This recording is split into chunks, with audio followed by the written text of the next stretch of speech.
today, we might only hear from our public witnesses during today's session, and we'll have to defer the government witness to a later date on Friday. Thank you to everyone who has signed up. I am always encouraged when we have a strong amount of public interest in our hearings, and I am ready to receive all of your testimony. If you are unable to complete both portions of the hearing today, we will resume on Friday, March 3rd at 2 p.m. With that said, the committee plans to focus on several areas of interest during our discussion today, and I will have questions pertaining to the agency's priorities and performance, adult programs like the DC Infrastructure Academy, Project Empowerment, and DC Careers Connections, and the federal programs and initiatives like the COVID-19 recovery efforts, the American Job Centers, and the Workforce Investment Opportunity Act.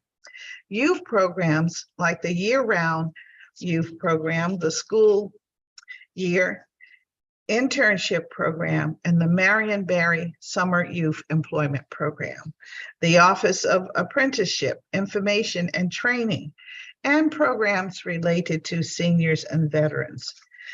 Benefits including unemployment insurance and universal paid family leave and medical leave, and labor standards including the Office of Wage Hour and its work on eliminating the tipped minimum wage and fighting wage theft and first source. I ask that today's witnesses please keep your remarks to 3 minutes if you're testifying as an individual, and 5 minutes or less if you're testifying for your organization, so that everyone will have an opportunity to be heard. Having said that, I'd like to note that your entire written testimony will be a part of the public record.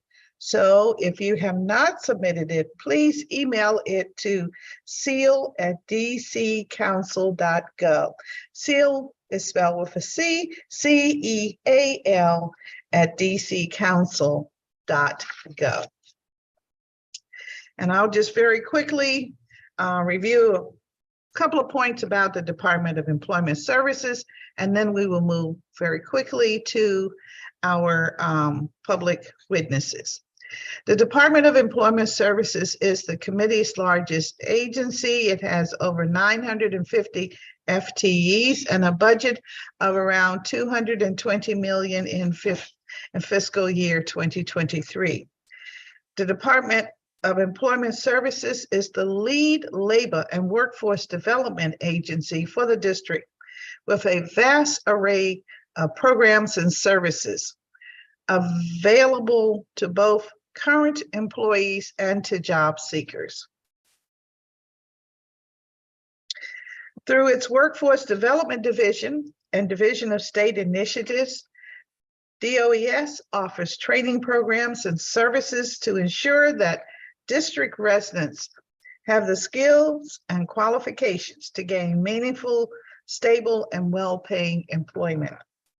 This includes youth programs such as the Summer Youth Employment Program and the Year-Round Employment Program, as well as adult programs such as Project Empowerment and DC Career Connections. Through its labor standards, DOES enforces the district's labor laws, such as the minimum wage, and administers the district's workers' compensation program to provide benefits to individuals with employment-related injuries or illness. DOES also administers the district's unemployment insurance program to provide income support to unemployed or underemployed district residents, as well as our universal paid family and medical leave programs. Today, I look forward to hearing from various members of the community, including those who interact with DOES as community partners and program participants. The success of DOES depends on the dedication and the commitment of many people, And it is my hope that we can use the information gleaned from today's testimony to highlight the successes of the agency while also finding ways to improve its ability to deliver positive results for DC residents. At this time, I will ask staff if I have any colleagues that have joined me. I don't see any, council member. All right, thank you very much. So now we will begin with our public witnesses. And again, I thank everyone for your testimony today. And so, Tosha, would you read the list of the first panel that is in the room? Our first panel of witnesses is Rafael Luceo, public witness, Christina Uribe, public witness, and Rosemary Tarico, public witness. All right.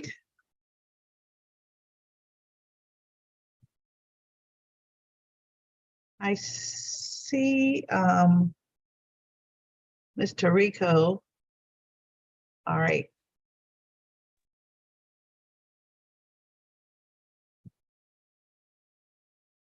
I see Rafael. All right. Rafael, you may begin when you're ready. I'm ready. All right, please. Muy buenos días. Mi nombre es Rafael Lacayo y miembro de la Alianza Nacional de Trabajadores del Hogar y parte de los muchos trabajadores del hogar que impulsó esta Carta de Derechos que hoy día venimos a pedir sus buenos oficios para la implementación de la misma. Desde hace 3 años trabajo en el cuidado de un adulto mayor y trabajo con mi esposa en la limpieza de hogares privados.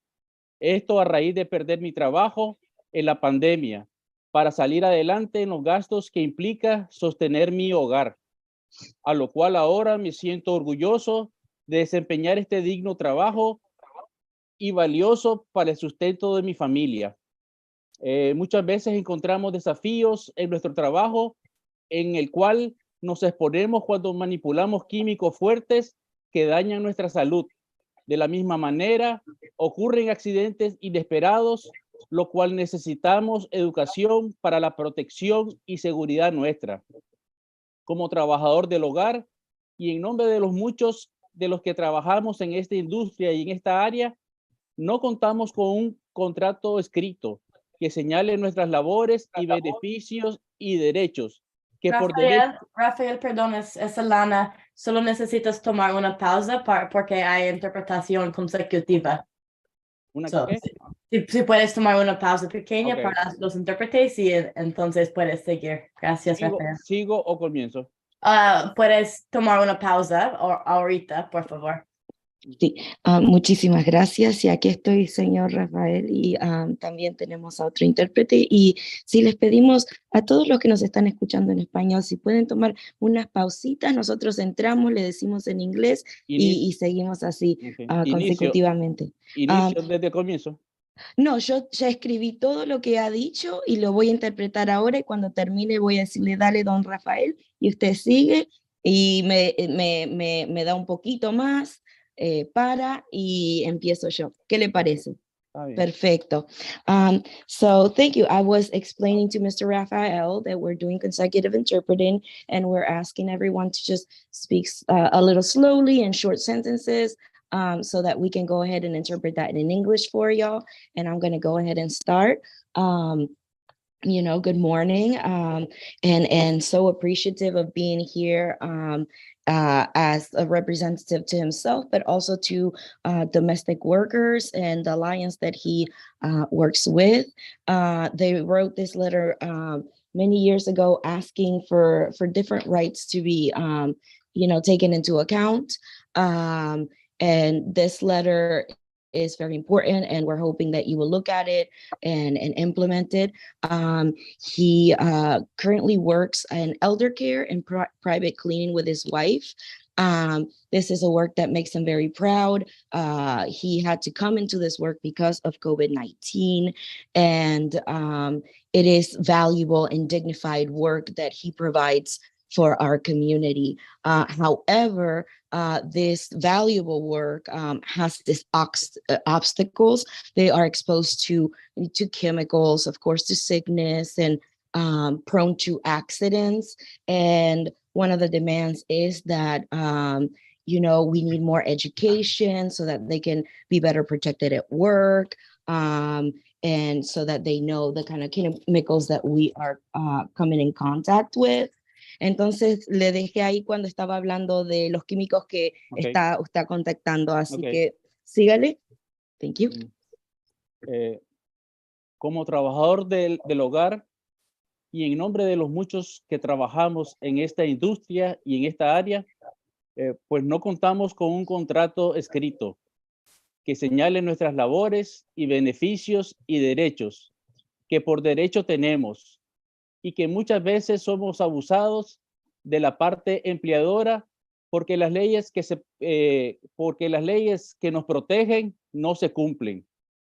Todo ello relacionado a la seguridad, horario, idiomas y salarios acordados.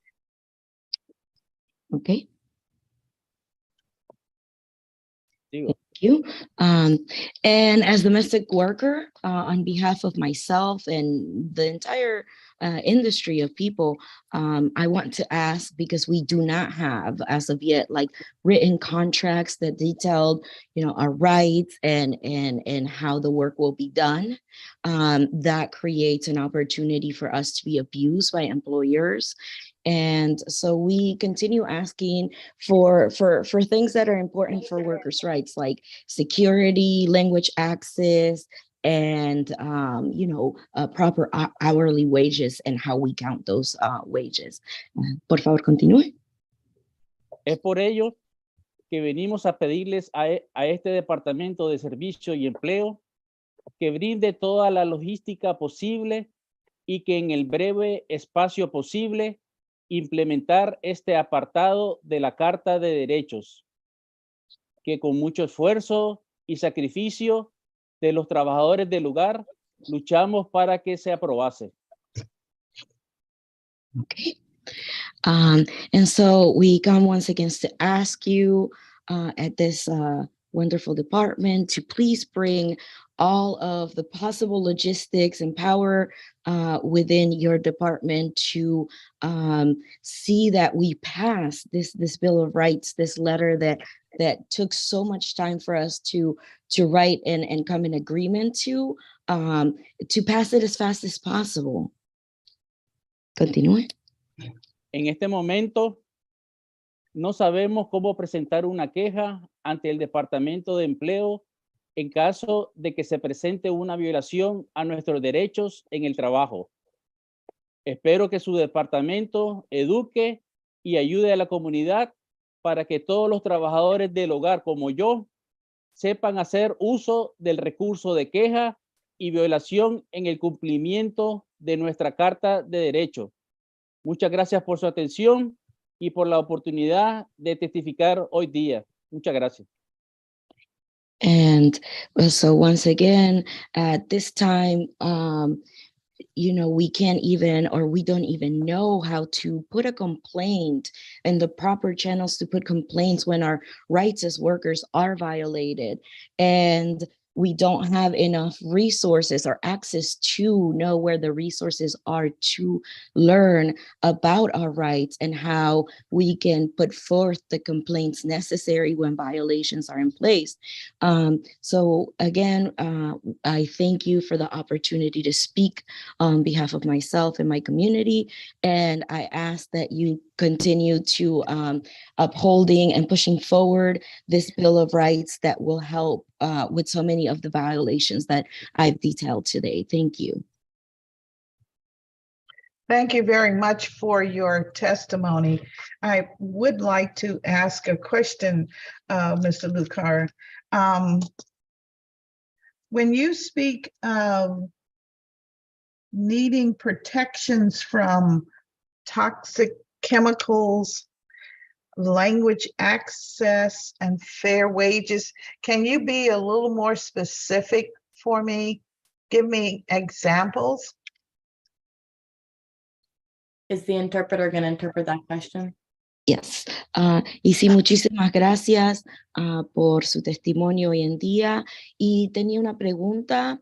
Quería si usted puede explicar un poquito más cuando está hablando de estas protecciones y entendimiento sobre los químicos, o los que están usando, también sobre el acceso del lenguaje y también sobre los sueldos dignos. Si nos puede dar un poquito más de información en lo que ustedes están pidiendo y algunos ejemplos.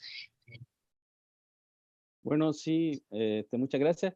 Pues primeramente, pues quería señalar que cuando nosotros trabajamos pues en la limpieza de hogar, pues no sabemos de los de los productos de limpieza que nosotros usamos, no sabemos cuán tóxico es. O sea, y por eso es que hay veces que nosotros llevamos los nuestros, pero hay veces que la parte empleadora pues nos brinda sus propios productos y quieren que usemos de esos productos y en realidad pues no sabemos qué tan dañinos son. Eh, por cuanto también en otro caso, pues de la protección, también podemos hacer que en vez de nosotros se nos pone pues a subirnos hay escaleras, limpiar ciertos cuadros que tal vez quedan arriba de la casa, o tal vez hay una pared de vidrio pues que es demasiado alta pues y siempre usamos las escaleras y podemos resbalarnos porque tal vez vamos solos y no tenemos quien sostenga la escalera. En cuanto, pues, al idioma, pues, usted sabe que venimos, pues, de diferentes países. Muchos de ellos, pues, no hablan inglés, muchos hablan español, otros hay africanos, y necesitamos, pues, que de dichos contratos escritos, pues, sean estipulados en esos idiomas respectivos. Eh, no sé, ¿alguna otra pregunta más? Okay. Yes, so thank you so much for asking. And so I want to point out a couple of things. Sometimes when we clean homes, we don't know about maybe the products that we're using. Specifically, it depends on the home. Sometimes we are able to bring our own cleaning supplies and we know those cleaning supplies and how they might affect our health, correct? But a lot of employers actually have their own cleaning supplies that they make you use, they require you to use, and we may or may not know if those are good for the environment or good for us. So a way to know what we are using is important. And so another thing that I wanted to talk about when we're talking about like security and things like that, a lot of times in the job you have to get on very high ladders to maybe dust pictures that are hung way up on the wall, or you have to clean windows that are way high up. And so using ladders properly and sometimes not having the correct equipment puts us in danger of falling. And when it comes to the language access, we all come from different countries, and a lot of folks are monolingual. And I'm not just talking about Spanish speaking, but we do have folks that, are from Africa and they speak different languages. And so at the very least, the contracts that we are engaging in should be in our own languages.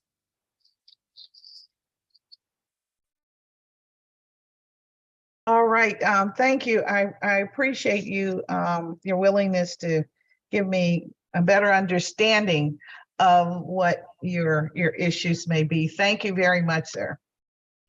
Gracias. Muchísimas gracias por darle un mejor entendimiento sobre estos problemas que ustedes están tocando. Muchísimas gracias. And am I to understand that the Bill of Rights document has been submitted to DOES? Is that correct? Y es correcto que esta carta, esta letra de derechos, como le dicen aquí, ya fue sometida al DOES, ¿correcto?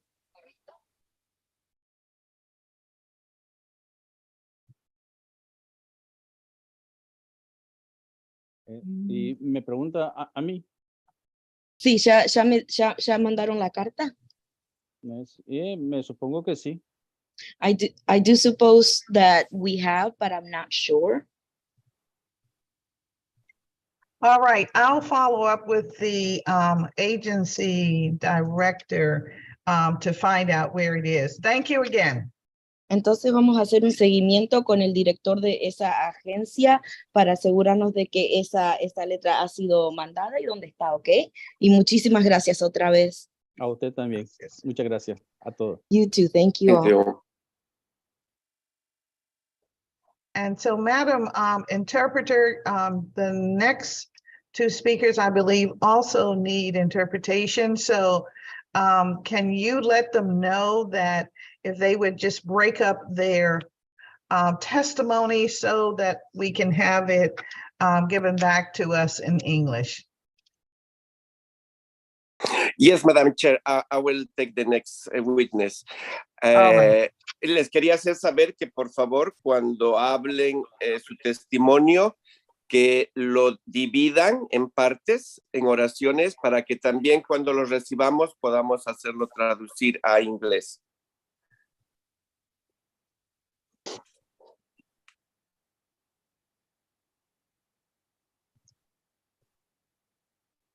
So, Christina, you are I'm on. here.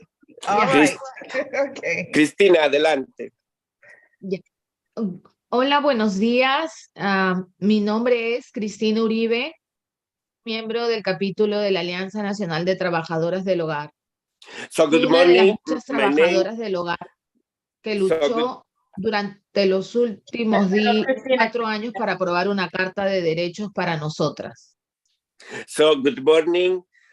My name is Cristina Uribe. I belong to one of the chapters of the Domestic Workers Alliance.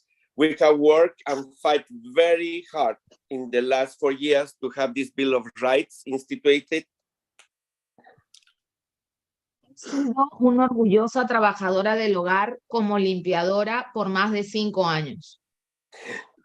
I am very proud domestic worker as a housekeeping for 5 years. Cada día yo voy a la casa de mis patrones y dejo sus casas muy limpias, ordenadas, oliendo rico y desinfectadas. So every day I go to the houses of my bosses. I clean their houses. I leave it tidy. I leave it smelling really nice. And I leave everything very clean. Para que ellos al llegar de sus trabajos o escuelas puedan tener un ambiente agradable donde puedan compartir hermosos momentos en familia. So when they come back from work or school, they can have a very pleasant environment and they can share in the family. No tienen que estar estresados con la limpieza y el desorden. So they don't have to be stressed up with cleaning and the chaos. Sin embargo, nuestro trabajo no es fácil. Es duro. Con los años uno siente los efectos. Nevertheless, our work is not easy. It's very hard, and you will notice the effects throughout the years. Con los años se empiezan a sufrir enfermedades como la artritis, la cual padezco. With the years, you start feeling illnesses as arthritis, the one I'm suffering now. Producto del enorme esfuerzo de los líquidos que usamos y del peso que cargamos. And this is also caused by the liquids that we use and the heavy weights that we have to lift. Y tantas otras enfermedades que he visto en mis compañeras. There are other illnesses that I have been noticing in my coworkers too. Y justamente estoy aquí por eso, porque hoy el Departamento de Servicios de Empleo tiene un papel importante en la implementación de esta ley histórica que ya hemos ganado. And that's why I'm here to talk about DOES, because they have a very important role in this new project of law that we have worked so hard to put ahead. En mi origen fui maestra por más de 20 años y por ello sé de la importancia de la educación en este proceso. In my country, I was a teacher before, and I worked several years on this field. So that's why I know that education is very important factor in the process. Por ello, debemos precisar nuestras necesidades a este respecto. So that's why we need to express our needs to this point. Que cada trabajador del hogar tenga un contrato con su empleador y por eso el departamento necesita emitir contratos modelo, tener materiales de capacitación, folletos y manuales de los procedimientos. So I work as a domestic worker, and we need to have contracts in place. That's why the DOS needs to have templates, needs to have training, needs to have brochures and manuals on this subject. Trabajadores del hogar no hablan inglés y queremos que estos contratos modelos se emitan en español y otros idiomas para personas como yo lo puedan usar. Most of our domestic workers do not speak English. They speak Spanish and other languages. That's why these templates should be available in many languages as well. Sobre los derechos de las trabajadoras del hogar necesitamos que la información esté en muchos idiomas y sea fácil de usar para cualquiera, incluidas las personas que no tienen habilidades tecnológicas. As domestic workers, we speak many languages, so it should be something easy to use and available to anybody, not just with technology knowledge. Necesitamos ser educados en el procedimiento de cómo presentar una queja ante el departamento, ante el gobierno, si experimento una violación de mis derechos en el trabajo. Also, there should be procedures, how to present a complaint when we file to local government if some of my rights were violated. Inclusive tener una línea telefónica especial para esto que guarde toda la privacidad debida. So probably we could have a telephonic line that is available for these purposes that keeps everything confidential. Se necesita también educar a nuestras compañeras acerca de que no deben tener miedo por su estatus migratorio, que en cualquier caso jamás perderemos nuestros derechos como trabajadoras del hogar. Also, we need to educate our immigrant workers not to fear to lose our immigration status or because we cannot lose our rights. Y que este departamento se comprometa a no compartir esta información con nadie en el caso de que tuviera que recopilarla. And the DOS will not share this information if they need to work in a case like this type. Luchamos durante muchos años para ganar esta ley, pero tan importante como fue aprobarla es ahora implementarla, aterrizarla, hacerla realidad. So we have fought for many years to make this law a reality, but now we need to implement, we need to land on this, we need to make it feasible. Estamos tan emocionadas por haber conseguido la aprobación. También estamos vigilantes y enfocadas en apoyarlos en hacer la realidad al 100%. So we're very excited that this was approved, but we remain vigilant and we want to make it see a reality 100%. Piensen ustedes en sus conocimientos y sobre todo en su buena voluntad para hacer que nuestra Carta de Derechos sea proclamada, viabilizada y respetada. So it's with your knowledge and that you act in good faith and you see that this Bill of Rights is promulgated, is respected. Por permitirme testificar hoy. I thank you for allowing me the time to testify today here. Thank you. Thank you very much for your testimony. I do have a question. Do the workers have insurance, health insurance? Muchísimas gracias por su testimonio. Tengo una pregunta para usted. ¿Los trabajadores domésticos tienen seguro de salud? No. No. All No, right. Madam Chair. Thank you. Thank you very much. I'll be back in touch with everyone. Thank you so much. Muchas gracias. Sí, yo voy a estar en contacto y voy a regresar para hablar con Thank you. ustedes.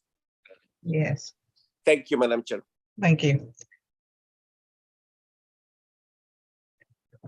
And now we'll hear from Rosemary Tarico, I believe. Oh, I do see her. All right. Yes, I'm All here. right. Okay. Buenos días, mi nombre es Rosemary Torrico, soy miembro de la Alianza Nacional de Trabajadoras del Hogar del capítulo de Washington, D.C. Hello, good morning. I'm Rosemary Torrico, and I am part of the Domestic Union of National Domestic Union of Workers, part of the DC chapter. Hoy estoy una vez más aquí porque durante los últimos 4 años, propiamente desde el 2018, hemos estado luchando para la obtención de la Carta de los Derechos de las Trabajadoras del Hogar. And I'm here once again today, for 4 years now, since 2018, fighting to have this Bill of Rights for domestic workers passed. Carta que con gran alegría y regocijo para todas las trabajadoras esenciales fue aprobada el año pasado en diciembre 2022. It's a Bill of Rights that, to the joy and happiness of all in the Alliance, was approved in December of 2022. Gracias a todos los concejales que hicieron posible la aprobación de esta carta que quedará para la historia del Consejo de Washington, D.C. And I want to take the time to thank to all the council people that have voted to pass this historic Bill of Rights in DC. Y sabemos que el Departamento de Servicio de Empleo tiene un papel importante en la implementación de esta ley. And we know that the department does have a great big role to play in the implementation of this Bill of Rights. Hay muchos puntos importantes de los cuales esta carta tiene que ser implementada y que continúe con sus objetivos. There are too many points within this Bill of Rights that require that we objectively meet. Uno de esos puntos importantes es tener un contrato de trabajo. Una gran mayoría de las trabajadoras esenciales no tienen este contrato. One of the more important points within this Bill of Rights is the right to have a written contract, which is something that these essential workers right now do not have. Un contrato escrito. En muchos casos existe un acuerdo entre el empleador y el empleado solo verbal. And when I talk about a contract, I'm speaking about a written one, because in many cases, you just have verbal agreements between an employer and a domestic worker. El contar con un contrato de trabajo va a ser posible que tanto las trabajadoras como los empleadores tengan seguridad en los quehaceres que hacen. And having this contract does make it possible for both the employer and the domestic worker to be secure in the contract and the work that's being done. Específicamente a este punto voy a hacer un testimonio de una señora que trabajó por 27 años en un hogar en el Distrito de Columbia. And to make this point really important point, I'm going to give you the testimony of a woman that has worked here in DC as a domestic worker for 27 years.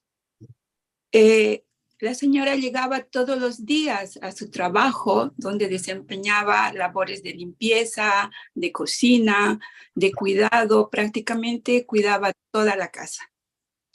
And this woman went to work every day as a domestic worker, but she had to clean, cook, and look after the people and the household itself. No tenía un seguro de salud y solamente recibía cada semana su pago. She had no health insurance, and every week she received her pay. Después de 27 años de trabajo, un día cualquiera, la señora de la casa le cerró la puerta y no la dejó entrar más, ni siquiera a sacar algunas pertenencias que ella tenía.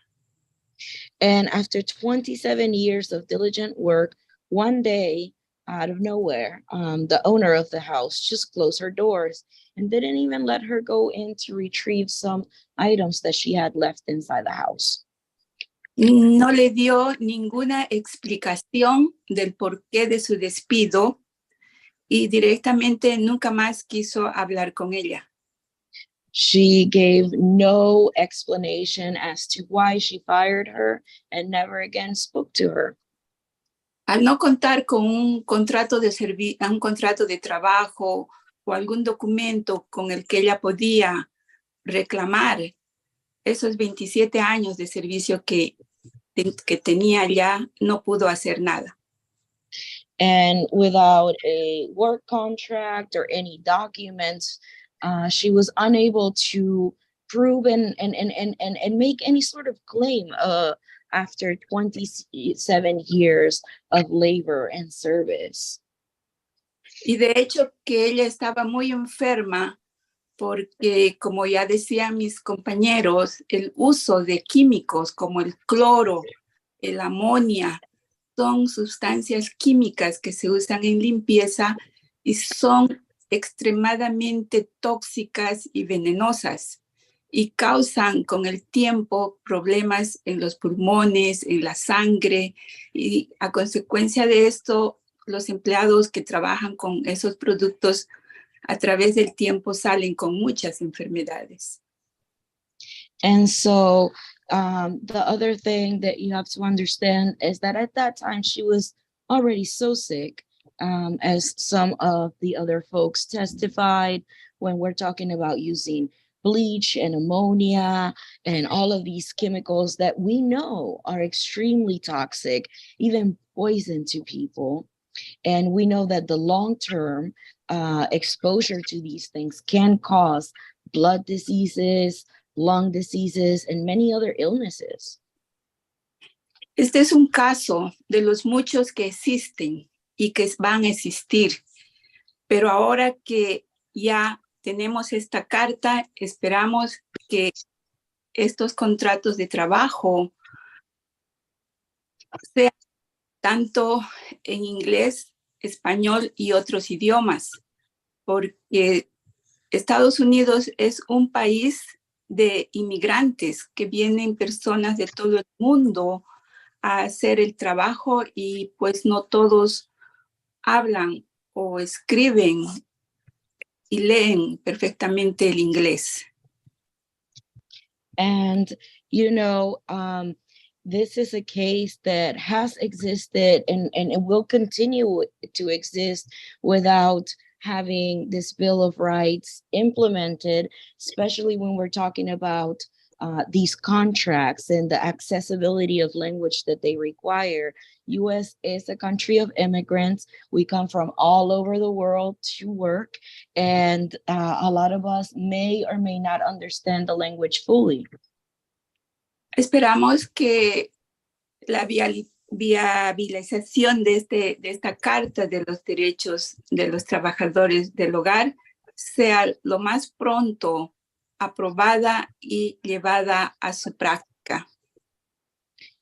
And so we really hope that this Bill of Rights will be taken care of and approved expeditiously.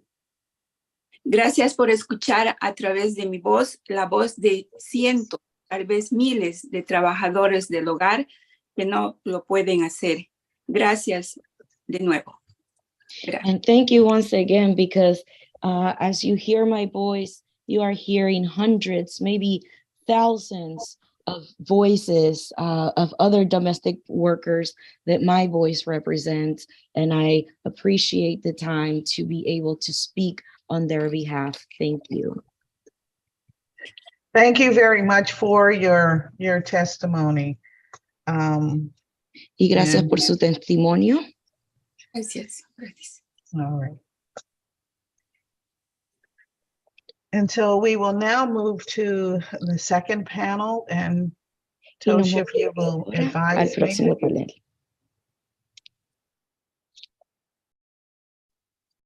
Our second panel of witnesses has Alana Eichner, the co-director of the DC chapter of the National Domestic Workers Alliance, Erica Sklar, an organizer with Hand in Hand, Alana Dean, a public witness, and Sophia Bailme and Spencer, a women's law and public policy fellow at the Washington Lawyers Committee for Civil Rights and Urban Affairs.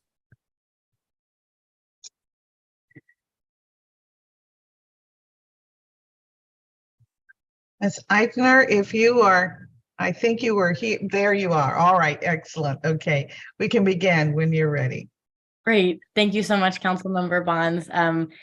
I am Alana Eichner, like was said. I live in Ward 1, and I'm the co-director of the DC chapter of the National Domestic Workers Alliance, of which you just heard several of our members, Raphael, Rosemary, and Christina, speak. We're a group, we work for the respect and recognition of the about 9,000 domestic workers who work in DC. And I think, I know I don't need to tell you about how these workers face tremendous vulnerability in their jobs. We were really thrilled and appreciated having your support through the last year, your strong support for the Domestic Worker Employment Rights Amendment Act. And we were so excited to see the council pass that bill at the last legislative session of last year. And you heard from some of the workers just now who really fought with such passion for this law to be passed. And I think just to speak to your question in the first panel about whether this law has been transmitted to DOES. And I think there might have been a little misinterpretation of some of the remarks earlier. So as you know, this bill has already been passed. Those witnesses were not advocating for its passage. It already passed. And our understanding now is that DOES, along with the Office of Human Rights and the Attorney General's Office, has joint responsibility for implementing this law. And that's what we're here to talk about today. DOES, as our understanding, has the largest responsibility in implementing this law, although the statute just says that the mayor will do this and will do that. So it's been our assumption that that is DOES who will take the role on most parts of the bill because of their role as the labor enforcement agency. But we'd love to hear you ask the DOES director to confirm that they in fact will be playing this role implementing this bill. And we'd also love for you to ask where in DOES this new work around domestic workers will be housed, because we're not sure what agency within the agency this will take place. I think you heard a lot from Raphael, Christina, and Rosemary about the importance of language access in all trainings, guidance, and materials that come out around these new rights under the Domestic Worker Employment Rights Amendment Act. We've had challenges with this in the past where DOES has either used Google Translate or other kind of insufficient translation to make sure their materials are multilingual. And we really encourage them to have rigorous translation for workers who don't speak English. And same with trainings. We've had challenges where trainings were not necessarily did not always have interpretation, which makes them really inaccessible to most of the domestic workers we know. So language access is key. Also making sure that the materials and guidance that come out are accessible to folks who don't have a smartphone or other access to technology. And we're really hoping to see widespread community outreach about this new law. It's so exciting that domestic workers now have new rights under the law. We want to make sure people know about them. And we really think the best way to do this is through partnerships with community-based organizations like the Domestic Workers Alliance.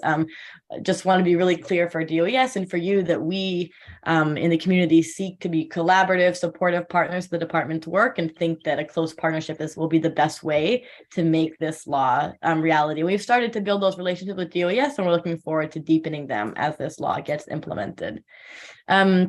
Just a few things specifically. So you heard from several of the witnesses in the previous panel about the importance of a written contract. That was a huge victory under this new law, that all workers and employers of domestic workers will be required to have a written contract. We would love to know from DOES what their timeline is for preparing and releasing those template contracts, which the law requires. And again, we hope that those contracts are widely accessible regardless of technology ability and language access. We want to make sure that those are well publicized.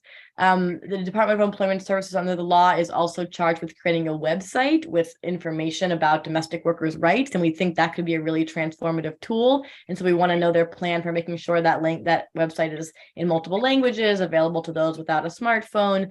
And we want to know when DOES plans to set up that website.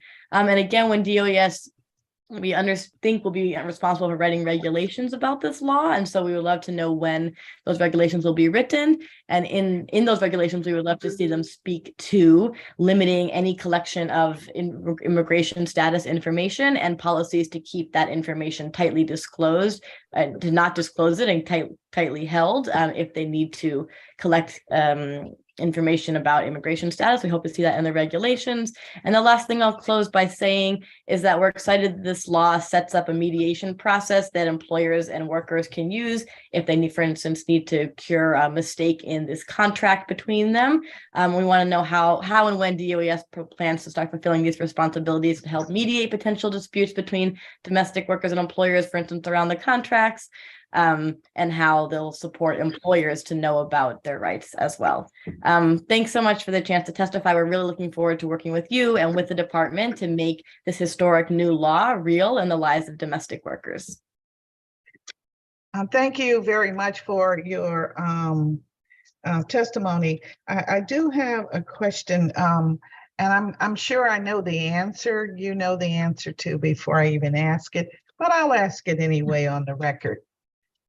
Is there a sense that in order to get this bill implemented, it would be helpful to have an advisory committee as a part of it?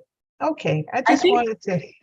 I think that could be very helpful. It's not explicitly written in the statute, but I think it would be a great proactive move for DOES to take. And I would just encourage to make sure that worker voices are on that advisory council. All right. Okay. All right. I'll be working in that direction. Thank you so much for that.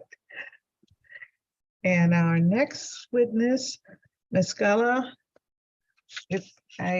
Yes. Okay. Here you are.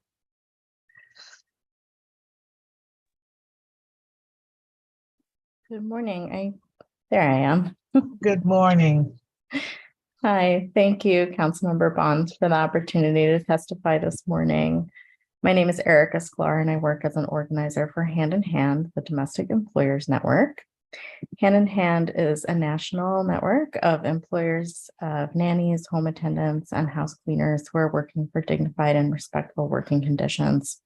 I'm sure that you remember a broad base of employers as well as placement agencies in DC have been supportive and vocal around the Domestic Worker Employment Rights Amendment Act, and we thank you for your very strong support of this bill.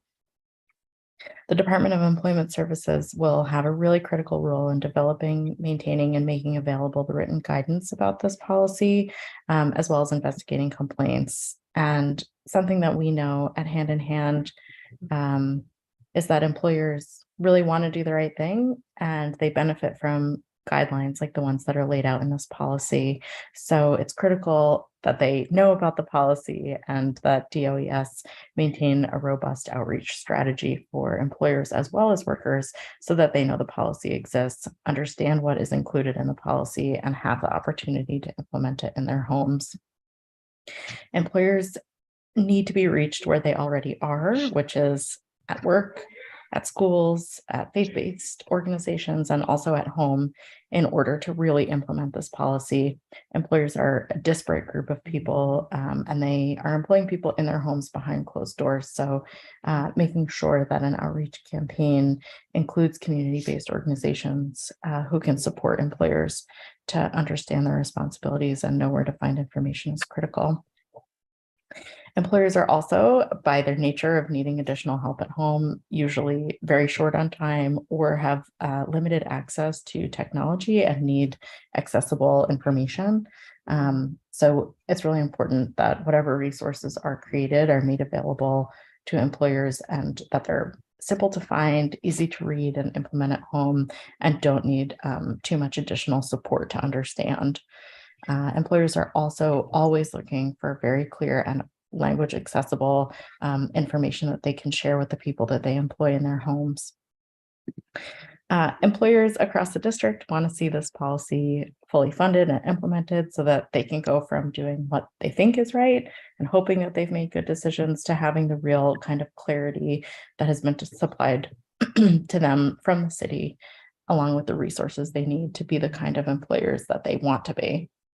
And lastly, employers need to see full implementation of this policy because in so many ways, the really good and great employers who want their homes to be safe, ethical, and excellent workplaces suffer from the actions of their peers who don't share their values. And they really want to see full enforcement of this policy, including proactive investigations that weed out and undermine the work that they're doing to be good employers. And you know, we all know that there are some employers who will be maliciously out of compliance. Thank you so much for your time. I'm very happy to answer any questions you may have about employers, agencies, and how Hand in Hand has helped to support implementation of policies like these in other locations. Thank you. Yes, thank you very much for your testimony. I am trying to make sure I understand when you say employers want to see full enforcement of the policy, which includes proactive investigations that weed out household employers who are malicious. Now, are we talking about employer who would sign the agreement with the domestic worker, or are we saying that the employer wants to, that we need to know who the employers are as opposed to the employee? That's what I'm trying to understand. Or both. Yeah, that's a great question. I think knowing who employers are is useful for the Department of Employment Services. I think there would be reluctance to support some kind of registry, but most other industries do have registries, you know, around who employers are in particular. With regard to enforcement, I think there are, you know, real questions about how you make sure that people know policies like these ones exist when there is no kind of record of who employs someone in their home. So that makes it much more difficult to say, like, if a person is clearly flouting the policy, if that makes sense. Yes, thank you. I appreciate hearing that. You also mentioned employers want to see this policy fully funded and implemented. I just wonder, you said they're looking for clear language, accessible information. So I'm trying to understand, has your organization done a survey or completed a survey of the employer community in order to reach these conclusions, or do you have data that substantiates?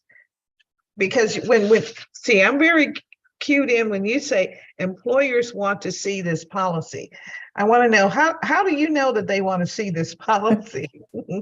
Great question. Yeah, we work with employers across the district, and we have, you know, petitions and various types of outreach that we've done across the district. I don't have data in front of me in terms of how many employers, but we work with people in nearly every ward in Washington, D.C. who are very clear and have testified many times in various hearings.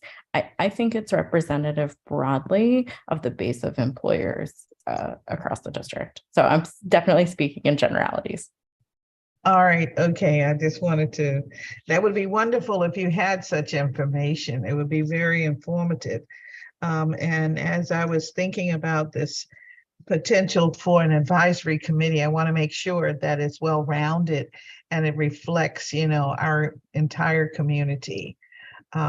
Because I feel strongly that domestic workers are a benefit in so many ways, particularly when we think about our aging community and how limited they may become or have become in their mobility. So thank you very much for your testimony. Thank you. And yeah, I would just add that I think employers of domestic workers would make great additions to such a task force, and definitely in terms of shortages around home care workers and making sure that people who really want to age in their homes have opportunities to share their perspective as well would be great. Thank you.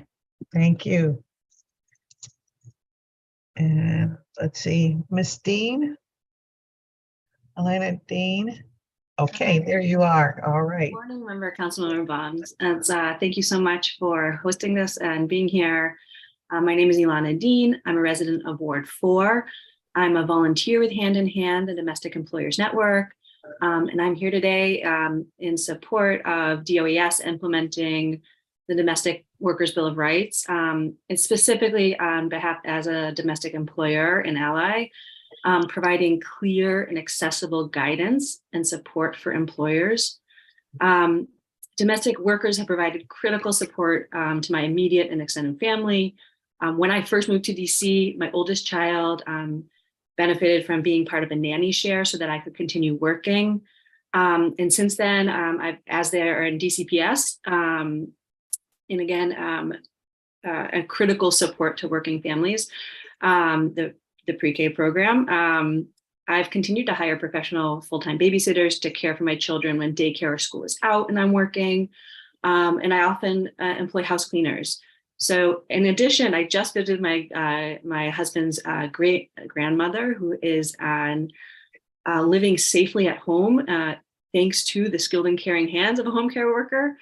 So I'm just here as an employer and an ally, extremely fortunate to have benefited from the help of domestic workers in many, many ways.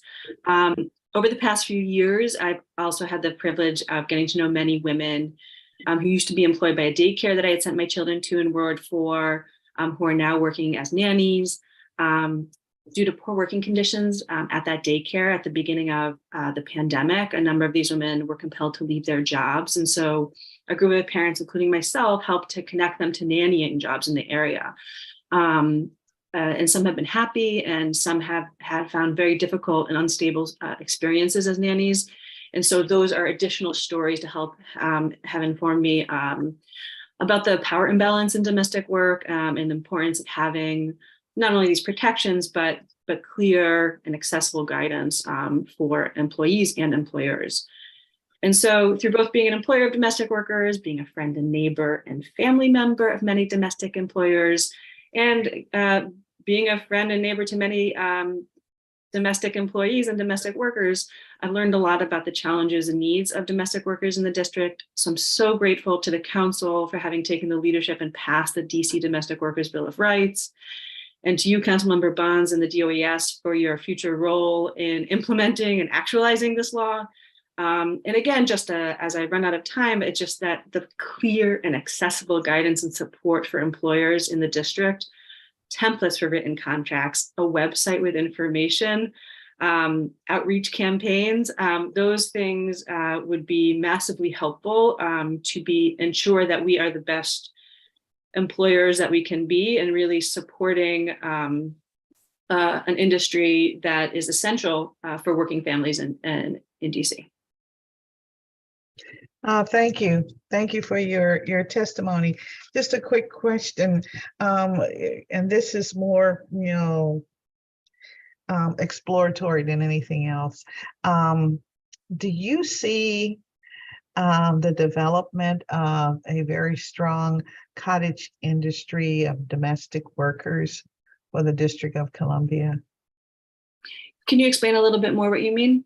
Well, what I'm wondering is, you know, we're examining the Department of Employment Services today, and jobs is always on the tip of our tongue. And we're also thinking about how do we come up with more industries that relate to the need of the community so that there will be jobs, and decent paying jobs, and jobs with benefits that protect our workers. And so I'm wondering if this is something, you know, domestic workers has sort of been sort of in the shadows and is now can rear its head to be a bona fide industry, and one where, you know, there is training, there is information that's flooded into the community. Absolutely, Councilmember Bonds, that's exactly, I absolutely think that's correct. I think the pandemic really shined a light on how much of this industry needs attention and support, and how much it needs this the DC Domestic Workers Bill of Rights to be implemented. For all of those reasons, without nannies, there's not enough daycare. That it's not like, oh, it's always an option that people choose. It's when I hired a nanny, there was no daycare that had any opening within a 30-minute drive of where I was in DC. For house cleaners, right? So it's often very helpful to have these employers. For elder care workers, right? For your older family members. These things are essential to be able to continue to work, not just to have the money to pay these workers, but to be able to self-actualize and be the best citizens one can be in DC. And so to me, it's an industry that needs so much attention.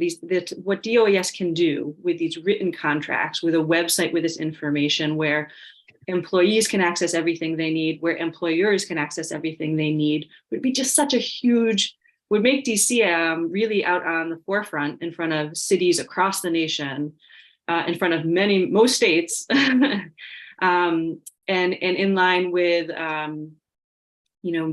certain countries in Western Europe for sure. So I think DC has this opportunity, DOES has an opportunity to really be the leadership within DC government, to really help employees and employers make this industry, as you were saying, strong and well paid and supported, because it's an essential industry. Thank you very much. I asked staff a little earlier to get us an update on the bill. It's law now, almost, well, set at the congressional review stage, and projected to become law maybe even this month. Okay, if it gets through the congressional review, all right. But just so we know, it's called the Domestic Worker Employment Rights Law. Okay, so when we speak of the Bill of Rights, as I understood our first witness to speak of, I wanted to make sure that he did not see something separate and apart from the actual law. So I just wanted to add some clarity to that. Yes, we've been using that as a shorthand, but you're absolutely correct. That is the correct. Yeah, all right. Thank you very, very much for your testimony. Thank you so much, Councilmember Bonds. Mm-hmm. And our last witness on this panel is Ms. Bamanian Spencer. I see you. There you are, Sophia. Yes. Hello, Councilmember Bonds and staff. Thank you for the opportunity to testify this morning. My name is Sophia Bamanian Spencer, and I'm a Women's Law and Public Policy Fellow at the Washington Lawyers Committee for Civil Rights and Urban Affairs.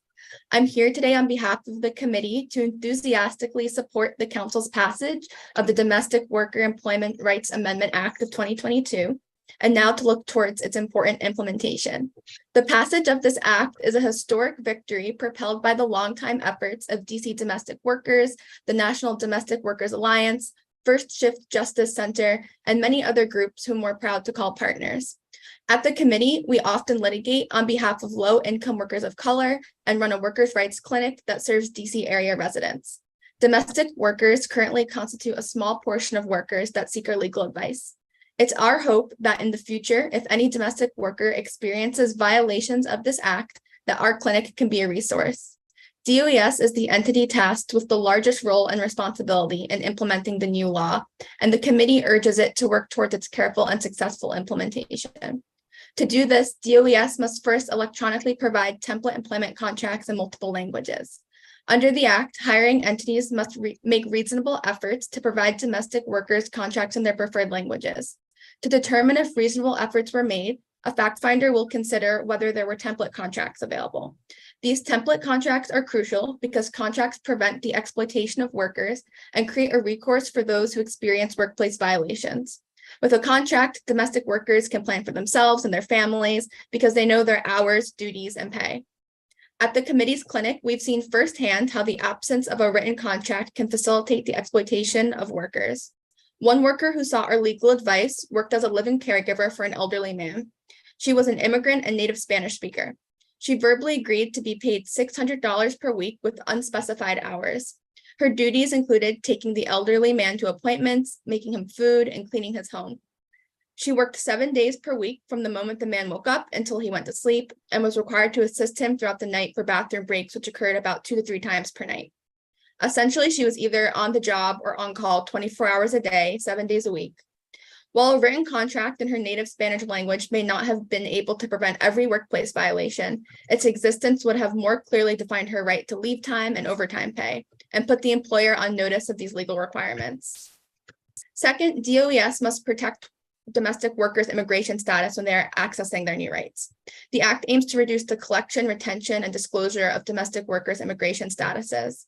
At our clinic, we often encounter workers with varying immigration statuses whose rights have been clearly violated, but feared reprisal from their employer that would affect their status. To be able to trust administrative systems, workers need to feel confident that sensitive information, such as immigration status, will be handled appropriately and not shared. To ensure this, DOES is responsible for writing regulations on how to implement these immigration protections. For example, DOES may consider not collecting a worker's immigration status, but if it needs to be collected, never disclosing it to third parties. We ask DOES, when will you start writing these regulations, and what are ways you plan to protect domestic workers' immigration status when they are attempting to enforce their rights under the Act? Lastly, DOES must prioritize language access when implementing the Act. More than 1/3 of domestic workers are born outside of the United States. Thus, it's imperative that all aspects of implementation of the Act will be accessible to workers in their preferred language so they can fully comprehend their new rights. This includes the creation of template contracts in many languages and accurate translations on DOES's website. We know from experience, as well from partner organizations, that many non-English speaking DC residents are unable to access important DC government resources. This is because these resources are not consistently, reliably, or correctly translated into their preferred language. For example, Legal Aid of DC has or will submit testimony that DOES fails to properly serve English language learners in the unemployment insurance system. We encourage DOES to keep issues of language access at the top of their agenda and to incorporate best practices when implementing the Act. The committee looks forward to DOES's involvement in the implementation of the Act, and we echo our colleagues who are asking questions about timelines and tools. Thank you again for the opportunity to provide testimony on this agency's important role. Thank you very much for your testimony, and you brought up a couple of points, such as the amount of leave and the wages should be included in the contract. Am I correct? Okay, want to make sure. And that the contract should be in a language that the worker and the employer both have access to and can understand. All right, okay. Now, you also said that you wanted DOES to not collect immigration status or to transfer that information to a third party. Okay, all right. Sounds like these are things that we need to make clear in some sort of working group. So, all right, thank you very much. I just want to Thank make you sure very I'm much. understanding where you're coming from. All right, so now we are ready for our third panel. So staff, you'll tell me who's in the house, so to speak. Our next panel of witnesses has Rachel White, Senior Youth Policy Analyst for DC Action, Sonia Stork from the Wanda Alston Foundation, Anne DeBise, Public Witness, and Richard McKee, Assistant Director of the Friendship Place Aim Higher Program. All right, I think I see, yes, Miss White, you can proceed when you're ready. Thank Okay, you. Thank there you. you are. Can you hear me? Yes. Okay. Good morning, Committee Chair Bonds and members of the Committee on Executive Administration and Labor. Thank you for the opportunity to address the Council today by providing testimony regarding the performance of the Department of Employment Services and its role in expending Workforce Investment Opportunity Act funding, or WIO dollars, to provide employment solutions tailored to the needs of young people. My name is Rachel White, and I am DC Action Senior Youth Policy Analyst. At DC Action, we use research, data, and a race equity lens to break down barriers that stand in the way of all kids reaching their full potential. Our collaborative advocacy initiatives bring the power of young people and all residents to raise their voices to create change. Through our Youth Economic Justice and Housing Coalition, we advocate with youth and youth-serving organizations in the district for policies and funding programs that expand access to comprehensive supports and services that disconnected youth and youth experiencing homelessness need to successfully transition into productive adulthood. We're also home of DC Kids Count, an online resource that tracks key indicators of child and youth well-being. So for every day a young person waits for housing, they are 2% more likely to re-experiencing homelessness later in life. And this is a cumulative statistic. 2 days of waiting is equal to 4% more likely to experience homelessness as an adult.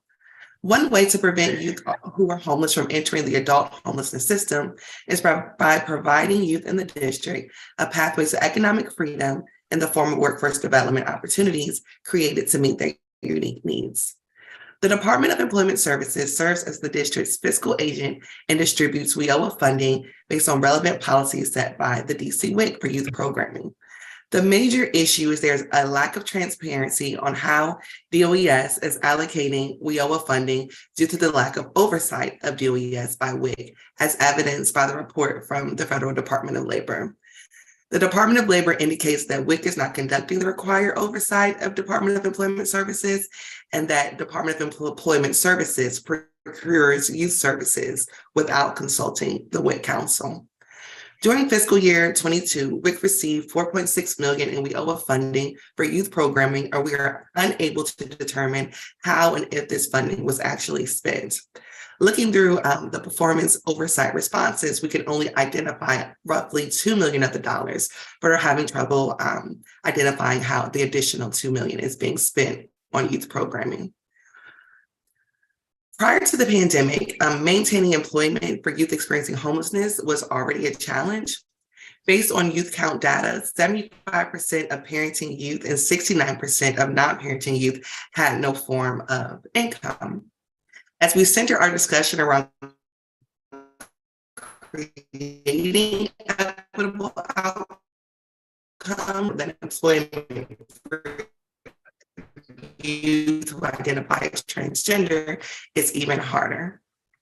Employment activities making them less likely to engage in risky behaviors, and having a job enables individuals to contribute to their families, which can generate more personal support. What we are hearing from youth experiencing homelessness and youth providers are that the current programs offered at the Department of Employment Services are not meeting their needs.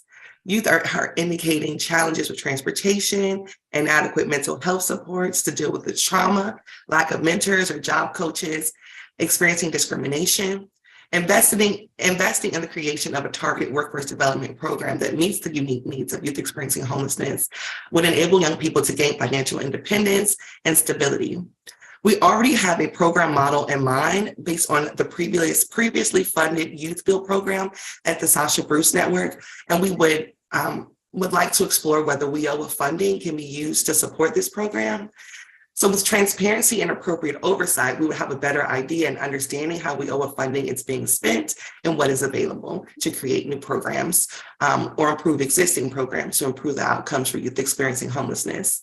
Youth will be connected to mental health counselors and case management services to provide helpful child care if needed under this model that we've been researching, navigate the homelessness service system, apartment services, mental health challenges. Flexibility will be built in so that young people can finish their GED or continue to get a job training. And I would love to talk to you more in detail about how this program can be implemented to support the needs of youth experiencing homelessness, but we desperately need the cooperation between WIC and the Department of Employment Services as we work to improve workforce outcomes for youth experiencing homelessness to make this a reality. Thank you for your time and consideration. My full written testimony will be sent to the committee, and I'll be happy to answer any of your questions. Thank you very much for your testimony. I do have just a couple of quick questions. There was a little breaking up of your testimony, and you mentioned that I believe you said that DOES is not meeting the needs of homeless LGBTQ youth. Am I correct? Yes, the needs of youth okay. identified as LGBTQ in addition to youth who are experiencing homelessness in general. All right, excellent. I just want to make sure I had the information. And we will be getting your written testimony, correct? Yes. All right, we'll go from there and we will query the agency on some of the points that you made. Thank you very, very much. Thank you. Mm-hmm. And our next witness, Ms. Stalk. Oh, there you are. Yes, all right. Okay. All right. Go right ahead. Hi, Councilmember Bonds and members of the committee and staff. Thank you so much for the opportunity to be here. My name is Sonia Stork. My pronouns are she and they, and I'm the outreach advocate at the Wanda Alston Foundation. The mission of the Wanda Alston Foundation is to eradicate homelessness and poverty experienced by LGBTQIA two-spirited plus youth and young adults in the district. Our transitional housing program provides up to 18 months of shelter, and our extended transitional housing program provides up to 6 years of shelter. All residents in our program also receive case management, life skills training, support with educational and employment opportunities, and connections to medical and mental health care. We also opened our counseling center in 2022, which provides trauma-informed, culturally competent therapy services, case management, and emergency shelter to LGBTQIA2S+ individuals experiencing intimate partner violence or sexual violence.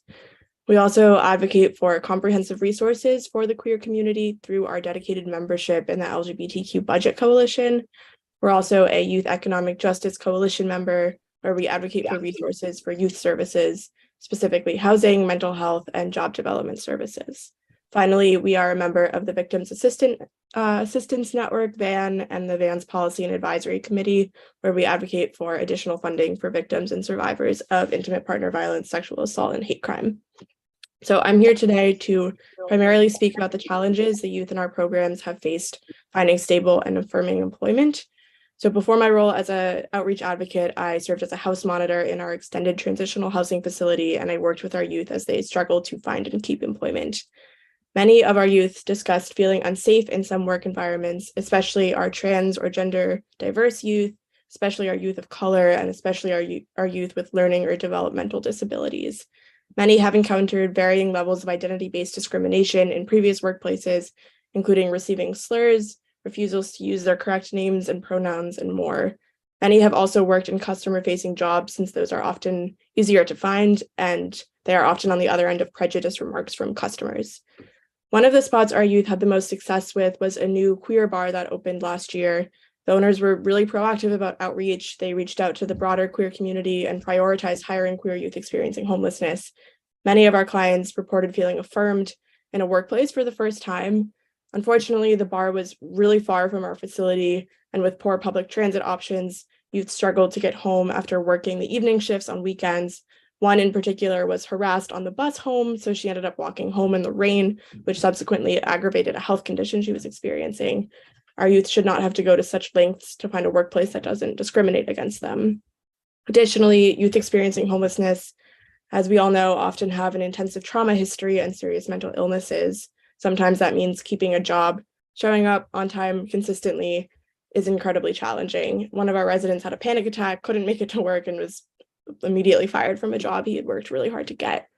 This population needs more structured support to help them find and maintain jobs.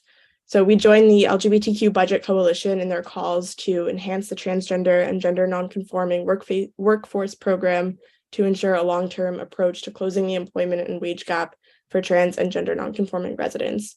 We are grateful for the current funding from DHS, which has helped to establish these programs.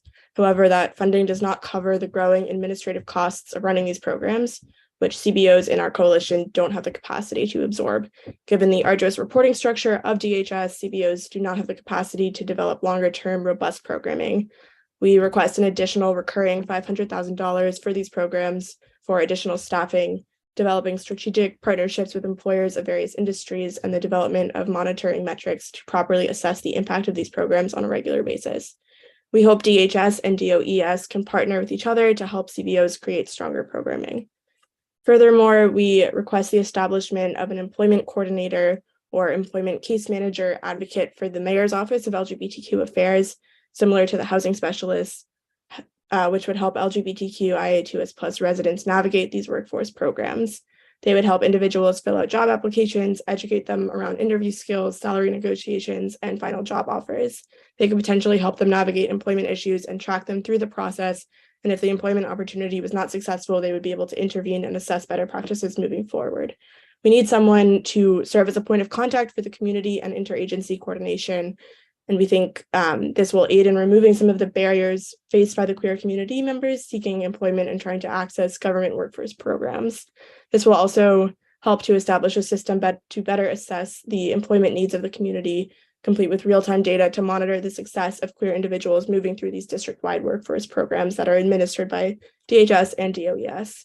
Again, we really hope DHS and DOS can work together on this to create stronger programming. But thank you so much again for your time and attention to these issues. I'm happy to answer any questions and send you my written testimony. Thank you very much for your testimony. I just want to make sure that I have it all. We're coming a little in and out. When you say that the LGBTQ and particularly the queer community of youth need more structured services, what can you elaborate a little bit on that? Because you also talked about situations where transportation was not adequate based on the distance from where they live to the job. And I'm trying to understand how DOES could be a player in that, not really being a transportation provider. So yeah, that makes sense. The transportation element was really just like one factor in why it can be so hard for our youth to find employment. And like, I think DOES can work with DHS to like establish more funding for our community organizations to like help connect our queer residents to stable and affirming employment. Again, like I think an employment coordinator position in the Mayor's Office of LGBTQ Affairs would be able to work more directly with youth around like developing job applications and finding places for them to work and helping them through that process, and connecting them to the like already existing transgender and gender nonconforming workforce program, which is housed under DHS. But again, like because it has so much to do with DOES, we think there's opportunity for more involvement. Okay, I got it now. Thank you very, very much. I appreciate that. And next we have Miss Ann DeVise. Yeah, I see you.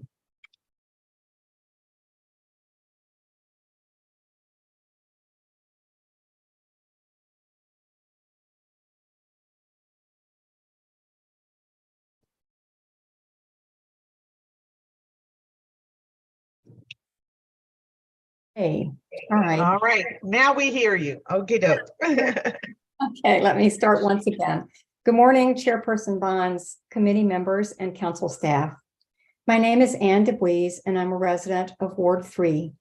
Thank you for the opportunity to express my support for the Department of Employment Services and for building the substantial green workforce we will need to make the transition to net zero energy consumption. A report out this month from the Building Decarbonization Coalition asserts that the entire landscape of building in the US has permanently changed.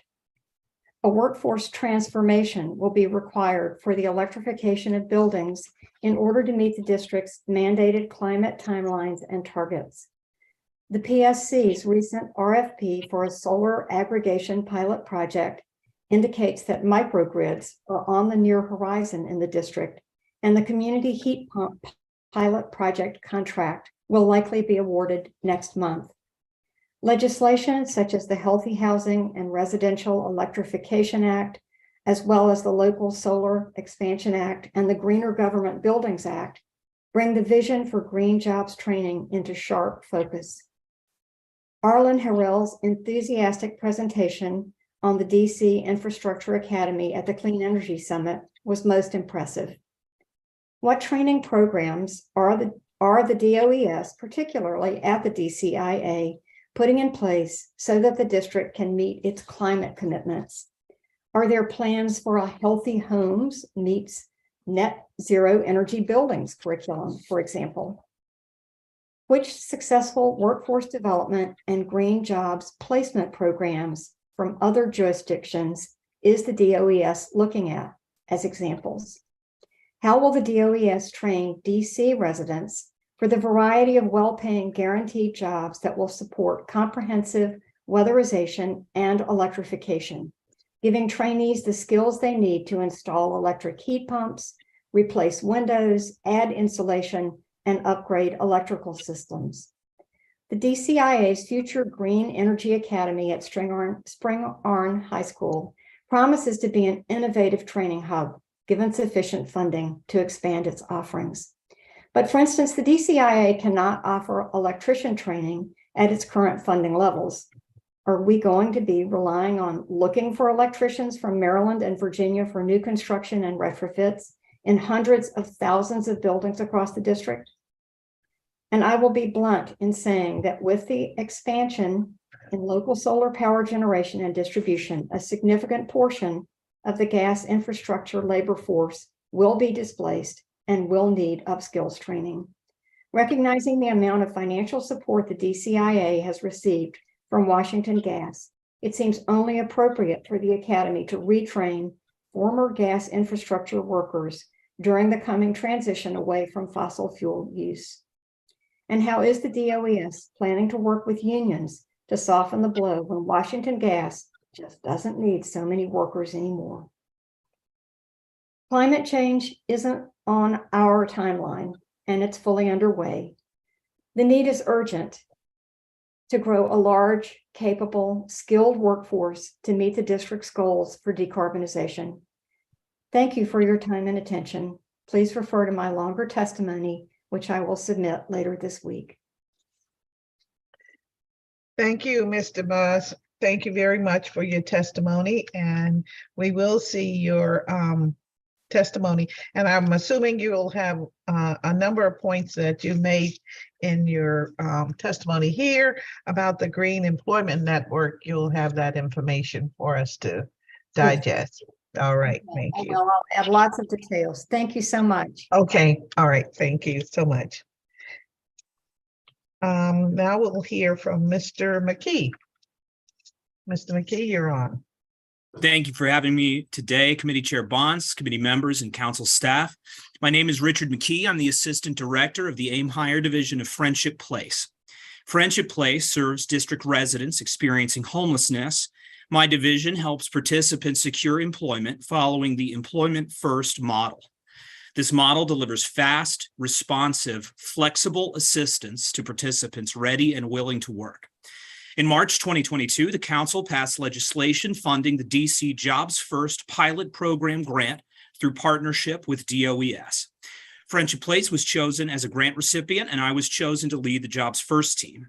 I'm pleased to report that with 1 month remaining in the grant year, we have exceeded our goals on participants served, on job placements, and with an average time to placement of 45 days from enrollment to hire, which is twice as fast as our proposed placement time goal. I'm testifying today to thank the council for the opportunity to serve, to thank DOES for their partnership, and to ask for continued support of Jobs First at Friendship Place to best serve DC job seekers. Jobs First focuses on delivering in 3 key areas: rapid placement, robust employer connections, and flexible, responsive service. Speed matters. For all of our participants, the clock is ticking. Our participants cannot devote time to a longer cohort-based model program because they need employment as soon as possible. For these participants, rent is past due, bills are past due, eviction is looming, housing vouchers for homeless participants are pending. Those participants can attend a Wednesday orientation session at Friendship Place at 10 a.m., start intake at 11, build their resume with staff at noon, do a mock interview at 1, and have applications out by 2 p.m. It works. 10 of our participants have been hired in under a week, and 2 participants have been hired within 24 hours of orientation. This model halts evictions, it secures housing vouchers, it empowers participants to build their own income fast. Our team builds connections with employers to facilitate rapid placement and longer job retention. We see the jobs our participants need, and we find employers hiring in their field. Our team builds new partnerships constantly to meet the evolving needs of our candidate pool, and then we refer those job-ready participants to our partners. This way, we can serve our employers' hiring needs alongside of our participants' employment needs. A resume sent to a hiring manager from AIM Hire who trusts our team to deliver great candidates is often all it takes for a participant to get an offer. Our partners include some bigger names you'll recognize, such as Whole Foods, Walmart, Amazon, but we take pride in building partnerships with local DC business, P-Change Security, the Palenti Group, Rupert Landscaping, Atmos Solutions, Aslan Brewing, and so others might eat. You may not have heard of all of those businesses, but they have changed the world for our participants. We do all this with the freedom and flexibility afforded to us by our grant and by the nature of our partnership with DOES. The grant funding covers spending on critical resources for participants: transportation, cell phones, minutes, uniforms, licenses, and certifications are all covered. If the participant faces an unstable housing situation, Friendship Place can intervene with Hope Campaign funds, stabilizing their housing, which in turn stabilizes employment. We have a great deal of flexibility, and our team is responsive in how we provide assistance. You need a driver's license fee paid off for a driving job offer? We will meet participants at the DMV to pay. They need a phone bill paid so their phone can clock in on their employer's payroll app. We can pay that bill over the phone with 10 minutes notice. You got invited to an interview, but you can't make it on the metro because of the hours or the distance. We will get you an Uber there. This is what nonprofit and government cooperation can do when it is given the support of the council. We can make profound impacts on participants' housing, employment, and their lives. As the council reviews the budget and considers the renewal and expansion of the grant, I ask that you consider this. Project Empowerment, the DC Infrastructure Academy, these are exceptional programs. Jobs First supplements what those programs offer by providing a workforce development solution for those who need employment urgently and want to work in their current field. We have served participants referred to us from MBI, Health Services, CSOSA, Voices for a Second Chance, Downtown Day Services Center, who continue to send referrals because they know we will get their people jobs. I'm confident that with the expansion of the grant to hire more staff and support more participants, Jobs First, Friendship Place, and DOES can continue to stabilize and empower thousands of DC residents. Thank you. Thank you very much, Mr. McKee. That's a very powerful presentation that you made to us. And I'd like for you please to repeat how, for the public's benefit, how they can reach your organization, how they can make application. Sure, absolutely. If you're an employer interested in partnering up with us and interested in hiring our participants, you can contact me directly, rmckee@friendshipplace.org. If you are a DC district resident and you're interested in volunteering with our organization, you can also contact me directly. We have volunteers who prepare participant resumes, who help us with orientations, who help us to find employers interested in hiring. There are a lot of opportunities available. And finally, if you want to be a participant of our program, we have orientation every Wednesday at 10 a.m. at our office on 1436 U Street Northwest. Come on down. We will get that intake sorted and we will get you out there to find some jobs. Okay, now I have to ask a big important question. The number of DC residents that have been hired during this year, FY, yes. Yes, absolutely. So the grant funded 3 staff. With those staff, we had a target of serving 90 district residents and placing 44 in jobs. We have served 110 district residents. We've placed 48 in jobs, and I got another placement in my email, so I'd have to check, but I think that makes it 49. And that's with a month left to go on the grant. Fantastic. Well done. Thank you so much. Thank you. Thank you very much for the work that you do and for your testimony. Thank you for your support. Mm-hmm. Oh, I do want to ask you, Mr. McKee, if the 48 that were placed, are they still working, and for how long have they been working?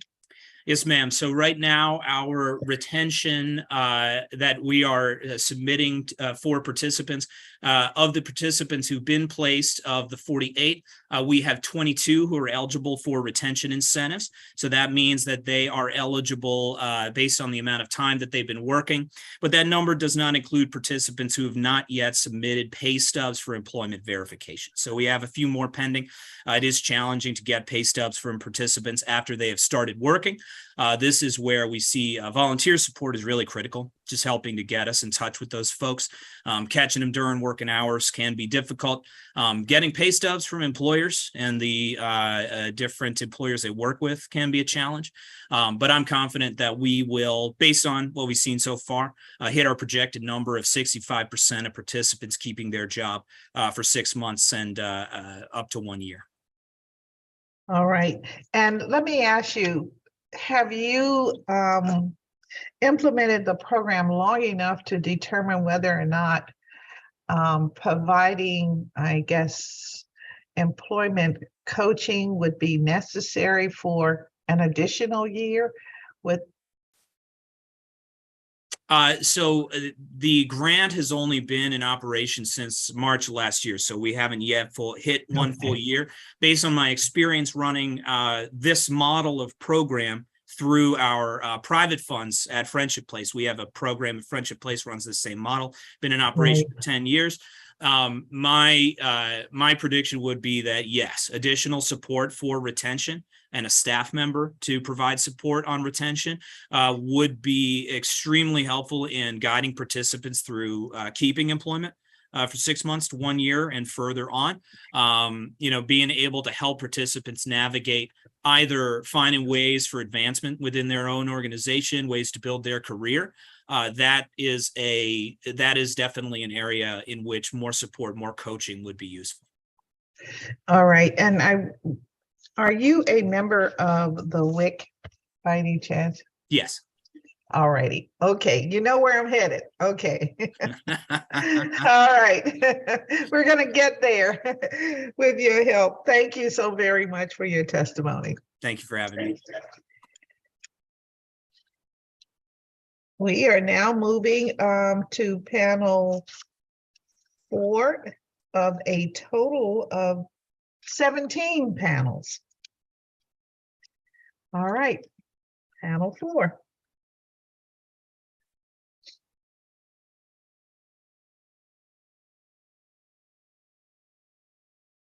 In panel 4, we have Ivan Laney, the director of the Workforce Institute of the United Planning Organization. We have Elizabeth Falcon, the executive director of DC Jobs with Justice. Perry Red, the executive director of Sincere 7. Sophia Mitchell, a policy attorney with the First Shift Justice Project, and Ernest Hunter, public witness. All right. I see Mr. Laney. You can begin when you're ready, sir.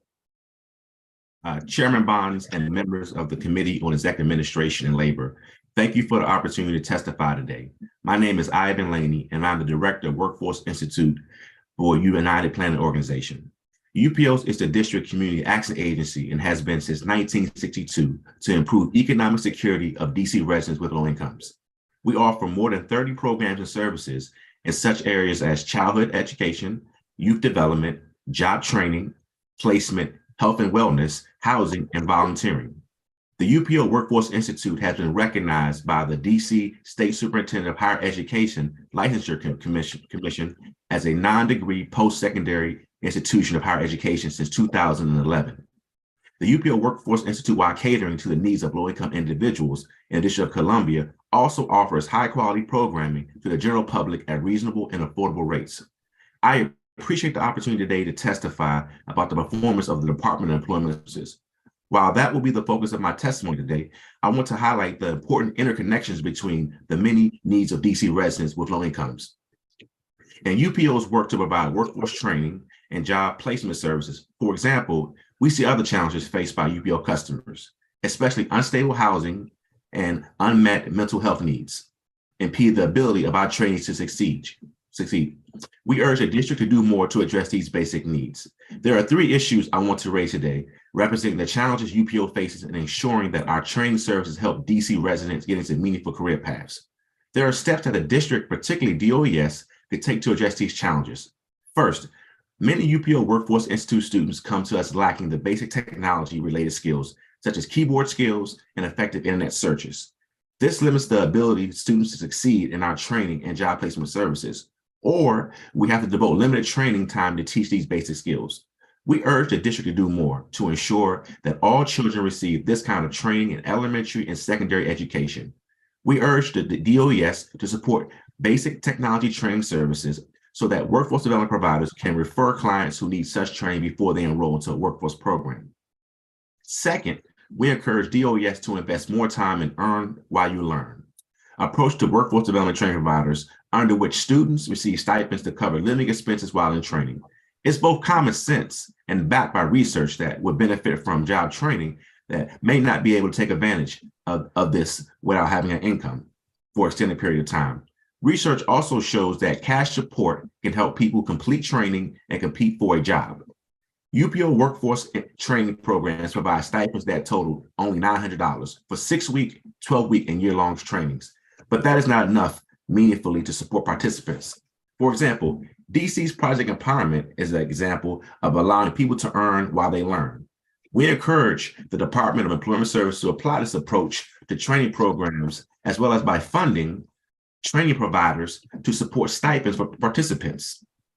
UPO will be happy to work with DOES to identify an appropriate target level for stipends or other design features. Finally, we find that many of our students in our training programs do not have resources to provide lunch and or snacks during the day. This prevents some from attending and others from trying to learn while hungry, which of course is hard to do.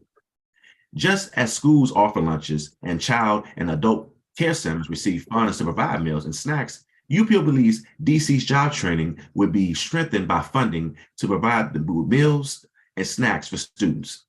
Chairman Bond, thank you for the opportunity to testify today. I'm happy to take any questions you may have. Thank you very much for your very powerful testimony this morning. You did mention that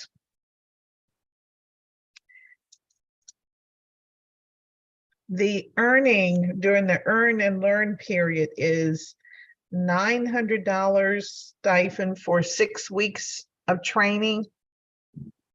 Yeah, so we offer a stipend totaling $900 combined, but depending on the program, like I said, it only covers, it can be 6 weeks. We offer 6-week trainings, 12-week and year-long trainings, but the stipend amount is divided over the period of those trainings. It equates to $900. Okay, so the total, even for a year of training, would be $900. Yeah, we do enrollment, and then we do a midpoint enrollment, and we do a complete stipend. Yeah, so it's three intervals when customers receive their stipend checks. All right, but the total amount in a year is limited to $900 per participant. That is correct. Okay, just want to make sure I understand that. And you have a agreement with DOES, correct? And you have a grant from, okay. Well, we don't have a grant, but we are. You do not, okay. But we're partnering with the American Job Centers that on Mondays and Wednesdays, we are working out of the campus locations that they're located at.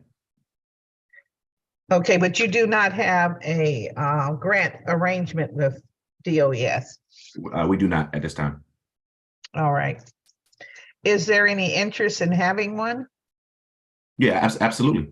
I think it's just a matter of kind of figuring out what that looks like from an agency standpoint, and then tackling those priorities and sitting down. But I think, like you mentioned earlier, jobs, that should be a priority. So we definitely love to be at the table to have that discussion. All right. I was just wondering, since you mentioned that UPO is recognized as a non-degree post-education organization. And so that informs me that you help with job readiness, skills development. Yes. Other than just the basic tech background that you mentioned. Yeah, we do have job readiness where, creating a professional resume, constructing a cover letter, dressing for success, addressing soft skills. We bring in financial literacy representatives in those classes as well to make sure people know how to manage their money when they do receive a job. And the answer is we do offer it. All right. And so in the course of, let's say, thus far in during this calendar year, how many do you have enrolled in your programs? This calendar year, from October till now, we have over 75 customers enrolled. All right, so this is okay, so you're using the same fiscal year as the DC government, which starts October 1. Okay. Yes. All right, I wasn't sure. Okay, thank you. And how many completed your program in fiscal year 22? Do you have that number available? I do not have that in front of me. Okay, all right. If you could get that to me and a little synopsis of what you do and how you do it, and the steps for earning this $900 over a year is what you're really telling me now. And the hours, that would be very helpful.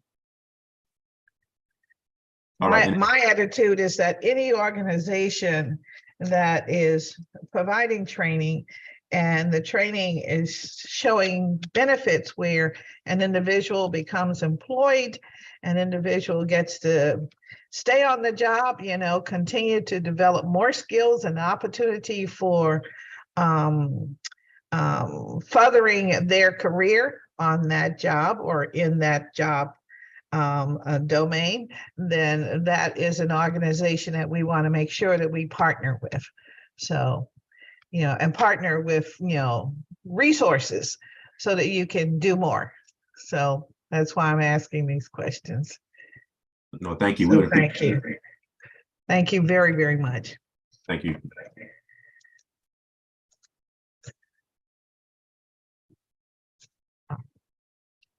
Following this panel, which means we will end with Mr. Hunter, we'll take a quick break. We all understand what that means.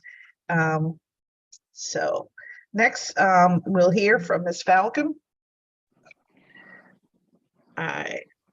Yes, I see. Council member, would you mind putting me at the end of this panel? I should have childcare for her in a couple of minutes. Okay, sure, Thank no you. problem. No problem. Mr. Reed. Harry Reed, are you? I see you. All right.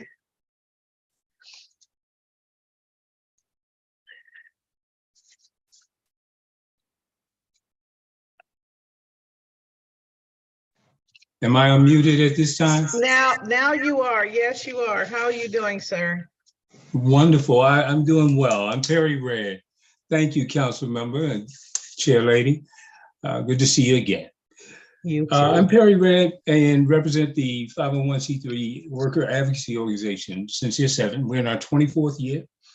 And we educate workers. We provide them with sound, competent, and committed worker advocacy.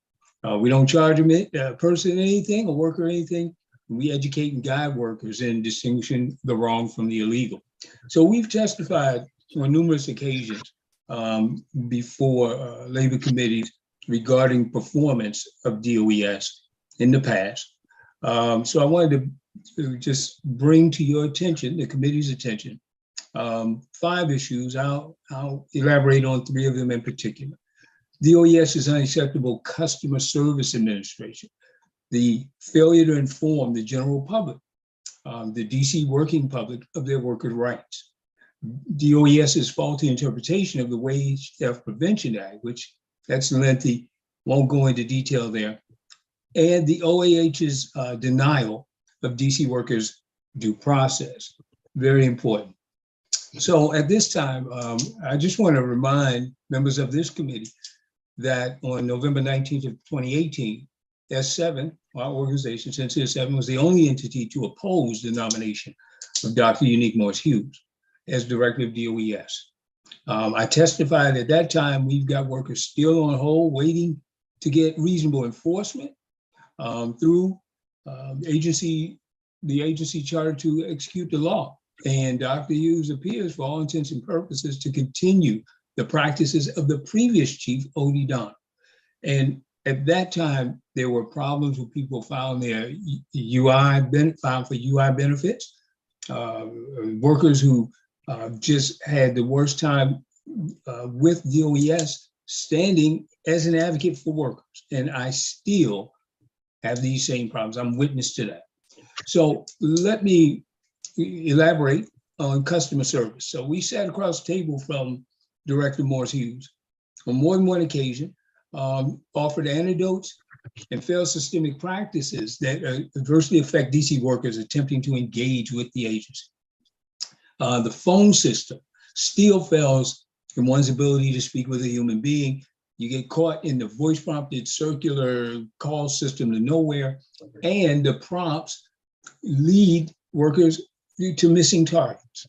So just to give an anecdote here, we have our client LW, initials LW, filed a UI claim on June 13th of 2022 with no response for weeks. And upon reaching out to DOES by email after being insulted by a security guard there in the DOES lobby, and she filed a written complaint, didn't get a response to that, was told her paperwork didn't exist.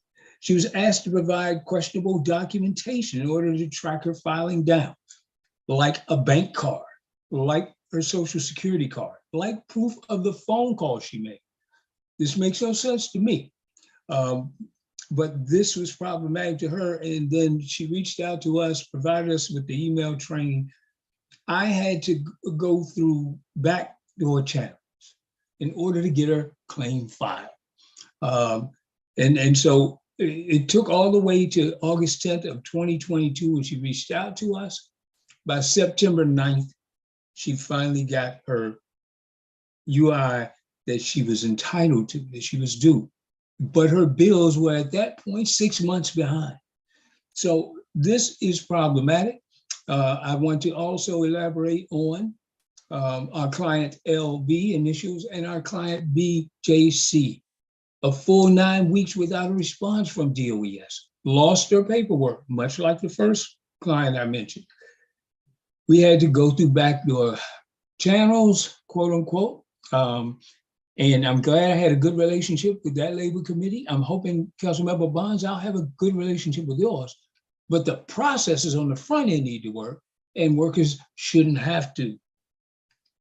I shouldn't have to go through backdoor channels to get what people are doing in this city. These workers mean the world to us. They drive our economy. And so it is so important. In each of our cases, our clients couldn't get a response. There was no record of their filing at first, and they were treated less than respectful at DOES, at the front desk. So tell me where this is acceptable for customer service for DC government. So let me just move to failure to inform DC workers of their rights. So wage theft, that's my baby. That's what we're working on. And we had contended that wage theft exists. But the question is, and DOS says, hey, it's not much of that. They minimalize. Well, what we found was when we wanted to prove our suspicions were true, and we conducted a survey. So last summer through the fall, we conducted a survey, just a cold survey, folks coming off the metro, folks outside the businesses here in the district, and our face-to-face impromptu street survey.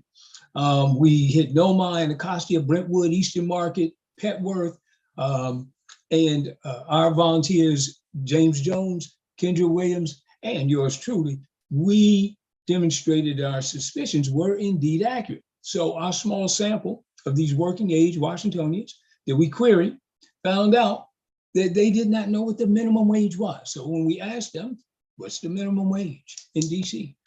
A mere 30% of DC's working population actually knew what the minimum wage was. And sadly, some of them thought they were making the minimum wage when they answered $12, when they answered $14, when they answered $15. Listen, our law needs to everyone needs to know what it is. And so through our survey, which I included in our testimony, just some of the responses that we got, folks did not know what wage theft was. Folks did not. So let me just go back real quick. In 2019, we negotiated with DOES and the council, the former labor committee, and money was requested for DC outreach. And it was appropriated. And that money we found in the budget that came out in 2020, that money was underspent. The ads were supposed to be placed on metro buses, in the metro shelters, on the metro trains, where workers, especially like the S line, for example, we were hoping that workers would be able to see that they had a right to paid sick days and things of that nature. Well, guess what? Workers were not informed. So I'm asking the labor committee here to exercise your power of oversight and work with us so that we, and Cynthia Sevens is a member of the Just Pay Coalition. And so we want to inform workers, if indeed, that money needs to be appropriated to someone else to put those ads up, then we'll be glad to do that. We're currently, Council Member, we're currently conducting outreach and education forums. We're having workshops. And we're going anywhere, and we're sitting in any place with small groups of folks, and we are informing people of their rights under DC's Wage Theft Prevention Act, under DC's Minimum Wage Act, under DC's Living Wage Act. We want workers to know because DC is a leader in this country when it comes to worker protections. So I wanted to mention that. I also advocate, and I have for 6 years now, for an advocate clause, an amendment within the Wage Theft Prevention Act, where workers will have a recognized formal advocate when they go to apply. I've had workers who've come as clients to us who are illiterate. Now, just because they can't read don't mean they can't work. But their employer is making agreements with them that may be verbal or may be written, and they can't read. And so they need an advocate. And when they appeal their case and they lose with DOES, because DOES is not advocating for these workers, I've got to go up against DES then, representing them, and the OAH, the Office of Administrative Hearings, is not allowing our workers to have a representative of their choice. They can't afford a lawyer. And so because I've helped to amend the law and even create some of our DC laws, I do qualify under the federal code, criminal code and civil code, as an expert witness on the letters of our law. And we have administrative law judges that have denied that piece of due process. So we have to legislate this into our law so it can be applied at the Office of Administrative Hearings. Thank you so much for allowing me to testify, Councilmember Bonds. As you can see, my testimony is 6 weeks long, but I try to fit it into 5 minutes. Thank you so much. I want to thank you very much for your testimony. It's very powerful, and I will be back in touch with you. More importantly, I want to ask a couple of questions that may better inform us. Am I hearing you say emphatically that the Office of Administrative Hearings is not allowing a representative of the employee's choice, but they do in turn have, let's say, an interpreter if that's necessary? Is that correct? Interpreter, I understand they do comply with.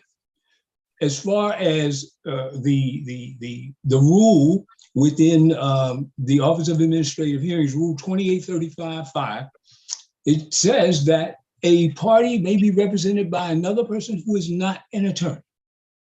And so we had an ALJ with one of my clients just recently in this past winter say that you cannot testify on this person's behalf, or you can't represent them because you're not an attorney. But the rule under 2835 and OAH specifically affords that, and the council wrote that with the intent of allowing a filer, a complainant, to have an advocate there for them. Some people don't know when their rights are being violated. That's why we advocates are so passionate about digging into the law and educating our constituency. So yeah, the language access part, I think they're complying with that. But the representation part, no, workers are losing.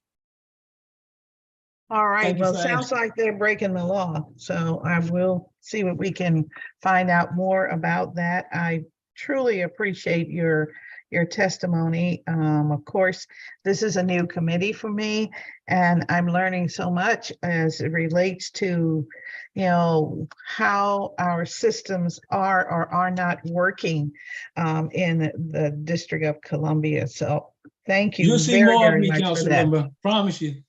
That's great. That's great. And not just in the grocery store, okay? Not just in the grocery store. Thank you so much. All right. Thank you very, very much. Next, we'll hear from Ms. Mitchell. There you go. All right, Ms. Mitchell. We're ready when you're ready. Sure, thank you. Good morning, and thank you for the opportunity to provide testimony regarding the performance of the Department of Employment Services. My name is Sophia Mitchell, and I am a policy attorney at First Shift Justice Project, a nonprofit legal organization with a mission to help working parents assert their workplace rights to prevent job loss.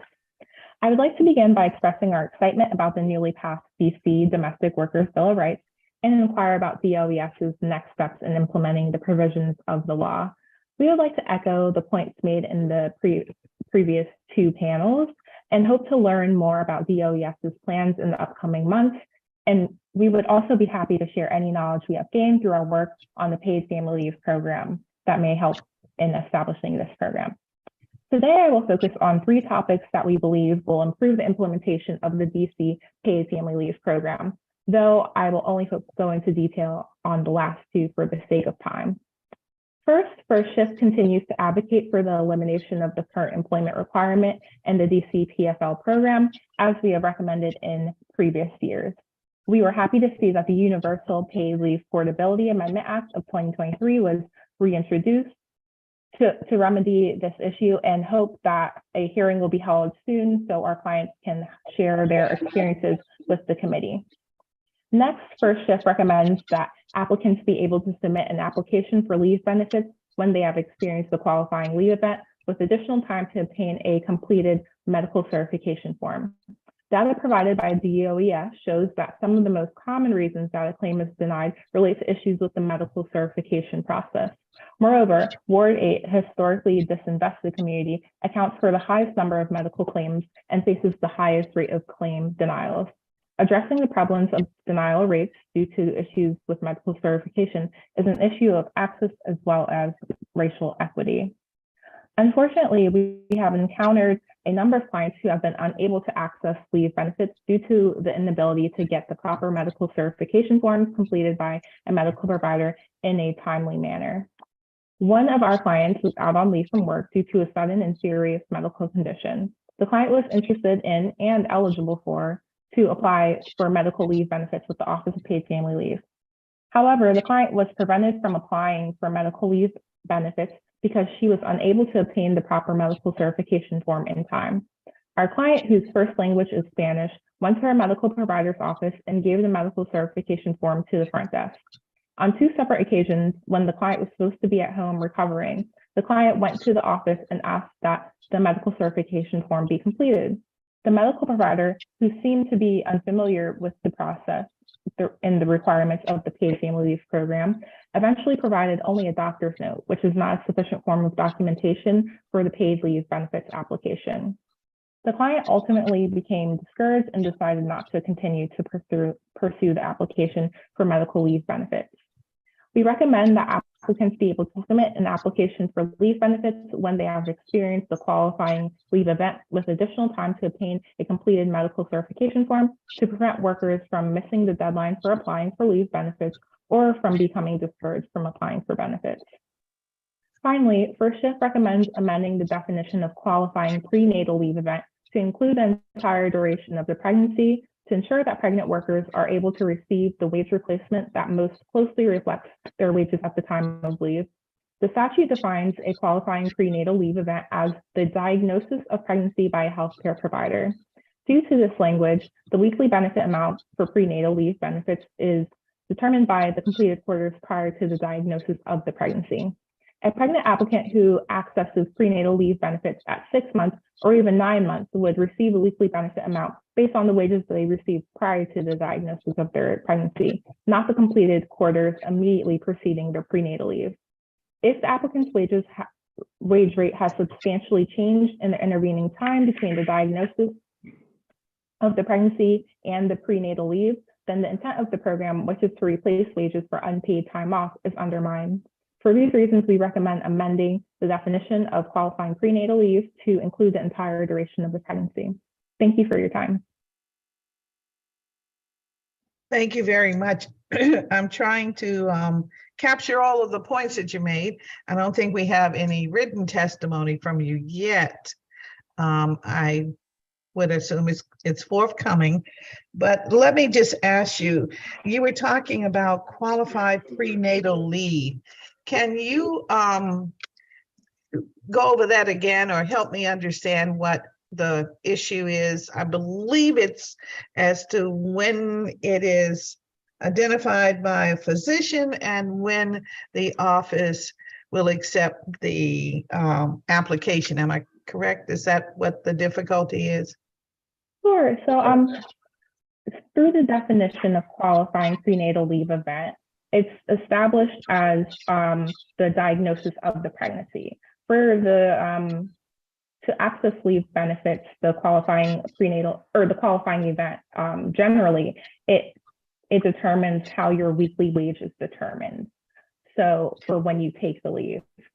So with the qualifying prenatal leave event being the diagnosis of the pregnancy, that makes, so the example I provided, if somebody were to access the leave 6 or even 9 months later, and for example, say they got a new position and they have a raise and they're making more money, their wages would not reflect that change in their salary, because the wages that they would receive would be for completed quarters prior to the diagnosis of the pregnancy, not for immediately when they're taking the leave at, for example, 9 months.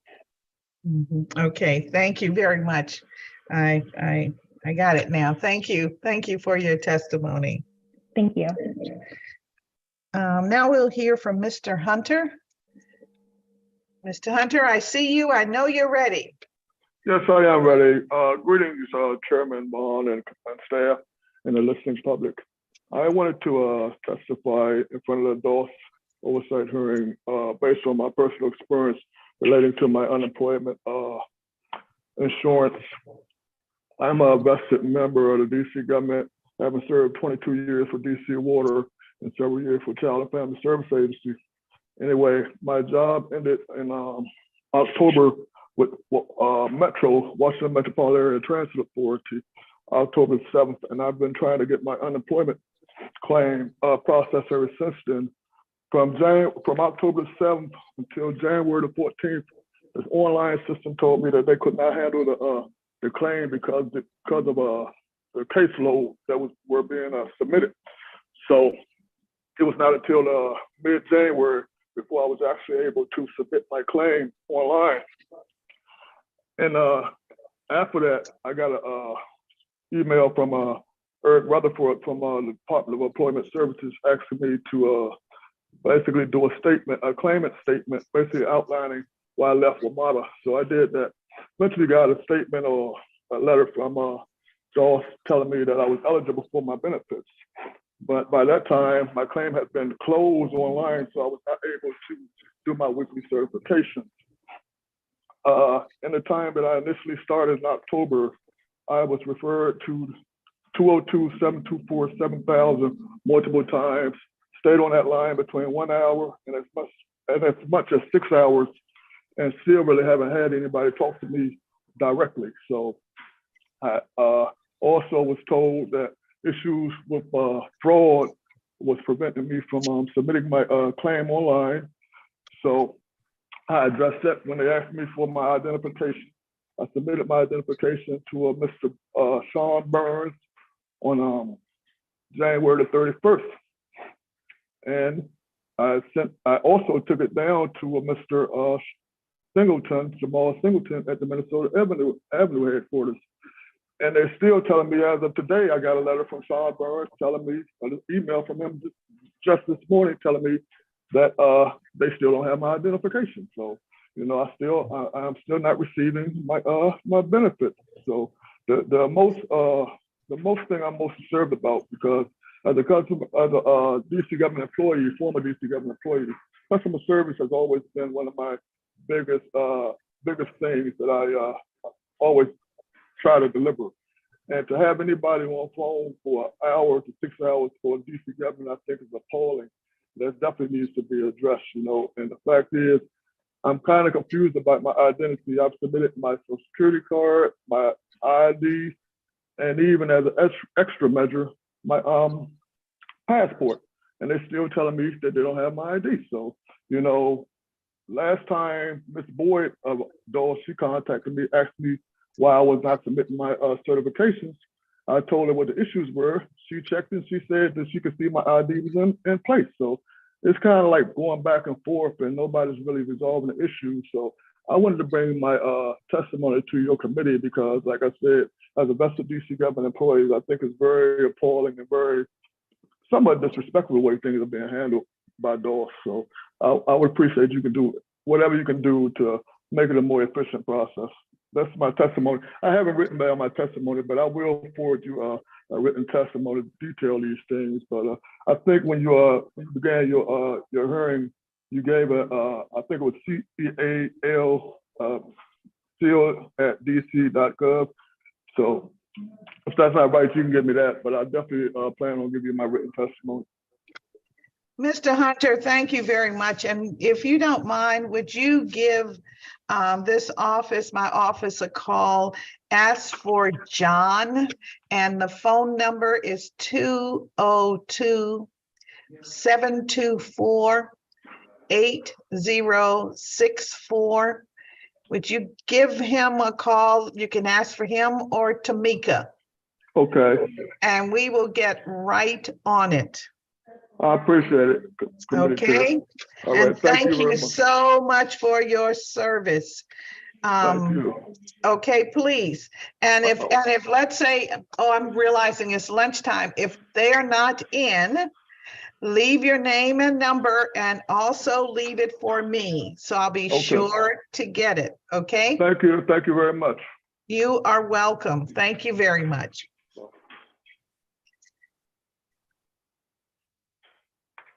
And now we will, let's see, I think we moved Ms. Falcon. Ms. Falcon, you're on next. Thank you very much for being here. Thank you so much for being flexible with me, Councilmember Bonds.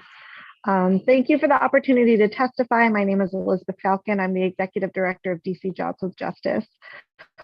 We have a long history of fighting for fair and accountable workplaces in DC and have worked to pass a combination of laws to protect workers from wage theft. Today, I will be focusing on DOES's current enforcement of tipped wages in DC and on the prevention of wage theft in that area. Before I begin, I also want to say that I stand with those who testified to ensure the Domestic Workers Bill of Domestic Worker Employment Rights Amendment Act will be, and I look forward to hearing from the director how the agency plans to inform residents of tipped wage implementation will be insightful to the committee on the opportunities and pitfalls that relate to other labor law enforcement. Tipped workers in DC are at high risk of wage theft. And DC government does not do enough to protect. Until then, much is needed to stop and prevent tip workers from having their wages stolen. In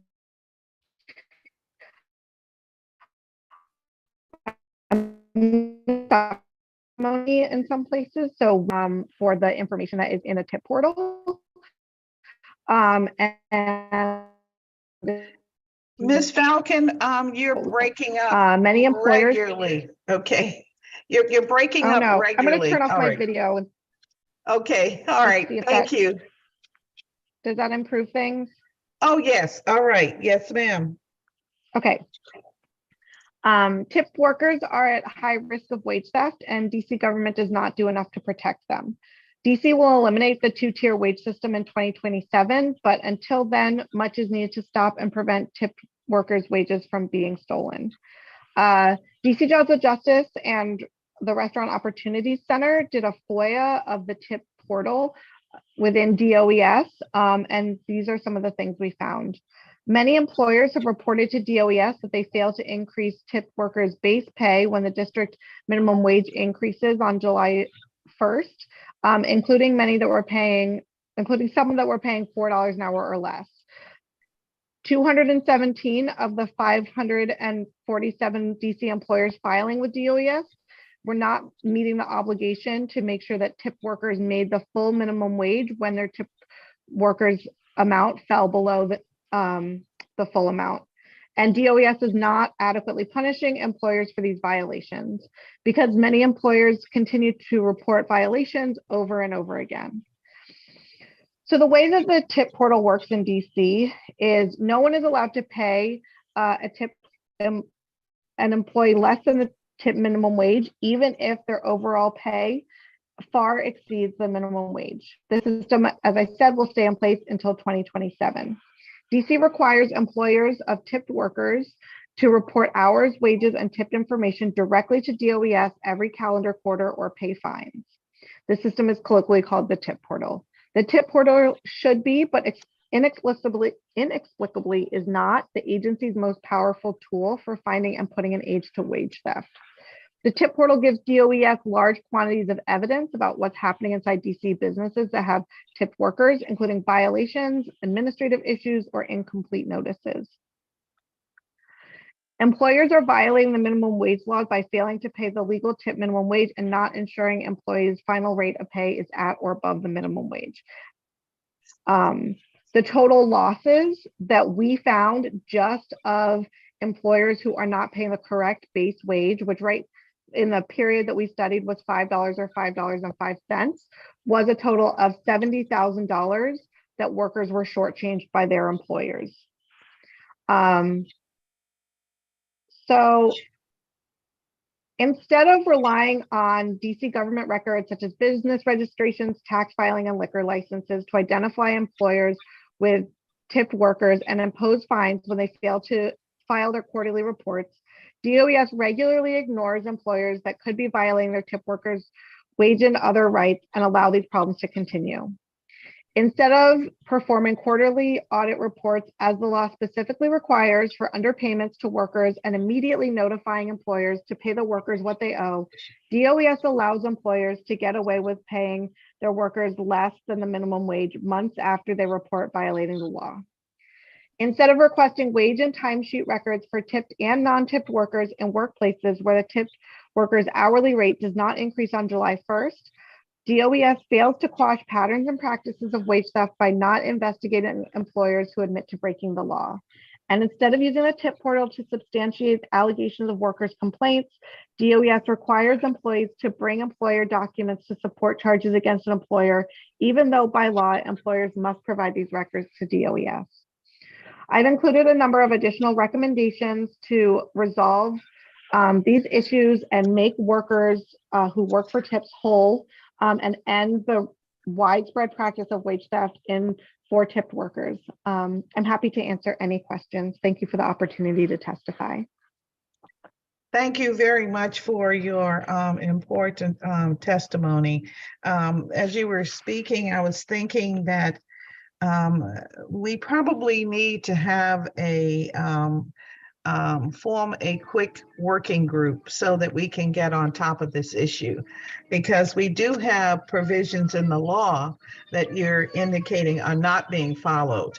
And so we want to get on top of this. So I'll be in touch with you after today's hearing, if you don't mind, with some, hopefully some preventive steps that we can follow. I appreciate your testimony. Thank you very much.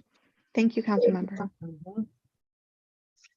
So now we're going to take a very quick break and we will be back at 15 minutes after 12 noon, but we're making good progress and thanks all. So we'll just take a quick break. Thank you.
Tosha? Yes, council member? Okay, all right, you're back. All right, very good. We can go to, we're going to panel 5. So in panel 5, we have Megan McFeely, staff attorney for legal aid of the District of Columbia. We have Commissioner Trupti Patel representing ANC 2A. We have Jamila Grooms, public witness, Cassandra Waters, public witness, and Helen Haley Abraha, a organizer for the Restaurant Opportunity Center, DC. All right, well, welcome everyone. Nice to have you. And so Ms. McFeely, we are ready for your testimony. Good morning. Oh, good afternoon, Chairperson Good Barnes. afternoon. Thank you for the opportunity to testify.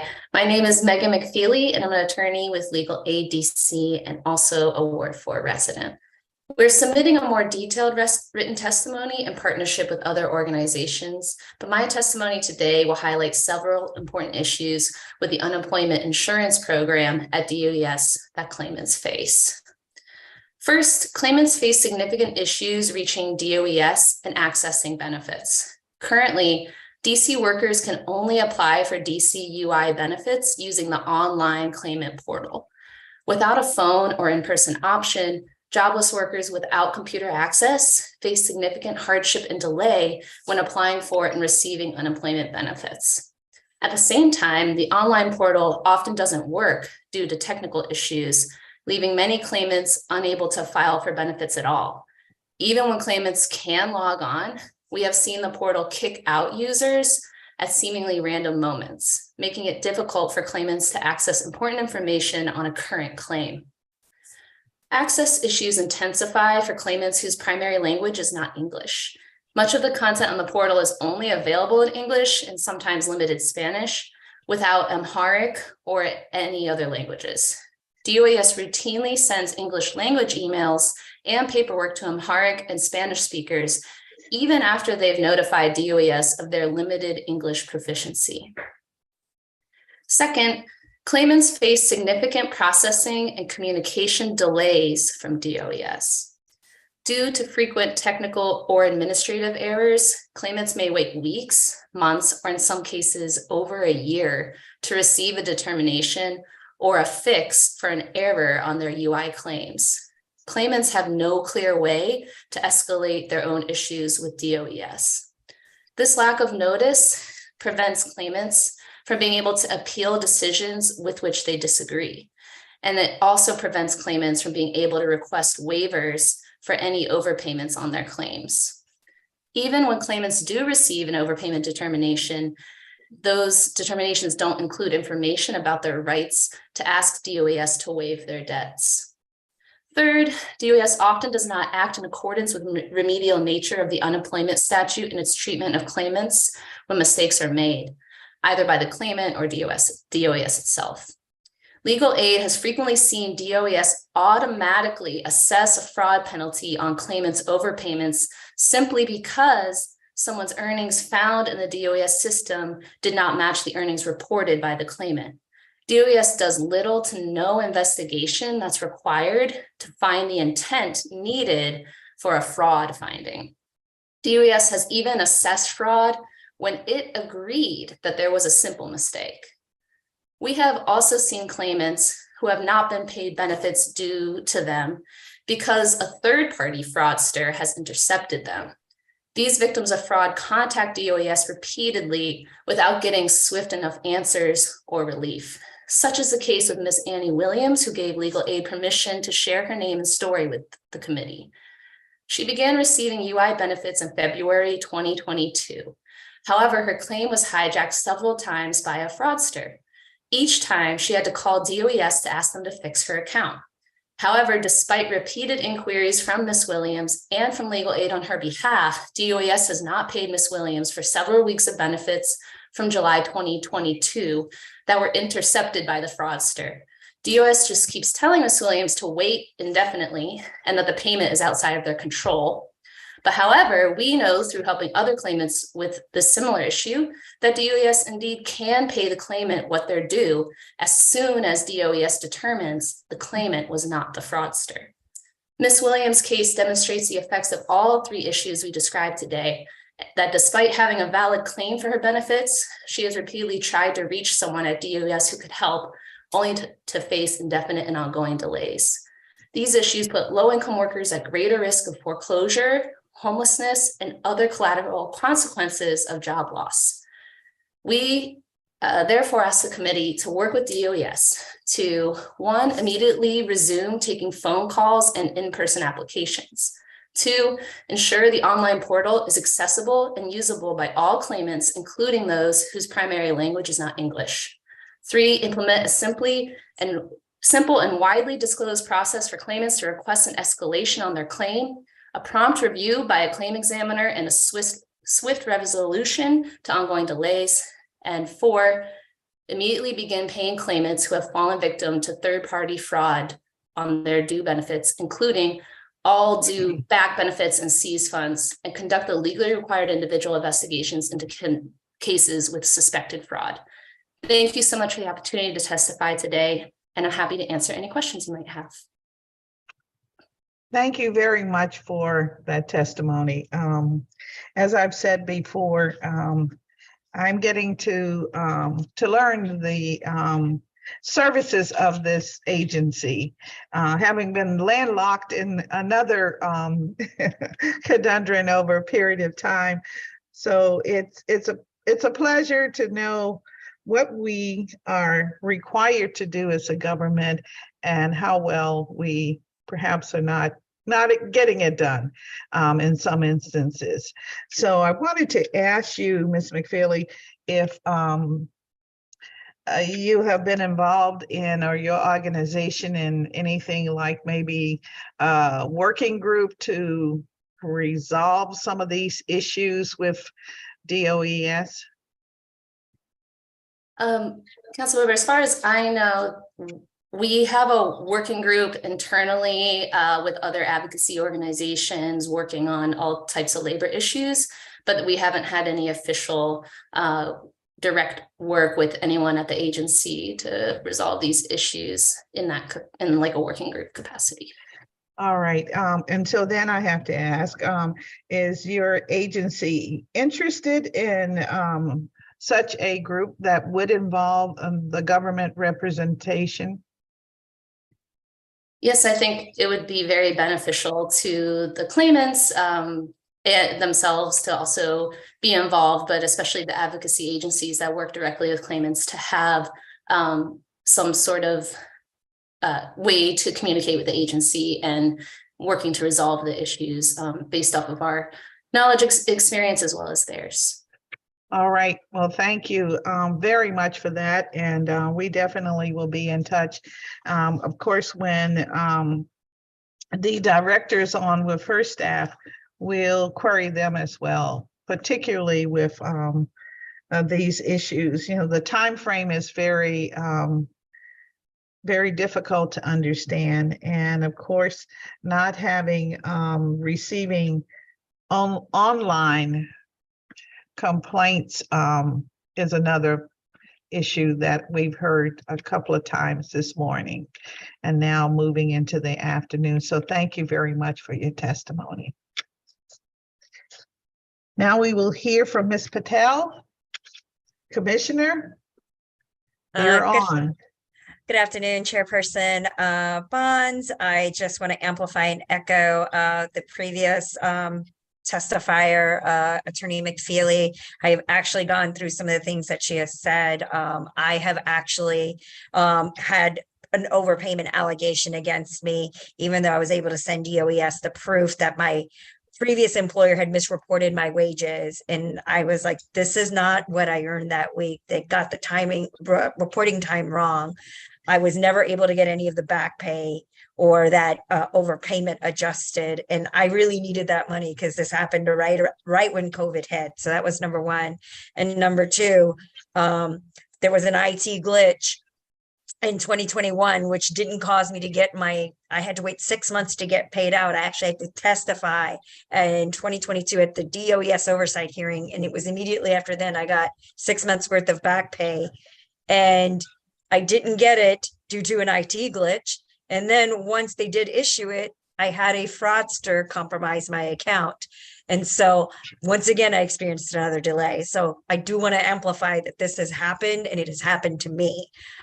So definitely that is something that DOES needs to strongly address. I worked with workers all across the city that have told me these stories. So I just really want to quickly amplify that before I go into my own testimony. Thank you for that indulgence. So my name is Tripti Patel. I am an ANC commissioner from ANC 2A, represent single member district 2A03. And I am the only elected official that is currently a tipped worker in Washington, D.C. I have had my wages stolen multiple times, and it is a nightmare to go through the process in trying to get your wages back to you. I support and amplify Executive Director Elizabeth Falcon of DC Jobs with Justice. I have sent written comments ahead of time, so I apologize. I'm actually going to spend the time I have just amplifying the sense of urgency and making sure that DOES operates in a full functionality way to make sure that they can make sure that tipped workers are paid their back wages and have their wages currently met. One of the biggest pervasive issues that I've seen with my past employers is wage transparency. A lot of us as tipped workers are not informed of how we get our wages that are on a paycheck. I have had to flag my employer that they have gotten my hours wrong. They have not gotten the hourly rate wrong as a sub-minimum wage worker. With the passage of Initiative 82, which will be eliminating the two-tier wage system, which passed in every single precinct in the city. These issues and concerns that many of us are echoing and amplifying are the reasons why Initiative 82 passed. And, with the implementation of Initiative 82 happening this year, I just want to make sure DOES makes sure that they not only educate the public, but they work with employers to make sure that workers are going to get paid correctly and on time, and that there are serious consequences for employers who do not do their due diligence. What is really frustrating and upsetting is to see that DOES has the power and has the information to act against nefarious employers who steal wages from low wage workers like myself, and nothing happens unless it is flagged. I am the one that has to do the outreach and the coordination multiple times across different agencies about tipping. I was actually the tipped worker that went to the DC office of the Attorney General because my employer felt comfortable in charging me for information about how I was getting paid, which I'm legally obligated to get for free. And it turns out that DC is the first area in the nation to tell GradShare to repay its workers. So a lot of these issues are very important, Councilwoman, and we need diligent oversight. I have not been happy with Director Hughes' performance since she has run it, especially since COVID, since I had to help hundreds of low-wage workers win at least 6 figures worth of back pay. More than happy to address any questions or concerns that you may have. And I look forward to working with you on making sure workers get paid. Well, thank you very, very much for that very powerful testimony, and we're gonna work on this together. Clearly, when we start the working group with the government, we would like to have you to be a part of it as well. Okay, so absolutely, thank you. Chairperson Bonds. Consider me ready to go. I know that. Thank you so much. Now we'll hear from Ms. Grooms. Good afternoon. I see you. Mm-hmm. Yes, good afternoon, Chairman Bonds and other DC constituents. One moment, let me bring up okay. Yes, good afternoon. My name is Jamila Grooms, and I'm here today because I would like to share my story about applying for unemployment benefits. I first applied for unemployment insurance on January 19th of 2022. I applied online through the portal and then waited for next steps. After weeks of not receiving any updates, I called the DOS office to see what the delay was. I was told that there was fraud on my account. The representative said I needed to upload my ID and Social Security card to their system. I promptly uploaded the information, but still didn't receive a payment. I called customer service multiple times, but was never given any affirmative answers. In an effort to resolve the delay, I emailed a DOES employee I saw listed on the Google reviews site for DOES to see if he could help me. And he was able to help me. He was able to temporarily resolve the issue. And the next week I started getting payments. I got my first payment in mid-February of 2022. Had I not contacted that person I saw on the Google review site, I can say with confidence that my wait for initial benefits would have been extremely longer, given what I am going through today. I received benefits for a couple of months. However, on May 31st of 2022, I was locked out of my claimant portal. I tried multiple times to get into my account, but could not. The reset password function would not work because it would not send me an email which would allow me to reset my password. This prompted me to call DOES to see why I could not log in. I was then told by a representative that my account was hijacked and that my account will be escalated to the fraud department to get resolved. The representative told me that the fraudulent person had changed my password, email address, and bank account information. Since then, I have been told so many contradicting things. DOES said I needed to bring in my ID and Social Security card to a DOES location in person. They also said I needed to file a police report. I needed to report the issue to the BPC division, and I had to file weekly certifications by email because of my account being hijacked. I completed all what that was asked of me. I was also told by a claims examiner at the Reeves Center location that my funds were still being paid out to this fraudulent person. I asked the examiner, how is this possible when your office is aware of the fraud? He shrugged his shoulders and said, I don't know. I feel that this breach was kept secret within the walls of DOES, which led to claimants falling victim to fraud. Not only was DOES aware of this fraudulent activity, but they failed to make the public formally aware of it. They did not take proper precautions to safeguard our personal information. In September of 2022, I took it upon myself to report this breach to the Office of Attorney General and spoke with Margaret Yulee, Assistant Attorney General at the Office of Consumer Protection, to try to resolve this. She informed me that this was the first she heard of it and that she would investigate it. Since then, I have not heard back from her. I have emailed, called her office, left voicemails, but have been ghosted. Periodically, I am told by DOES that DC MPD and OIG is investigating, and now this is a nationwide issue. I do not understand why this is taking so long. It doesn't make any sense. In May of this year, it will mark a full year that I have been waiting. My experience with the DC Department of Employment Services has impacted me financially and emotionally.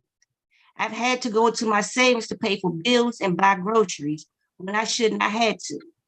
Calling DOES and having had to make multiple trips to their office was emotionally draining.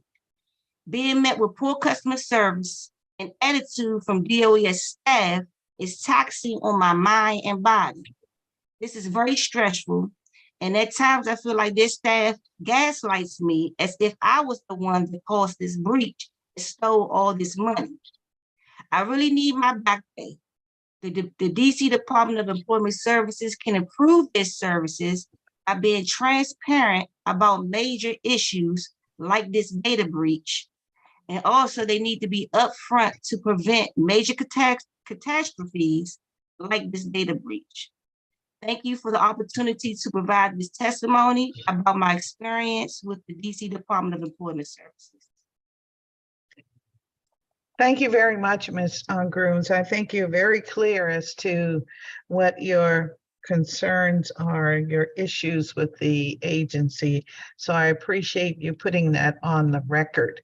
And so I have to ask, am I to understand that even today, you're still waiting to get your back? Okay, it has not been resolved.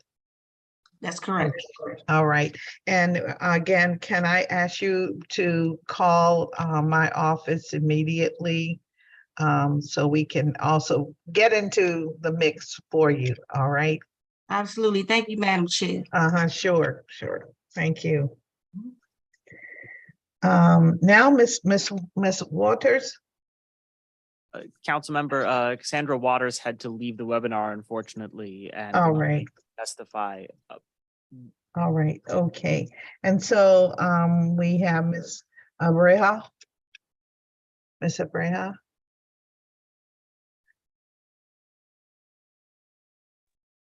Okay. Now we have you. Good afternoon, everybody. I'm happy to be here. Good morning, Anita Bonds and members of the committee. As mentioned, my name is Helen Abraha, and I am happy to testify on the behalf of the Restaurant Opportunity Center of DC this morning in regards to the DOES Office of Wage and Hour Division. ROC DC is a membership-based worker center for restaurant hospitality professionals fighting to improve the wages and working conditions. I personally have also been in the industry as a tipped worker for over 5 years, including my father and my aunt, who have been hospitality professionals for over 30 years. DOES is the first line of defense against wage theft for DC workers. And although it has so much potential and capacity to support workers, there's little evidence to show that this is actually happening in practice. Through our research and direct work with workers at ROC DC, we know that tipped workers are among the district's lowest paid workers and subject to unpredictable pay, harassment, and physical strain. The restaurant industry, where most tipped workers are employed, has some of the most wage violations in the country. At the same time, the district has some of the strongest wage theft laws in the United States. These worker protections empower DOES to investigate wrongdoings, get employees their unpaid wages, and fire employers to punish them and deter further violations. Over the past several years, we have been working closely with DC Jobs with Justice, previous panelist Elizabeth Falcon, to receive a Freedom of Information Act data on the DOES TIP portal. After extensive analysis, we were able to put together 2 reports that outline our findings, titled Still in the Dark and Checked Out, both of which have been sent over to you for review. Overall, we have discovered that was greatly disappointing and worrisome. In order to better scrutinize the practices of tipped employees in DC law requires DOES to collect wages and tip information about tipped workers once a quarter on an online tip portal. It has been about 5 years since the law has mandated that employers disclose the wages and tips of their tipped employees. Yet, still to this day, there is an immense gap in reporting. It is the responsibility of the DOES to be enforcing compliance with reporting, and we have seen little to no improvements in compliance over the past 5 years, with about only 35% of employers reporting wages. The data shows that 22,650 people are working for tips in Washington, D.C., and as many as 18,100 tip workers were found to be unprotected. With as many as 2,000 restaurants in Washington, D.C., about 1,418 of those 2,200 restaurants held an ABRA license in 2021. And of that 1,400, only 498 reported once or more that the tipped wage portal during the reporting period, meaning employers were reporting only 75% of the time. What is even more disturbing is that we have found on numerous occasions that employers have self-reported wage theft. Employers have explicitly stated that they are paying workers below the tip minimum wage, and many still pay workers $4 an hour, and almost half of those have reported are inputting data that clearly states workers have not been making up the full minimum wage with their tips included. We identified 1,500 times employers an employer reported to DOES that they failed to pay a worker the difference between the tip minimum wage and the full minimum wage, resulting in lost wages. And as of July 1st, 2021, we found that there were 1,900 times an employer reported to DOES that they had failed to pay tipped workers at least $5.05. Overall, there were 1,002,000 hours of work DOES knows about that went underpaid. The tip portal should be the agency's most powerful tool for finding and putting an end to wage theft, but this has not been the case. Although Initiative 82 has passed, we tipped workers will still be paid with a two-tiered wage system for the next 4 years. It is crucial that within this time, we are doing everything to mitigate wage theft for tipped workers at the district. When workers rely on customers to provide most of their pay, as tipped workers do, they're at great risk of being underpaid. No one is allowed to pay the tipped employees less than the tip minimum wage, even if their overall pay with tips exceeds the minimum wage. Companies are also not supposed to pay the lower tip minimum wage to any workers unless the company has provided them with clear information about how the tipping system in their workplace functions. The assumption is that they will receive enough tips per hour to ensure that they are taking home at least the district's full minimum wage. A tip worker earns the full minimum wage as referred to as employer by a tip credit. This must include notice of starting pay rates, overtime eligibility, tip sharing policy, and the amount of deductions of a credit card. I see I am at this. I will quickly wrap up by saying what we really need is transparency from DOES to understand what they are and hold the employers accountable, what steps have been taken to address the self-reported wage theft. And lastly, before I end, I would also like to express our solidarity with the DC Domestic Workers Alliance, who finally passed the Domestic Workers Bill last year. Thank you for your time and efforts to ensure DOES is a stronger and more effective agency in protecting workers' rights. Thank you. Thank you very much for your testimony. Yes, I'm familiar with much of the information you shared. I did receive a copy of the report from Ms. Falcon, and a very interesting report. I just have a question about this 1,200,000 hours that that the tip worker did not receive appropriate or payment in accordance with the law. Mm-hmm. Tell me how this number was arrived at. Do you know? So from my understanding, with collaboration of DC Jobs of Justice, we were able to request FOIA data. And from that, we've taken our time, essentially from the years of 2020, 2021, and the first 2 quarters of 2022. And so the second report that we currently published focuses on the time period between April 2021, I believe, to fiscal year April 2021 to March 2022. So we do still have more data to sift through, but from that time period, we were able to calculate the numbers, put it all in a spreadsheet. And I believe that's how we were able to get the 1,200,000 hours that have been reported to DOES that has been underpaid. Okay. And when you say has been underpaid, do you have well, I'll ask this. So if I were a tip worker and worked during that time frame, but I'm no longer a tip worker, can you give me some indication? How would you find me to give me this back pay?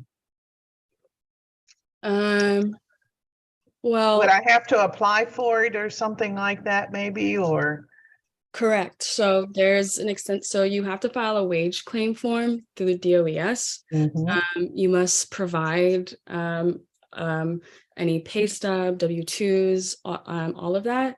And really, truly, it is the responsibility of the worker to provide that information in order to receive credit. It is a fairly difficult and arduous process. It does take a really long time for DOES to respond.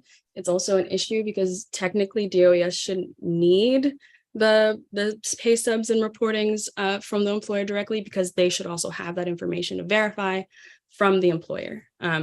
So it's a two-sided struggle where most workers are already under the poverty line. Most of them are parents. Most of them feel like this is the status quo of the restaurant industry. And so some of them may not even try to get their wage claim back. And some of them may not even know that they're owed money. We talked to workers this week who found out that they are supposed to receive an hourly wage on top of tips. So it's these small things that workers don't even know what they're owed, that it's hard for them to advocate for themselves. However, it is very clearly stated of the very few restaurants that have reported, they clearly have not shown any shame in showing that they've been underpaying their folks. And this is just based off of numbers that they have self-reported. And this is the 498 number I had mentioned. Yes, I have that number. All right, thank you. Thank you. Thank you very much. I appreciate that. Absolutely. Have a great day. Thank you. You too. All right. Ms. Patel, I think I see your hand. Is that, am I seeing right? Okay. You want to add a comment? No, it continues. Now, Ms. Grooms, okay. My hand. Forgive me. You all very much to this panel. Now we'll move to panel 6. Again, Tosha, if you can tell me who's available. In panel 6, we have 3 employers that partner with DOES. We have Victor Holt representing VTech Solutions. We have Samia Bingham representing Flavors LLC. And we have Charay Carter Jenkins representing Chicken and Whiskey. All right. We'll start with Mr. Holt. I see you. Go right ahead, sir. Thank you, Council Member.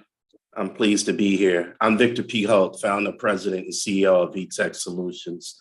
We are district certified CBE with certification categories that includes longtime resident business, veteran-owned business, resident-owned business, and equity impact. For the last 22 years, we have provided health, technology, and professional service to district agencies in the communities they serve.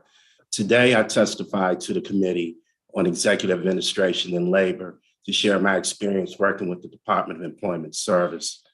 But before I start, I would be remiss if I did not put a shout out to the DC Mayor's Summer Youth Employment Program that was started by the late Marion Berry. This is where I was first introduced to the job world, and I was a part of the inaugural program in 1979. As a district resident, I have witnessed the growth of the city in many different ways. From the North Michigan Park neighborhood, I grew up in Ward 5, VTech's Georgetown office located in Ward 2, and the bustling Columbia Heights corridor in Ward 1, which I currently reside. I see the economic effects of commerce, employment, and growth for district residents and business owners daily. Since VTech's inception, DOS has supported my organization. We use them as a first source resource in filling open requisitions. We also leverage their on-the-job training and workforce development programs. We work routinely with TCS stakeholders to implement and develop strategies to train, mentor, and onboard district residents as job opportunities arise, thus contributing to the district economy while serving the organizational needs of our clients and or company. Most recently, we partnered with TCS to identify and are in the process of onboarding 104 employees. Through the support of TCS stakeholders, which includes Arlen Harrell, Deputy Chief Innovation and Partnership at DOES, Shanakwa Blank, Program Manager at DC Infrastructure Academy, Gloria Cheese, Senior Program Manager, Talent and Client Services, and Ashra Goins, Workforce Development Specialist, Talent and Client Services. We will meet our contract required staffing needs. TCS is a proven and vital partner to VTech. We work seamlessly together. This includes hosting job fairs, whether it's at our Georgetown office or a DOES location that includes DCIA, which is on Pomeroy Road. In addition, TCS identifies and vet candidates to include verifying required certifications or providing the necessary training to obtain the certification. TCS provides VTech with the resources, thrust, and impact often found in large human resource organizations. The big win, we're hiring district residents and putting them to work and bringing viable job opportunities to them that assists them in beginning or continuing their pathway to the middle class or beyond. I'd like to thank the committee for its commitment and support of DOES and the service they provide to the district and small business community. Small businesses are a vital part of the engine that fuels the district economy. We bring growth, innovation, and employment opportunities. We embody the promise, hope, and future of our city. District agencies like DOES and its various programs allow us to be successful in bringing new and relevant jobs to the city we love and serve. In order for a city to prosper, we all have to be engaged. As an employer, VTech Solutions Incorporated stands with DOES, TCS, and DCIA on the front lines in bringing career opportunities to district residents.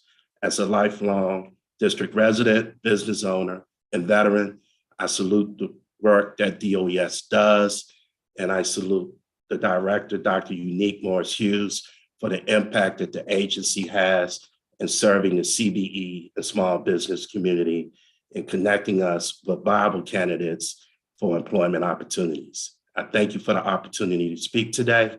I'm available to engage in continued dialogue at your convenience. Thank you very much, Mr. Holt, for your testimony. I just have want to make sure I understand. You said that you have 104 DC residents that are currently enrolled in your program. We have reached out to TCS, and we're looking to hire in the process of onboarding 104 employees.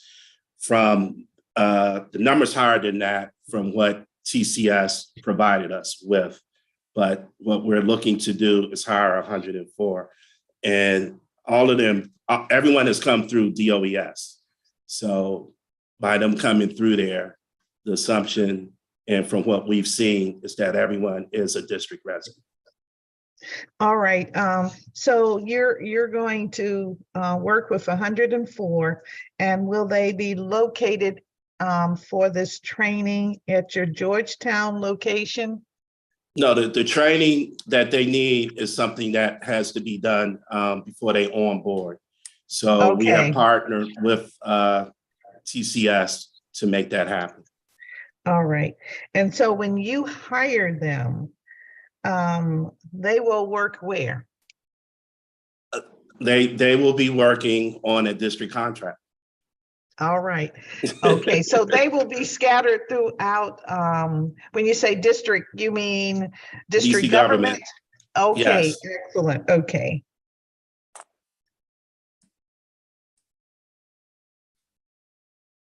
And so you'll manage their employment package, Correct. so to speak. All right.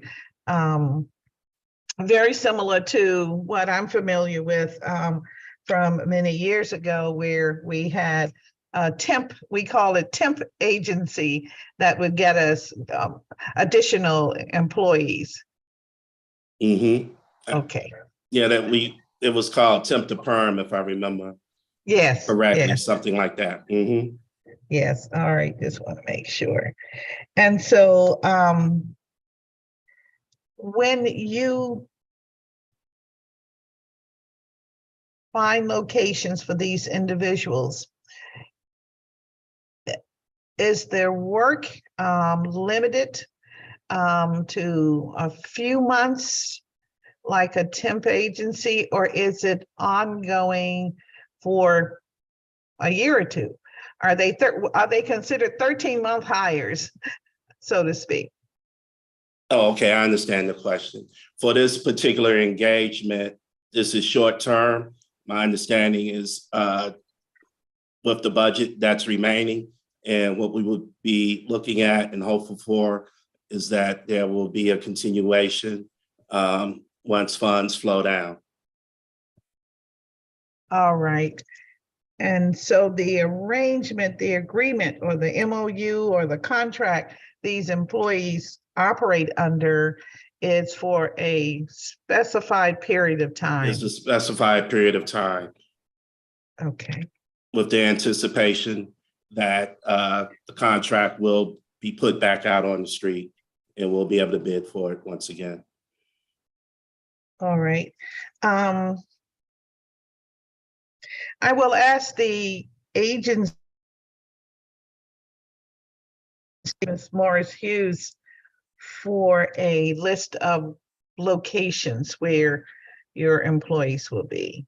I won't ask you for that. Okay. All right. Okay. Thank you. Thank you very much. And thank you for this service. Thank you. Mm-hmm. Now we will hear from Ms. Bingham. I see that you're here with the Golden Gate behind you and what have you. This is my Monday inspiration, council member. Excellent. Good afternoon, council member Bonds and staff. Thank you so much for the opportunity to testify today on my experience with the Department of Employment Services, specifically the on-the-job training program. My name is Samia Bingham, founder and CEO of Flavors Culinary Hub, the first and currently only member-based culinary incubator located in Prince George's County, where we serve 30 under-resourced food and beverage entrepreneurs throughout the Washington, D.C. metropolitan region within our technical incubator programs to maintain their health department food licensing permits, as well as grow and scale their food and beverage brands through education, business development, and access to a state-of-the-art licensed commercial kitchen facility. I recently hired an underemployed Washington, D.C. resident through the DOES on-the-job training program, and I'm here to share my experience with this program. During my entrepreneurial journey since 2014, I have had the honor of experiencing the OJT program in several DMV regions, and now as a new employer partner with Washington, D.C. As a small business, the OJT program has been instrumental in my growth, while also having both a social and economic impact, being able to hire both unemployed and underemployed talent from the communities in which we serve. Every dollar earned in business is integral to us meeting our next goal, and the OJT program has provided us with the assistance that can be costly to an emerging business like myself. The assistance that has been the most helpful to us includes employee soft skills training, knowledgeable HR professionals, and career coaches from the OJT program. Candidates come into our organization with training needs that may not be within our original budget, but with the OJT program support, we have an extra support team to assist with our needs. Small businesses account for 44% of U.S. economic activity, create 2/3 of new jobs, and deliver 43.5% of the United States gross domestic product.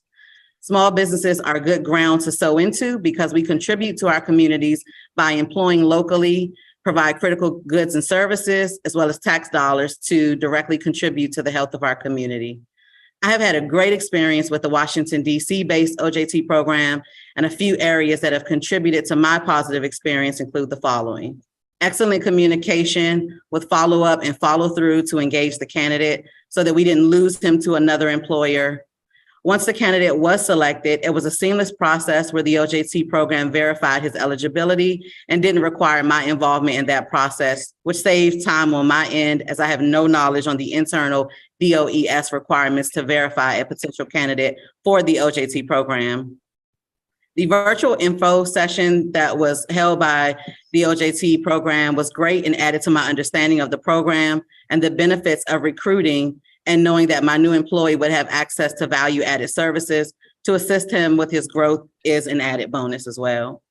Lastly, the DOES services and collaboration feels like a true partnership where I have been able to ask questions about other workforce development services that we may need to assist our new hire in his growth.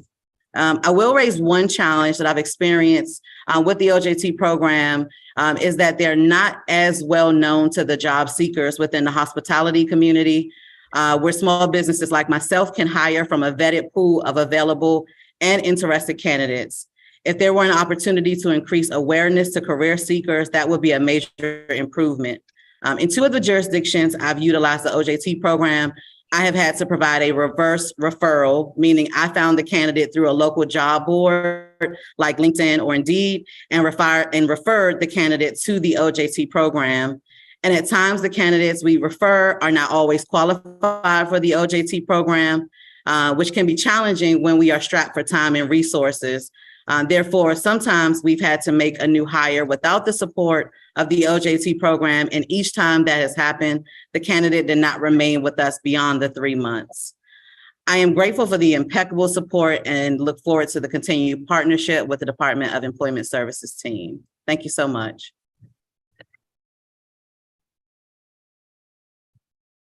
Thank you very much. Somehow my camera continues to go off. I apologize.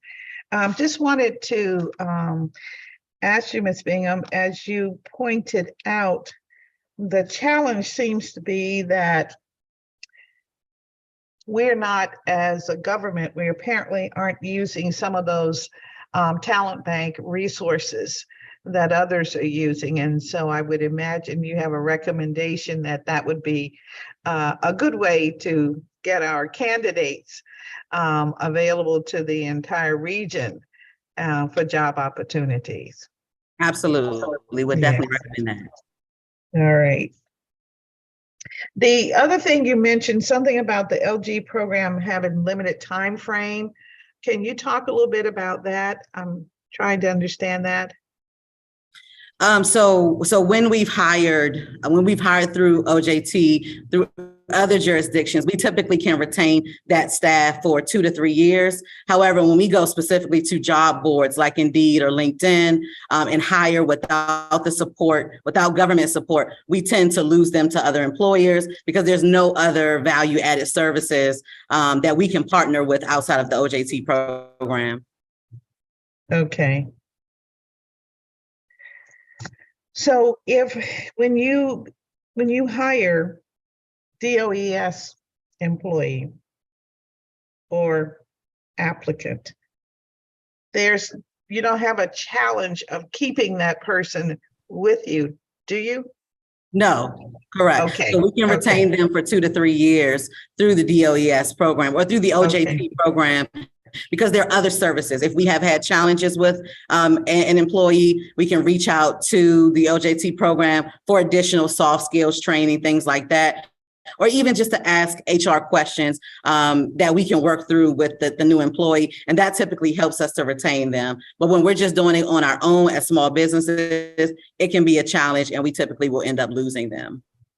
All right. And so when you have this employee, does DOES provide you with any like training resources, money to help you keep the employee interested? Yes. So 6 months of their initial salary set at 75%, we are afforded a grant for that, to hire that underemployed or unemployed Washington, D.C. resident.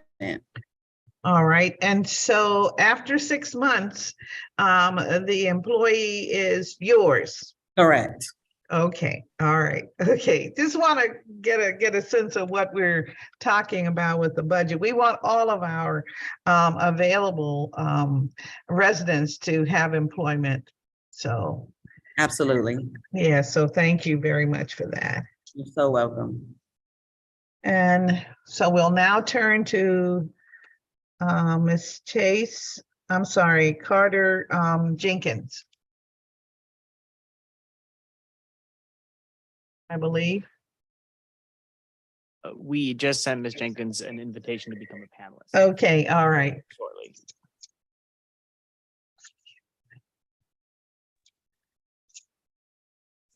Hello, can you all hear me? Mm-hmm. Yes, we can hear you. Awesome. Go right ahead. Good afternoon, everyone. My name is Sheree Carter Jenkins. I'm speaking on behalf of Star Restaurant Group, a restaurant ownership company that owns concepts in the DMV area, such as Doi Moi, the Walrus, Oyster and Ale House, and Chicken and Whiskey, a fan favorite of mine. Today, I will be sharing our experience with DOES's Office of Talent and Client Services with assisting to hire and staff our newest location in Navy Yard, which has been open at this point for a little less than a year. So let me give you the situation. It was last summer. We were right around the corner from opening. We were having issues with retaining potential employees because due to supply chain issues with which so many people had experienced, our date kept getting pushed back further and further and further. And obviously, you hire people, they're expecting a certain start date. When you can't fulfill that start date, then they go on to other opportunities. That said, reached out to DOES and asked, how they could assist us with this. And boy, did they really come through. They launched their services to help us not only fill our applicant pool, but to also fill, some of the openings that we had. Arlen and his team, namely Ashura, Maria, Allison, and Stacy, supported us during this time by providing services like placing job postings and blasting our openings to their entire database on our behalf, pre-screening candidates for us, which side note there was a huge time saver and lifesaver for us. And then even being willing to hosting hiring events for us, although we couldn't take advantage of that at the time because we were so close to crunch time with opening, just the idea and the thought that service was there was really helpful and supportive to know.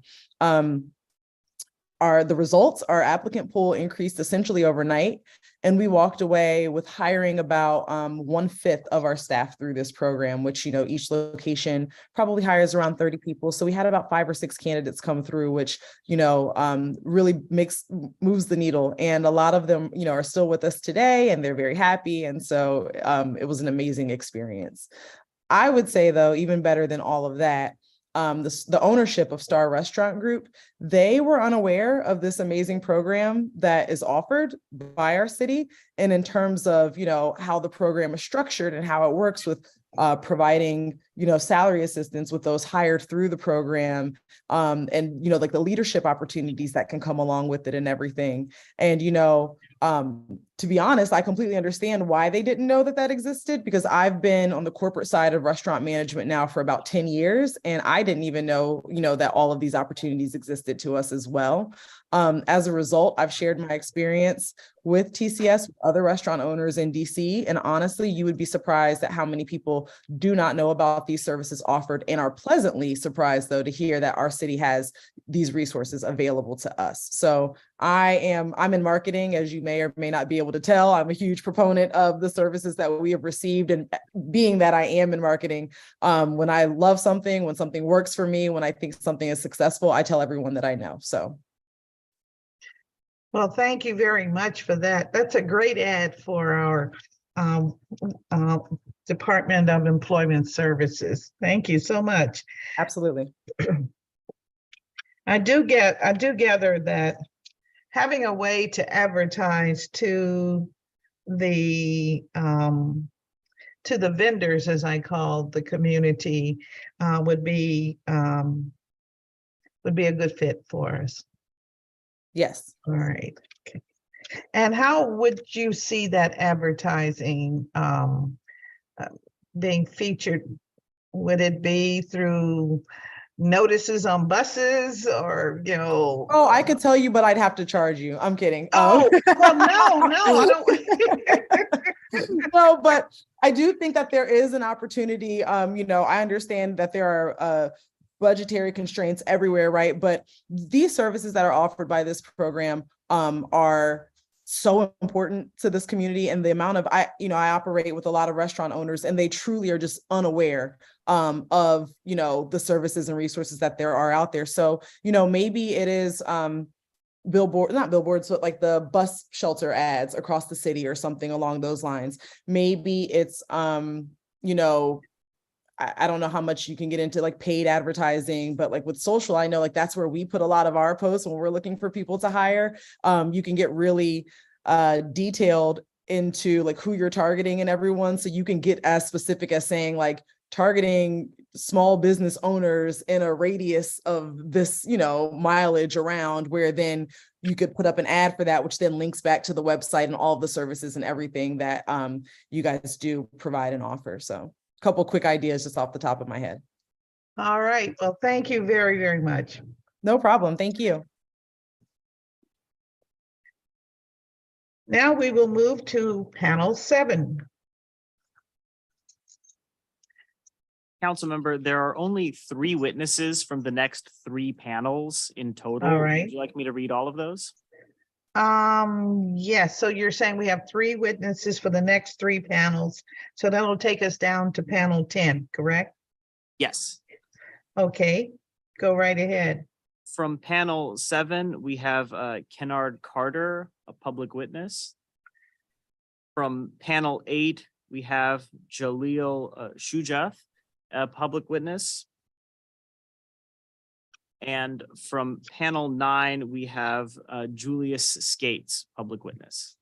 All right. We'll bring them on.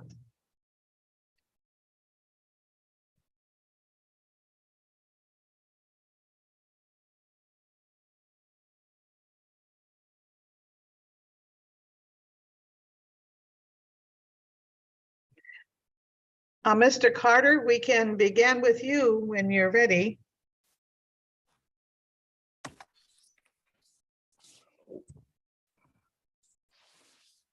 Hello, how's everybody doing? Good afternoon, Councilmember Bond, and to all committee members. I would like to thank Shanita and DOES as well as Grid Alternatives for this opportunity. Sorry about that. My name is Kennard Carter. I am a Washingtonian and grew up in Ward 8 area, in the Ward 8 area. I am the workforce training supervisor for Grid Alternatives and SolarWorks DC. The DC Infrastructure Academy has changed my life. I am honored to be a DCIA alumni. I entered the SolarWorks DC program in 2019, and in 4 years, I have excelled tremendously. After completing the SolarWorks program as a trainee, I took all the social and soft skills as well as hands-on training to further my career development. Sorry about that. So yeah, basically now what I'm doing is I'm a workforce training supervisor. I started off as a trainee. I took all the skills that I had provided from DOES, and now I train the exact same class that I teach. It's amazing because I actually come from Ward 8, of course. I've been through a lot, ups and downs as well, but going through this program have showed me that that it's always, it's always light on the end of the tunnel, and that it gives me an opportunity now to give back to my community and reach a hand back towards my peers in my community, so they can get the same training as I got. So I just want to say that I appreciate DOES, DCIA, and Grid Alternatives for everything they have done for me. Walking testimony that is never over. That's it. Thank you very much, Mr. Carter, for your testimony. Thank you. And now we'll hear from Mr. Shujath. And Hello. Forgive me for butchering your name. I'm sorry. It's okay. No, you did a great job. Thank you so much. I hope you can hear me okay. Yes. Good afternoon, Councilmember Bonds and committee. My name is Jaleel Shujath. I'm a Ward 4 resident, and I'm here to share my testimony about the SolarWorks DC program and its impact on DC's energy resilience and job creation, similar to my colleague, Mr. Carter. As we all know, DC has a stated goal of bringing solar power to 100,000 low and moderate income families, as well as reducing carbon emissions by 56% by the year 2032, just 9 short years from now. This is where programs like SolarWorks DC comes in. SolarWorks is a DC Infrastructure Academy workforce development program that provides training in solar panel installation to DC residents. Through this program, participants gain the skills and knowledge they need to install and maintain solar panels, which can help to reduce energy costs and increase energy resilience in our communities. In fact, many of the witnesses that we've heard from today speak to the central theme of resilience, whether it be economic resilience, energy resilience, et cetera. And I think this is critical here as well. But Solar Works is more than just a training program. As Mr. Carter stated, it's a job creation program that helps DC residents with good paying, high quality jobs in the growing renewable energy sector. By continuing to invest in programs like Solar Works, we can not only help to create new job opportunities, but support the transition to cleaner, more sustainable energy. I was fortunate to participate in this program last summer, actually trained by Mr. Carter, and received several industry certifications as a result.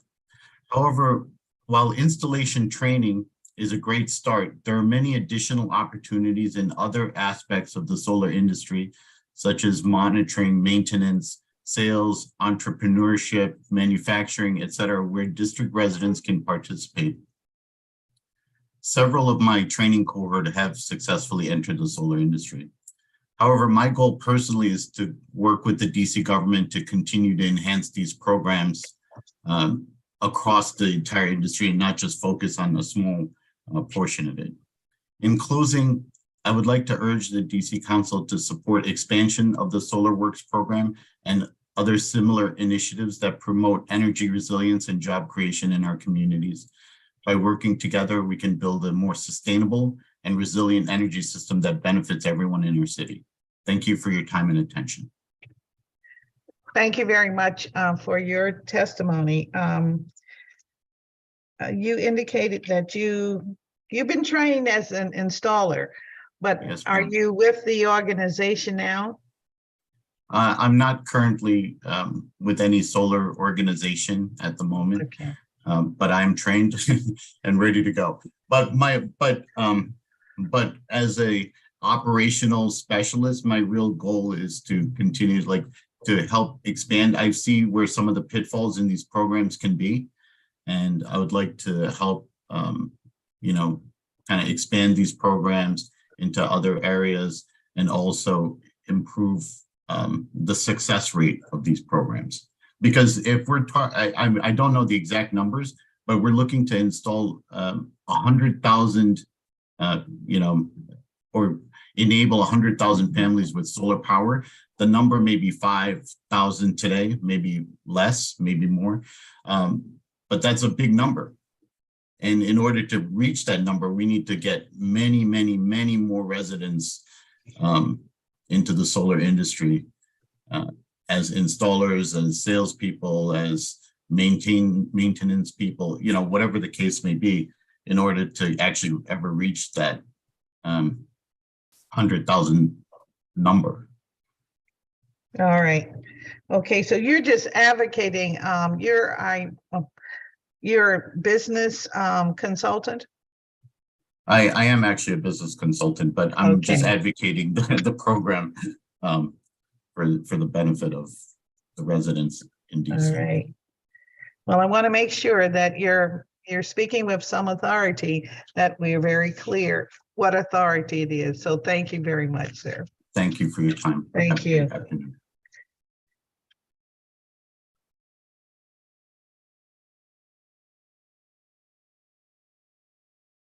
And now, Mr. Skates. I believe there you are. Good afternoon. Good afternoon. First of all, I would like to say thank you for the opportunity to speak here today. I would like to start off by saying I'm a DCIA graduate. I graduated from the PEPCO program, where I've also received a lot of certification for my job. For example, forklift certification, flagger. And I would first off by saying I'm really thankful for this opportunity, simply because I was one of those college students that didn't really know what path he wanted to take in life, as far as should I go more traditional? Should I quit school Should I, I was just filled with ideas from peers, from parents. But then I seen this program, and they don't just offer solar or Pepco, they offer CDLs, IT classes, just basically anything to get you motivated and endure to a field that you actually want to be in. So for me, I picked Pepco, and alongside me and my classmates, I've seen students who didn't even think they were going to get an opportunity to work for somebody ever again, just simply because of some of the past they have. There's really a different, diverse amount of people in the program, but at my graduation date, it's a night and day difference from each and every student that has gone through that program, from them being more professional, or they know how to argue more professionally rather than start, getting angry about certain things, or they just learn how to interview. They learn different things that they can take on in their life and then make them grow as a person. And to that, I just say thank you to everybody who's involved. DOES, DCIA, everybody. Well, thank you very much for that testimony. May I ask, are you currently employed? I don't want to go too much into detail, but I am in the employment process right now. Oh, okay. All right. Yeah. Yes, ma'am. All right. Excellent. Excellent. Well, let the committee know when you get that Oh, yeah, that for sure. sweet spot so that we can congratulate you. All Yes, right. yes, ma'am. I just want to say All thank right. you, guys. Okay. Thank you very much for your testimony. Now we will move to panel 10.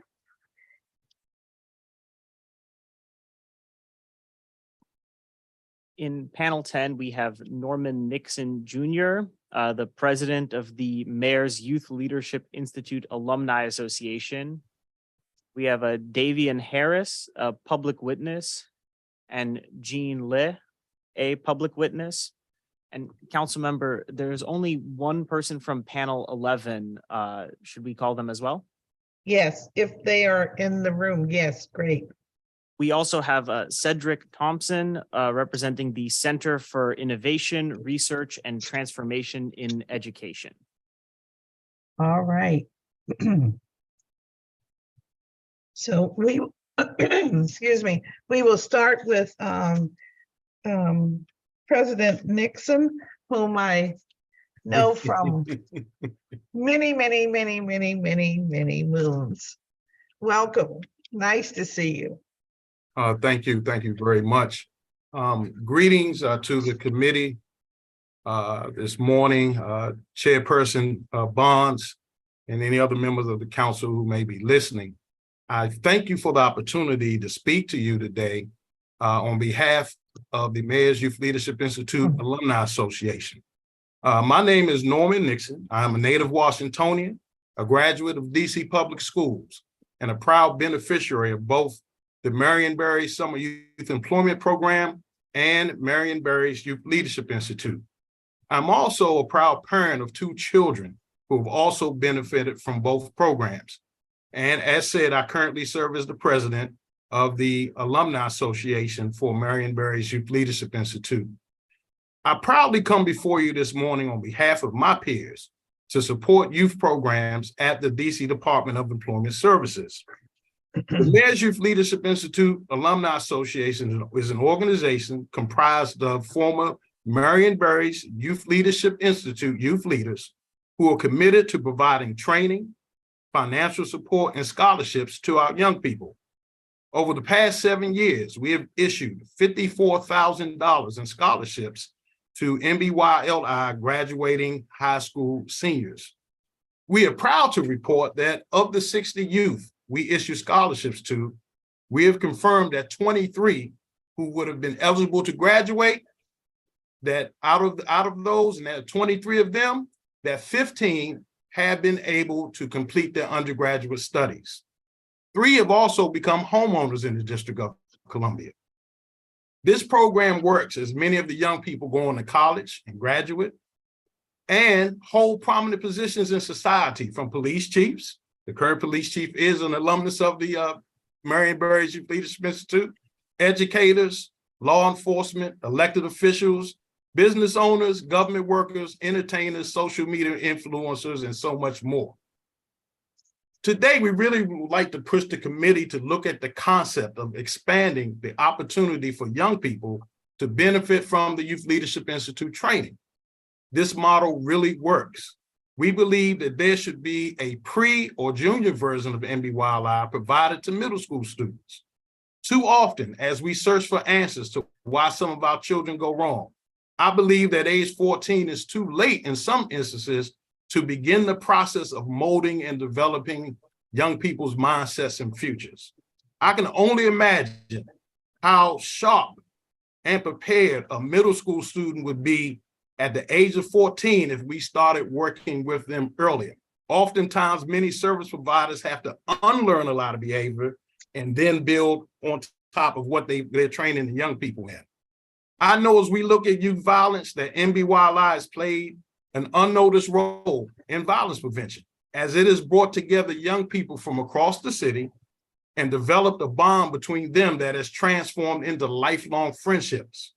These relationships and friendships have overcome some of the traditional rivalries between neighborhoods, schools, and crews. MBYLI has successful in-school chapters at schools like Anacostia, School Without Walls, and Spingarn, where we went directly into the school and provided the Leadership Institute training. I would like to see the Institute receive more programmatic funding and staffing. I would also like the city to look at spending money on financial and material incentives for our young people as they achieve things, to change the culture, to make it popular for young people to achieve. DOES and the Office of Youth Programs has recognized the significance of our work and made us feel like a valued partner. This is so important as we're working with MBYLI to plan significant activities for the 45th anniversary of MBYLI and the 45th anniversary of Marionberry Summer Youth Employment Program, which is right around the corner. Most importantly, we are impressed with the continued emphasis on providing employment and training opportunities for 18 to 24-year-olds in our city. This age group is one of the most important service demographics in our city as they make a major transition into careers and self-sufficiency, and in some instances are graduating and migrating back into the city. We look forward to continuing the work with DOES and the agency's youth office in finding additional ways to give back to our city and to contribute to the upward mobility of our city's youth. We look forward to continue to work with Hakeem Rogers, the new Associate Director for the Office of Youth Programs, and his team. Thank you very much. Thank you very much for your testimony. Mr. Nixon, have you had already begun conversations with the director at DOES about your ideas? Yeah, I am scheduled to meet with Mr. Rogers.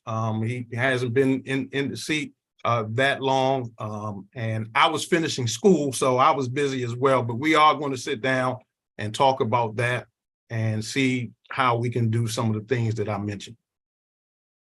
All right, you'll let me know how things are progressing over the next couple of weeks, please, sir. Yes, ma'am. All right. Thank you very much. You're welcome. I remember the Marionberry Youth Leadership Institute, and I remember how very involved the program was with not just the young people, but the families. And I think you might be on to something. At least it's worth a try as we're looking at, ways to stem the tide of violence, especially, amongst our youth. So I'm very, very interested in how you proceed and hopefully get some results. So thank you very much for that. Thank you.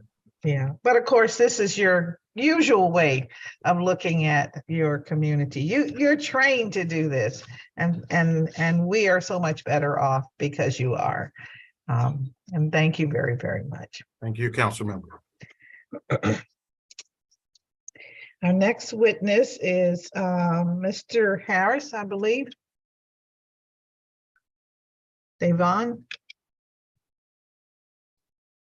Harris. All right, there you are. Okay.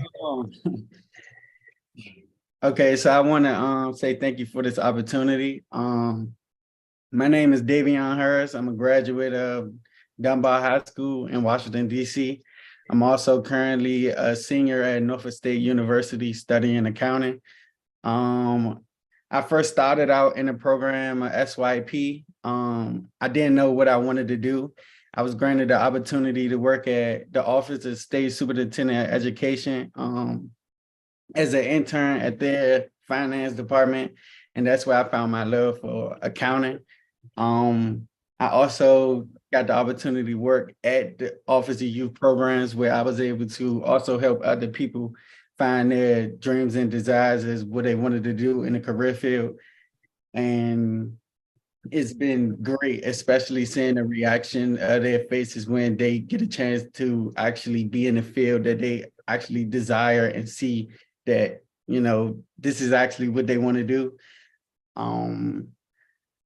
Yeah, I'm sorry. I was also awarded a scholarship to enhance my degree here at Norfolk State University. It was a big help knowing that college is very expensive, but with all the programs in DC, it was able to cover it as far as the funding of it. And yeah, thank you.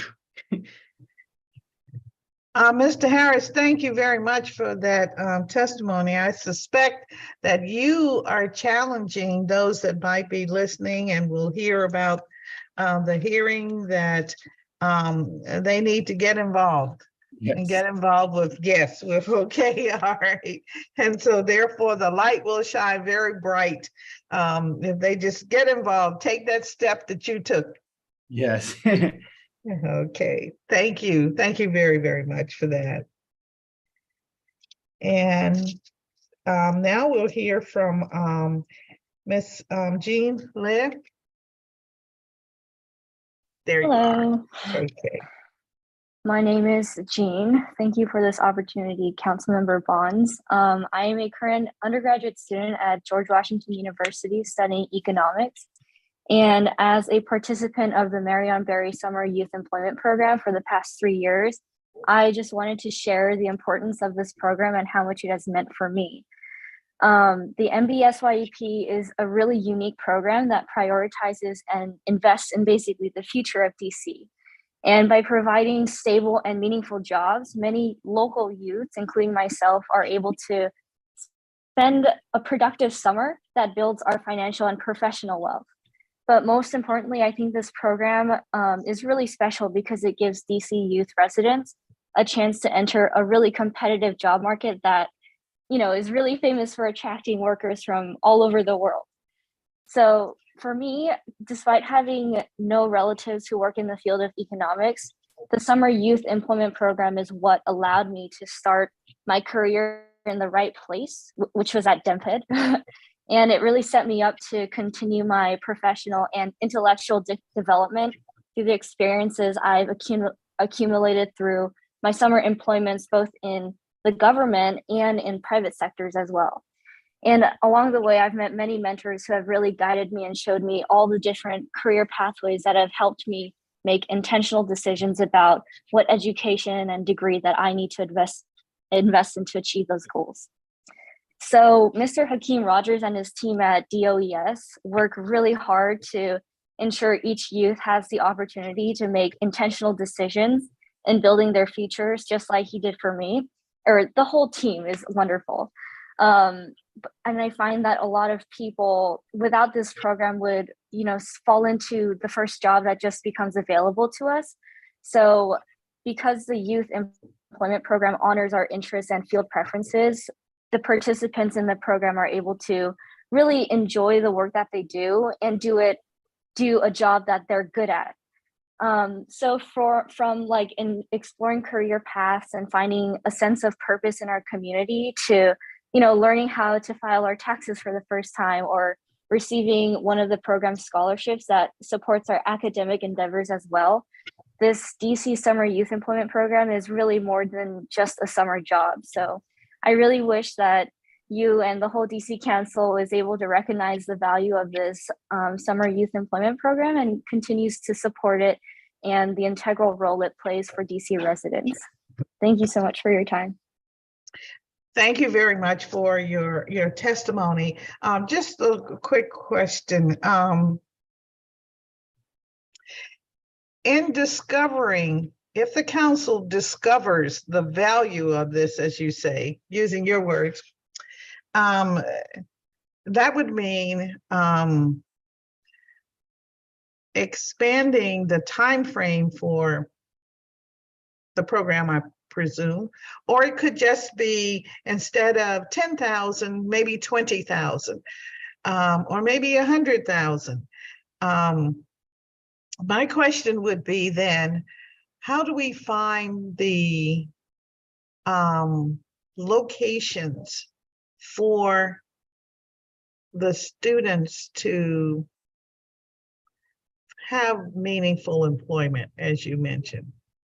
Mm-hmm. It's one thing to do the training, you know, like, right.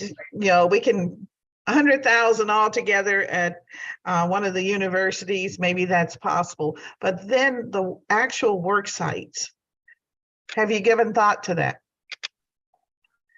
No, I haven't, but I think that's a good question. So I think a really good way to expand the program effectively is to work for DOES or the Summer Youth Employment Program to work with DCPS, because that's how I found out about it. And, you know, the career counselors at those schools know best what opportunities, you know, fit the students because they interact with them a lot. So I think more collaboration with faculties and staff at DCPS can be a really, you know, interesting way and effective way, I think, to expand the efficacy of the summer youth employment programs.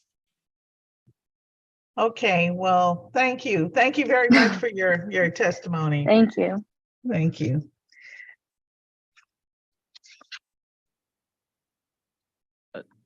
Councilmember, we've also been joined by Dr. Tony Johnson, a public witness from this panel.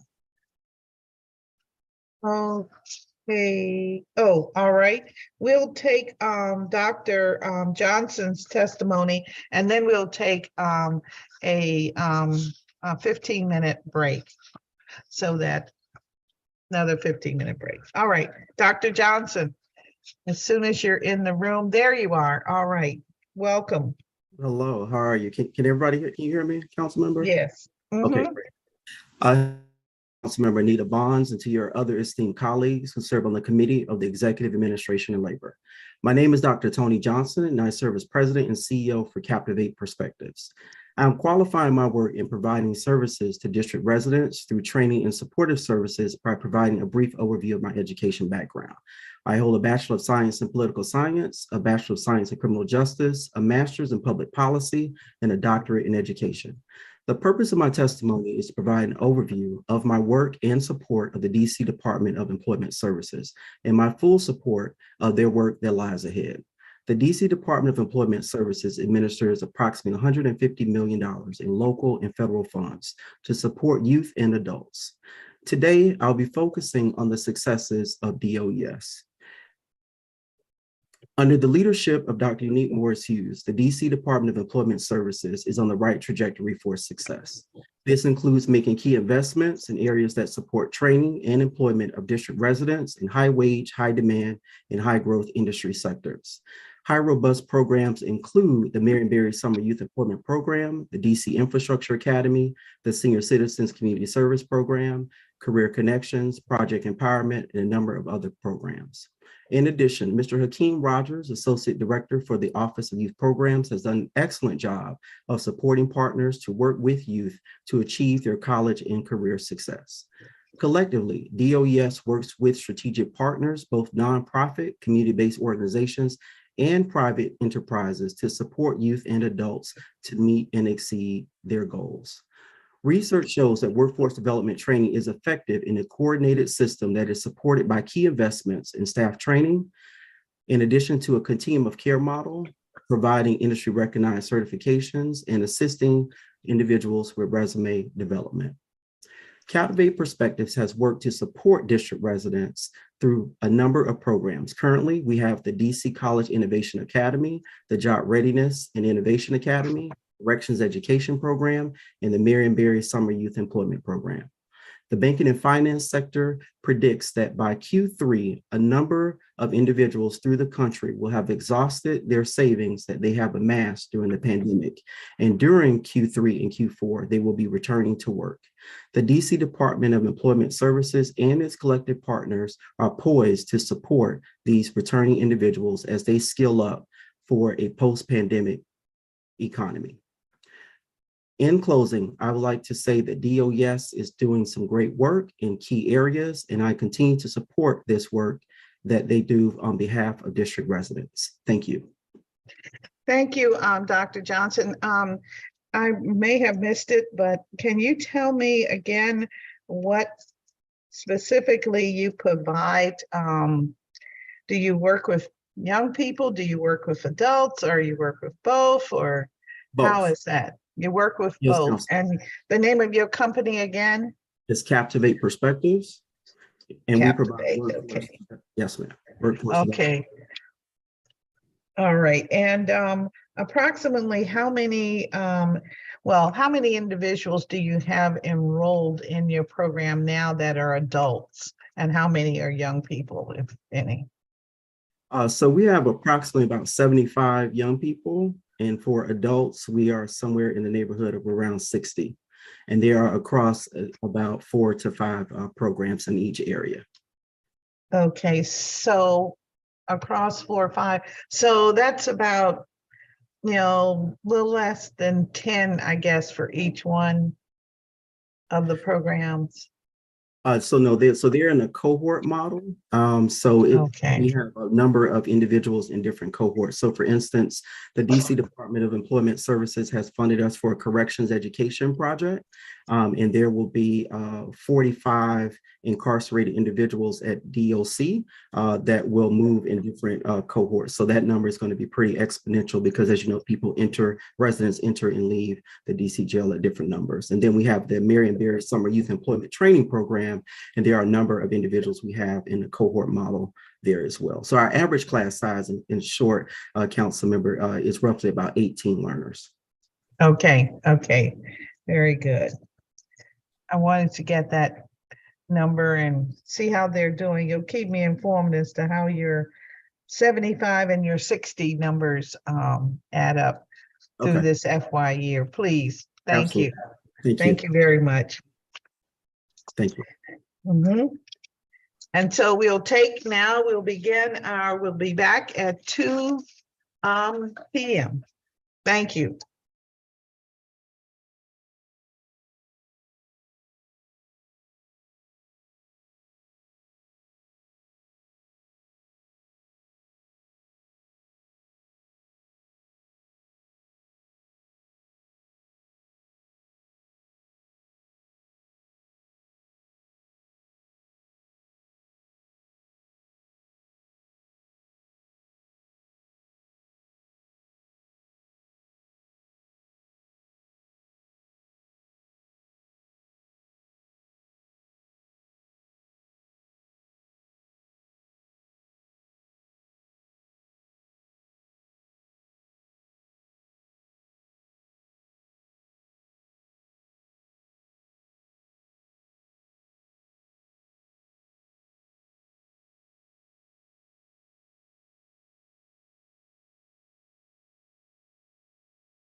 Tosha, team, we ready? Hi, council member. Yes, we're ready. All righty, thank you.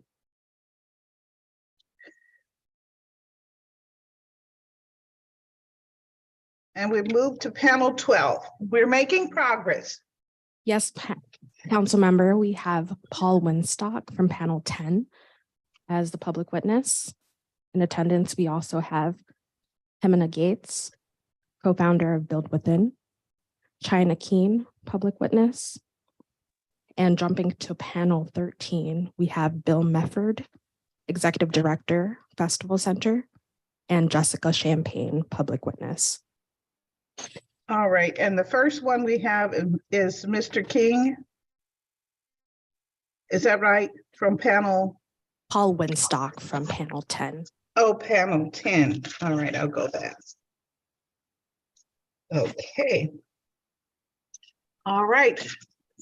Mr. Winstock, you are on and welcome, welcome.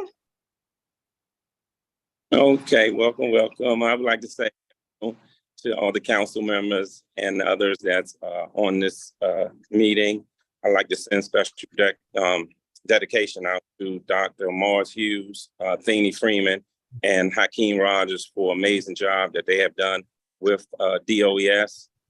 I am a contractor with DOES, provide a curriculum with entrepreneurship, workforce development, customer service, financial literacy, and other programs. Also, I provide job opportunities with some of my other contracts, which should come under the Department of Small Local Business Development, as well as some of my businesses that I own. Just to name a few, I own a restaurant called His and Hers on Rhode Island Avenue, which we also do a training through DOES of customer service. We do a housekeeping training as well as a janitorial training. And I think that the SYP program is amazing because during the summer, we are allowed to actually help ages from 14 to 21. And then we have another program, which is the public safety grant, is targeted from 18 to 24. My testimony today is basically asking, if possible, that we could provide some funding for the younger population, which the age range from 10 to 13.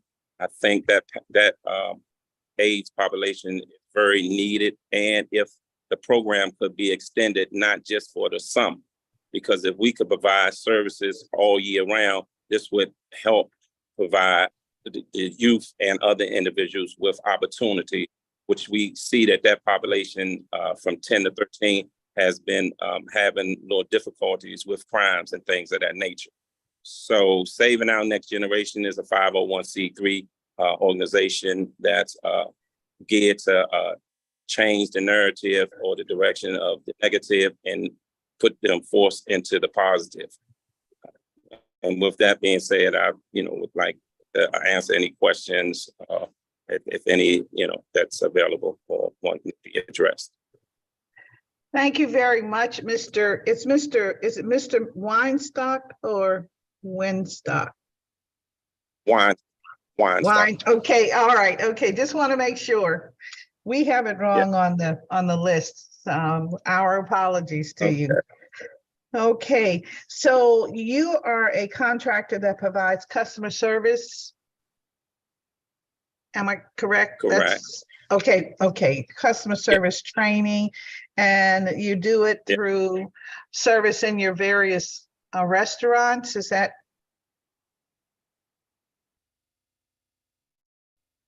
what you were indicating, sir? Yes, I have. Yes, and I have the event planning space that actually we do the SYP at as well, which is 5 doors down from my restaurant. Okay, all right. And so when you have the summer youth employees, that's the 14 to 21 age group?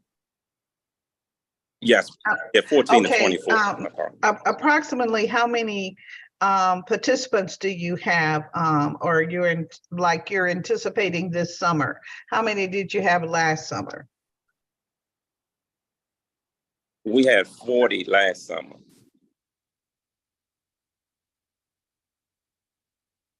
Okay, 40 last summer. And what did they do? What did you have them doing? We had hands-on, we did a financial literacy component, which we had banks and other individuals that come in and speak with them. We also did hands-on with graphic design and embroidery, which we had the machinery for them to learn to become entrepreneurs. Also, we did culinary arts class as well. And we're in the process of running actual janitorial, the hospitality, and the bartending course as well. And it's 3 cohorts, which would be a total of 25 participants in each cohort.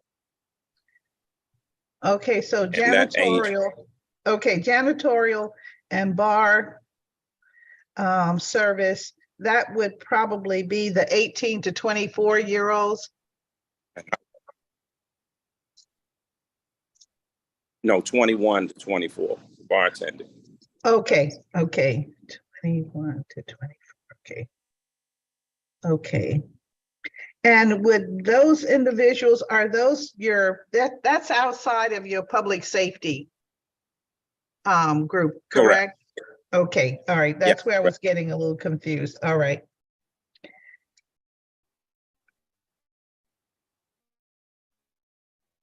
And then we also did the actual at Anacostia, H.D. Woodson.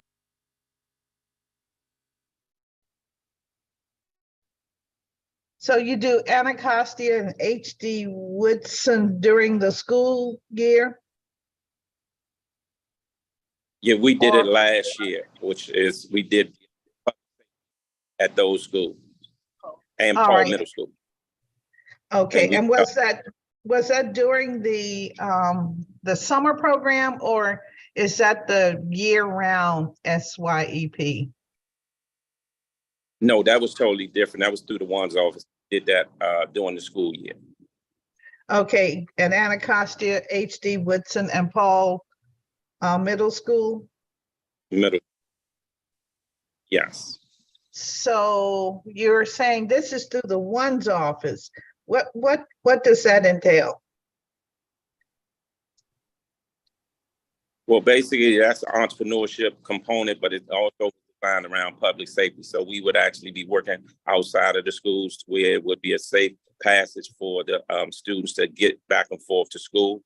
And my whole focus was if we could provide some of this service like this would coincide with entrepreneurship at some of the middle schools and elementary schools to prepare our younger generation before they get at that age to make, a wrong decision. If we can give them something all year round, I think that would be amazing. Okay, so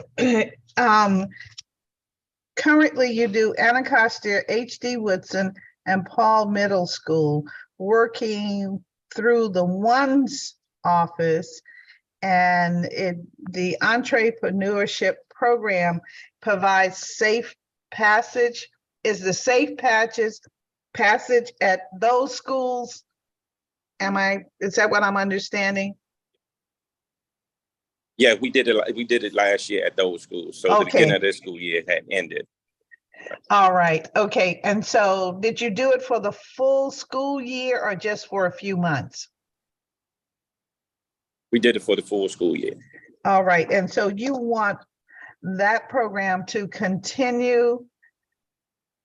So it would take into consideration the whole school year? Correct, and if DOE on one of the actual agencies that could pick this up, I think this would be a helpful program.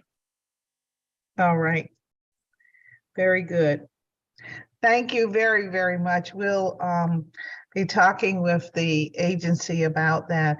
And for this Safe Passage Entrepreneurship Program, how many participants did you have?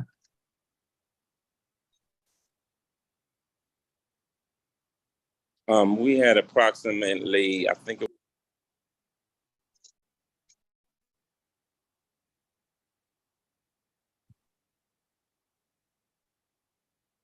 Did you hear me? No, we didn't. I'm so Hello? sorry, Mr. Weinstein. Now I can hear you. Okay, we had approximately 35 students at each school. Oh, boy. Okay. All right. And in addition to the training, you were actually able to pay them, correct? Well, not through the ones off. This was just volunteered through the school when we did this program. Oh, all right. It would be beautiful if we could do a stipend for them. I know when I was in school, we had like a half-day schedule when you got to the 12th grade. So you was allowed, if your grades were up to par, you could leave school and work 4 hours at various places. So, I mean, if it was a stipend that we could actually implement at the schools and have it where the students could get paid, I mean, that would be very helpful as well. All right. Yes, thank you. Thank you very much. I'm glad I asked that follow-up. Now I know a little more, but you have a grant from DOES to do the 14 to 21-year-olds, right? And another one to do the public safety for the 18 to 24-year-olds. Yeah, well, that one runs from 18 to 54. Okay, so 18 to 54, age 54. All right. Yeah, Okay. 18 to age 54, yes. And what are you doing with that group? Is this the janitorial program? Yes, it's a janitorial, it's a customer service, and it's a culinary arts / bartending program, which basically they go through the program and the outcome is to provide them with job opportunities. And I was able to actually hire some of DOES's individuals who complete their program with the Clean Team, which I have a contract with Department of Small Local Business Development as well. And we do the actual beautification of the storefront areas as well as in some of the community. Okay.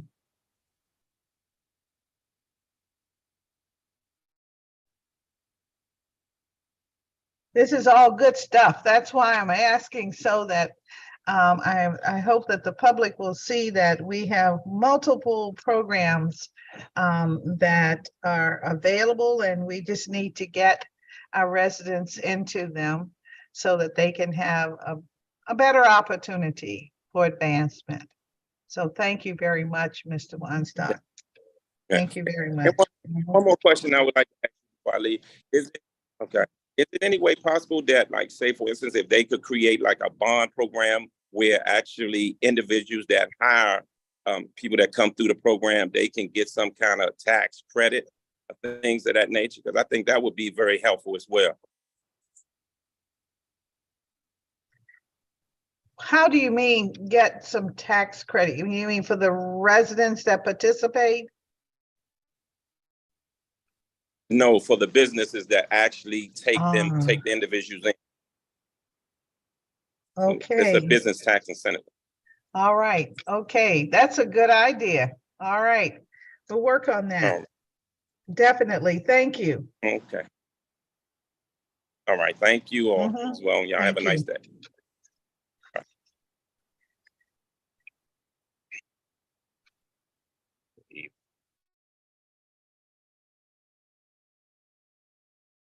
Now we're moving to Miss Klein, Miss Keene, and am I correct? Yes. Miss Gates, and then Miss Keene. All right.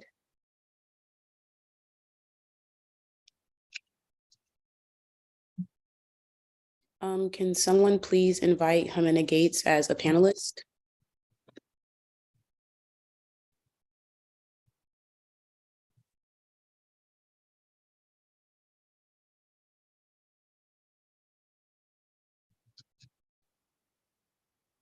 In the meantime, council member, would you like Ms. Keen to proceed? Yes, if Ms. Gates isn't yet on, that would be great. All right. I think there was also Mr. Cedric Thompson. Yes, Mr. Cedric Thompson is now on. He can go after Ms. Champagne, but it appears Ms. Gates has accepted the panelist invite. Yeah, I'm here. All right, let's do Ms. Gates. Then we will do Mr. Thompson, and then we will come back to Ms. Keen and then Fillmore. I'm following in order. Okay, all right, go ahead, Ms. Gates.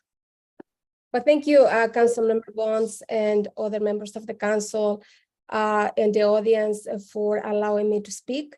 My name is Jimena Gates. I am a DC technology entrepreneur. I have my offices in 19 and I Street. As part of the work that we do with Build Within, which is the name of my company, is to provide workforce development services to DC residents and to also help employers start workplace learning programs such as apprenticeships. I am here to share my experience running apprenticeships in the district and my interactions with DOES.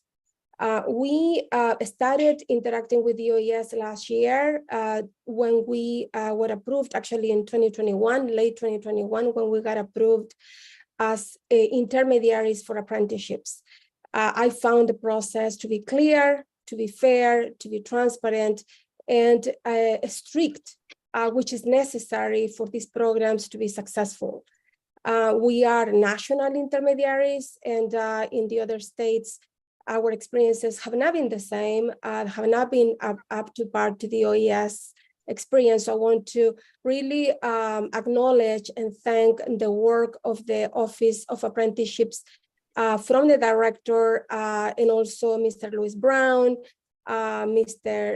everybody in that office. I don't want to miss anyone, so I just want to mention Mr. Brown, but there's a really good team there that works with them. After we became apprenticeship intermediaries in the district, we started serving the residents with apprenticeship programs in the form of technology accelerators to prepare them to start apprenticeship programs in other companies. What we found is that it was a very large number of DC residents that wanted the opportunity to come to enter the technology field, but they have not had this opportunity before.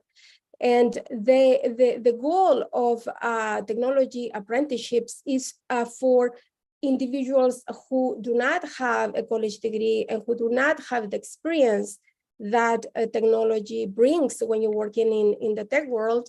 What it does is give those individuals an opportunity to a very well-paid career, a fulfilling career, and not just a job. The technology jobs are starting points, for apprentices is around $40,000. They may end up the apprenticeship at around $52,000 in technology, and they will be able to get a job right off the bat of at least $58,000 or so. After 3 years in the technology field, it's not as strange than a person will earn over $100,000. And so the pathway to the middle class through apprenticeships is extremely valuable and important to keep. From the director's office, the director and the associate director of the OES, our experience has been phenomenal.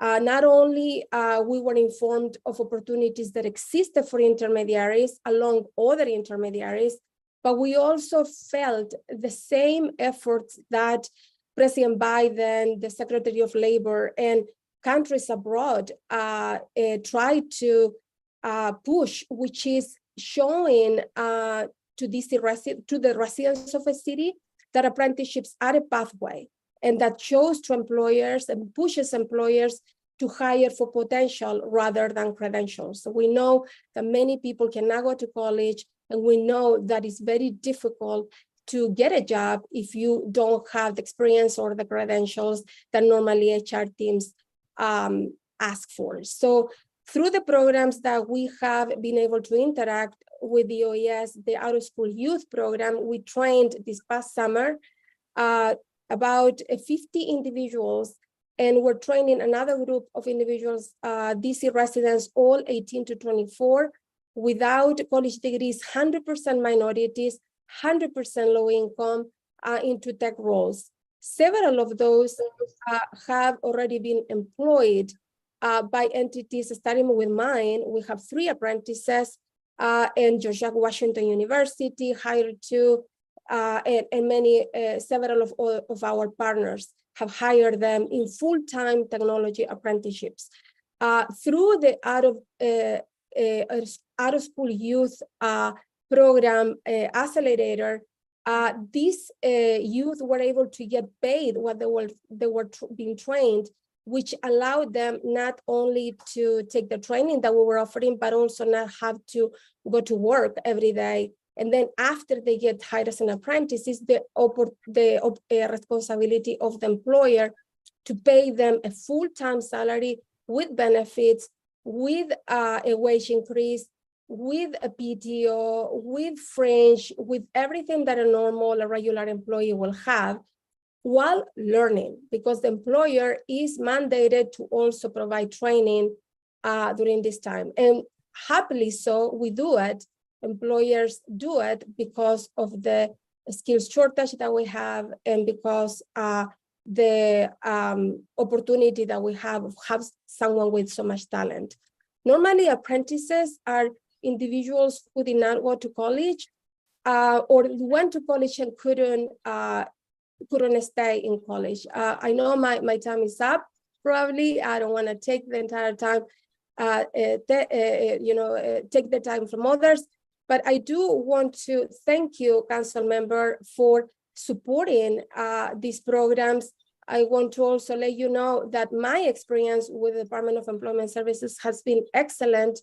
Our program managers, Kenneth Walker, Robert Willis, Miss Ashley Williams, Dr. Unique Harris, team is great. Randall Shannon always send us resumes of DC residents that we can put in front of employers. And we are right now not only excited to run that program, but we were also able to give to the employers the on-the-job training reimbursement that went 100% straight to the employers. We were just a pass-through, and through that program, we were able to incentivize more employers to hire DC residents. The apprentices are doing great. One of the apprentices that came through this program and had the OJT reimbursement is getting the full-time offer this week. And she is wonderful. Her name is Olayin Cavamiro. Her supervisor is Leona, the director of the Golden Triangle Business Improvement District. Leona, who was the first champion of this program in the city as an employer. But none of this will happen without your support, Council Member, because these programs they require some wraparound. They require the wages for the pre-apprentices, and the OJT reimbursement that we heard before from another witness helps incentivize those employers to take a chance on someone new, someone that they didn't know, that may have not gone through and get past the human resources recruitment processes that exist, that often tend to ask people to check 10 boxes, and if they check 7, sometimes they don't hire them. And what these apprenticeship programs do is give the employer that opportunity to try someone and to try this model that has been proven to work in the trade center, but is so new to technology and professional jobs. So again, thanks to the entire team at DOES. My experience has been nothing but excellent, and we're a national intermediary. We have offices in the Bay Area, in Sacramento, in Tennessee, and Fairfax County. So we have other places to compare with. And we are very proud to serve the city, but we are very encouraged by your leadership, Council Member Bonds, because of your interest in DC residents having a real opportunity to social mobility and to a better life for them and their families. Thank you very much for that testimony. And yes, you did go over a little bit, but that's okay, because you were attesting to the value of having this process and this agreement with DOES. So thank you very much for that. And I did want to ask you, you mentioned the program, two things. One, you said that the program that Bill Within conducts has started apprenticeships in other businesses. Can you expound a little bit on that? Yes, so Bill Within is a software company, but it's also an apprenticeship intermediary approved by the DC Apprenticeship Council. We also have a federal approval, permanent federal approval by the Department of Labor. And Bill Within is also an Apprenticeship Building America grantee. President Biden gave our organization a grant to start innovation districts across the country. We had to select 5 innovation districts, and we selected DC as one of them. Intermediaries are a bridge between individuals that are job seekers and jobs. So what we do is that we help employers start apprenticeship programs in that city with the compliance that the program has to have for this to be effective and successful. I find the process actually of apprenticeships, I'm a former educator, to be very similar to having a medical education, because you go to medical school, you take theory, and then you practice in residency. That is exactly what an apprenticeship program is. So as an intermediary, we have worked with organizations and companies, to name a few, the Downtown Bid, the Golden Triangle Bid, George Washington University's Office of Research and Entrepreneurship, the Northern NVTC, companies like Sestra, and Peak 4, there are tech companies and many others, for them to try this model, to fill their vacancies with technology apprentices. So I'm talking about software developers, QA developers, designers, a variety of jobs that are learnable through apprenticeships. So we, as an intermediary, do two things, Bill Within. We pre-train DC residents without a college degree, and we then connect them and place them into jobs, helping the employers on the other end to start and run standard and approved registered apprenticeships. And right now we have a software developer apprentice at GW. This gentleman looked for many, many years to get a career in tech. He's taken boot camps. He did all what he could. He was never hired. And through us and through the program with the OES, the OJT program, GW started that apprenticeship. And with us as an intermediary, we help create the standards. The Northern Virginia Technology Council in Virginia hired the resident as a digital marketing specialist, the Downtown Bid and operations one. We hire 3 apprentices in 3 tech roles on the technology side of the business, etc. So we help employers start apprentices, but we also help individuals get hired in those jobs. So we're a bridge between jobs and people. Okay, now what I think I understand is that you said there was one individual that has become an apprentice at George Washington, right? We have, GW? yeah, we have one software developer at GW and one operations manager at GW. Both both came from the OES programs. One OJT and one on OSY. It's a little bit complicated, all of this, but GW has two, Golden Triangle has one, an IT specialist is the one that is getting her offer letter, full-time offer letter this week. She went through the 1-year apprenticeship and she was offered the full-time job. She graduates this Wednesday, actually.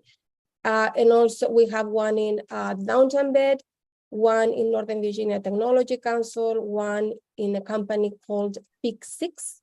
That is a customer success manager apprentice, and many others. So we have 7 apprentices also in a company in California.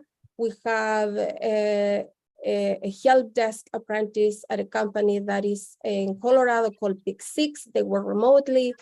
Yeah, there are many examples. All right, and do we have your written testimony, or will we get that? Yes, absolutely. And I will put all the detail of the jobs, yes. Yeah. Thank you. That would be very, very helpful. It sounds like such a promising process. You also mentioned that the program requires wraparound services. What does that mean? Yeah, what I mean by that is that apprenticeships in technology are a very effective pathway to the middle class. And so with that, it's not just like putting a resume in front of an employer. You need to pre-train somebody. And in the pre-training, other help is welcome. And so the out-of-school youth program, for example, pays them the minimum wage, which is, a good wage compared to other states here that allows them to not have to work. Sometimes we, through the grant, we also give them access to some food, some snacks, and we have a partnership with Line Bikes that offers them free transportation, and we are constantly trying to increase the number of opportunities for them. But tech apprentices are really taking a very bold approach because they're not going for entry level jobs. They're going to jobs that are actually very complex sometimes. And so during that time, it's not easy for them on their own to get prepared or to get access. They also need help with interview process and everything. And so what I meant by that is that by the OES supporting intermediaries do all of that. And they know what they need, and they provide all of those wraparound services that are not just childcare and things like you think all the time, but in technology is also translating the culture of technology into the person access to co-working spaces, etc. All right, thank you. Thank you so much. I'm looking forward to reading your written testimony. And I will invite you to some of the events where the apprentices are. We are very thankful of your support and the council of these programs. And I want to let you know that DC is actually leading the way in the country with apprenticeships, and that's the way to go. Thank you. Well, thank you very much. And now when you say we're leading the way, I think you told me about 2, 3, maybe 6 positions. Am I correct? No, it's more. It's many more. I'll send you the. Okay, in your testimony, you'll explain. Yeah, all right. Yes. All right. I'm feeling much better already. Thank you. Oh yeah. No. We by the end of this year, we will have placed at least 120 people in technology roles. All right, in DC. In DC, all DC residents. All right. Thank you No so problem. much. And not only they get hired as apprentices and they get paid full time, but they also, when they finish the year of apprenticeships, they will get a job for life without having to go to college. Yeah. Yes, you mentioned that. I have that on here. Thank you so much. Thank you so much. Thank you. And now let's go back and hear from Mr. Thompson, because I believe he was in the room earlier. There you are, Mr. Thompson. We want to get your testimony. All right. Good afternoon, Councilmember Bonds and members of the Committee on Executive Administration and Labor. And thank you for holding an oversight performance hearing where the public is invited to provide public testimony. I appreciate the opportunity to be here to represent the Center for Innovation, Research, and Transformation in Education. We do business as the Chart Academy and as We Strategies. And the Chart Academy provides direct services to job seekers in the district, and We Strategies provide professional consulting services in the areas of workforce development and education. As I said, my name is Cedric Thompson. I am the CEO and founder, and I started this firm in December of 2017 with the desire to simply offer services that would build the capacity of workforce development providers and organizations who work in the education space. And so a few years ago, I started working with the Department of Employment Services in providing a community of practice to community-based organizations who were granted innovation grants. And so that was through the Office of Youth Programs.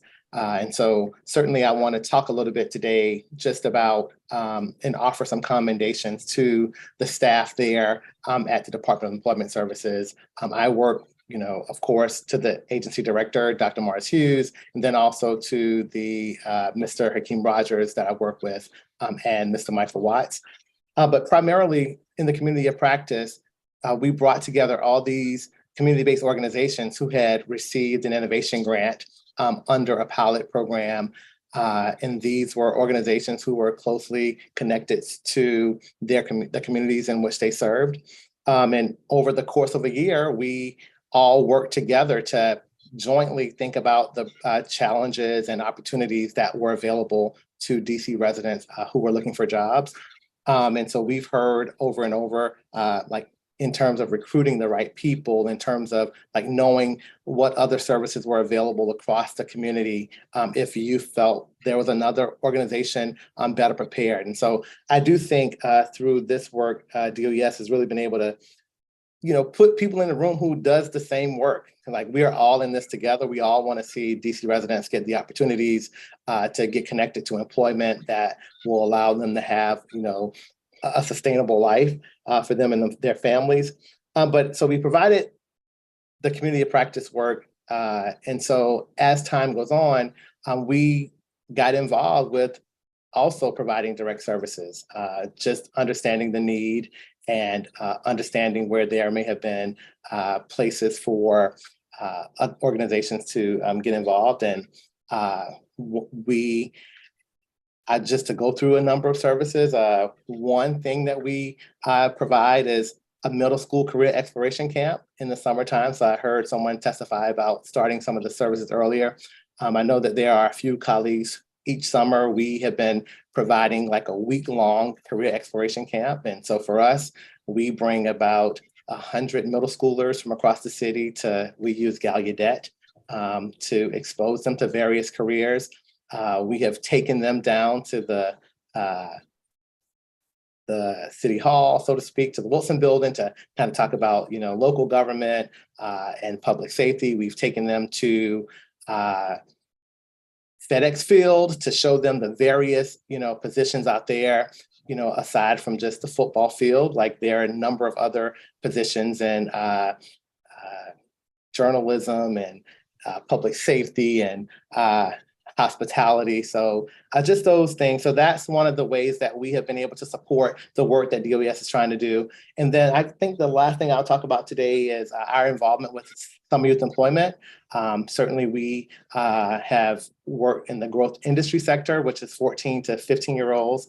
And we use the game of basketball to actually teach work skills and to teach I think it's the entertainment sector. So we teach a number of things around that for the 14 to 15-year-olds.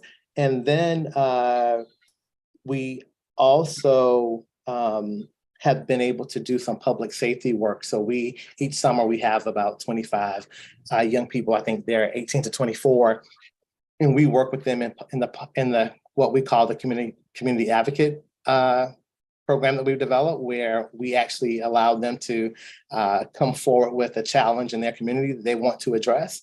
And they spend the next 6 weeks like developing a solution to it. And then they actually carry that solution out. But overall, I know my time is up. Overall, I do want to say that, what we've learned from residents, whether they're 14 and to 15 to 16 on up to adults, is that folks want an opportunity to be connected. And I think if DOES can sustain, these offerings, we can continue to do that.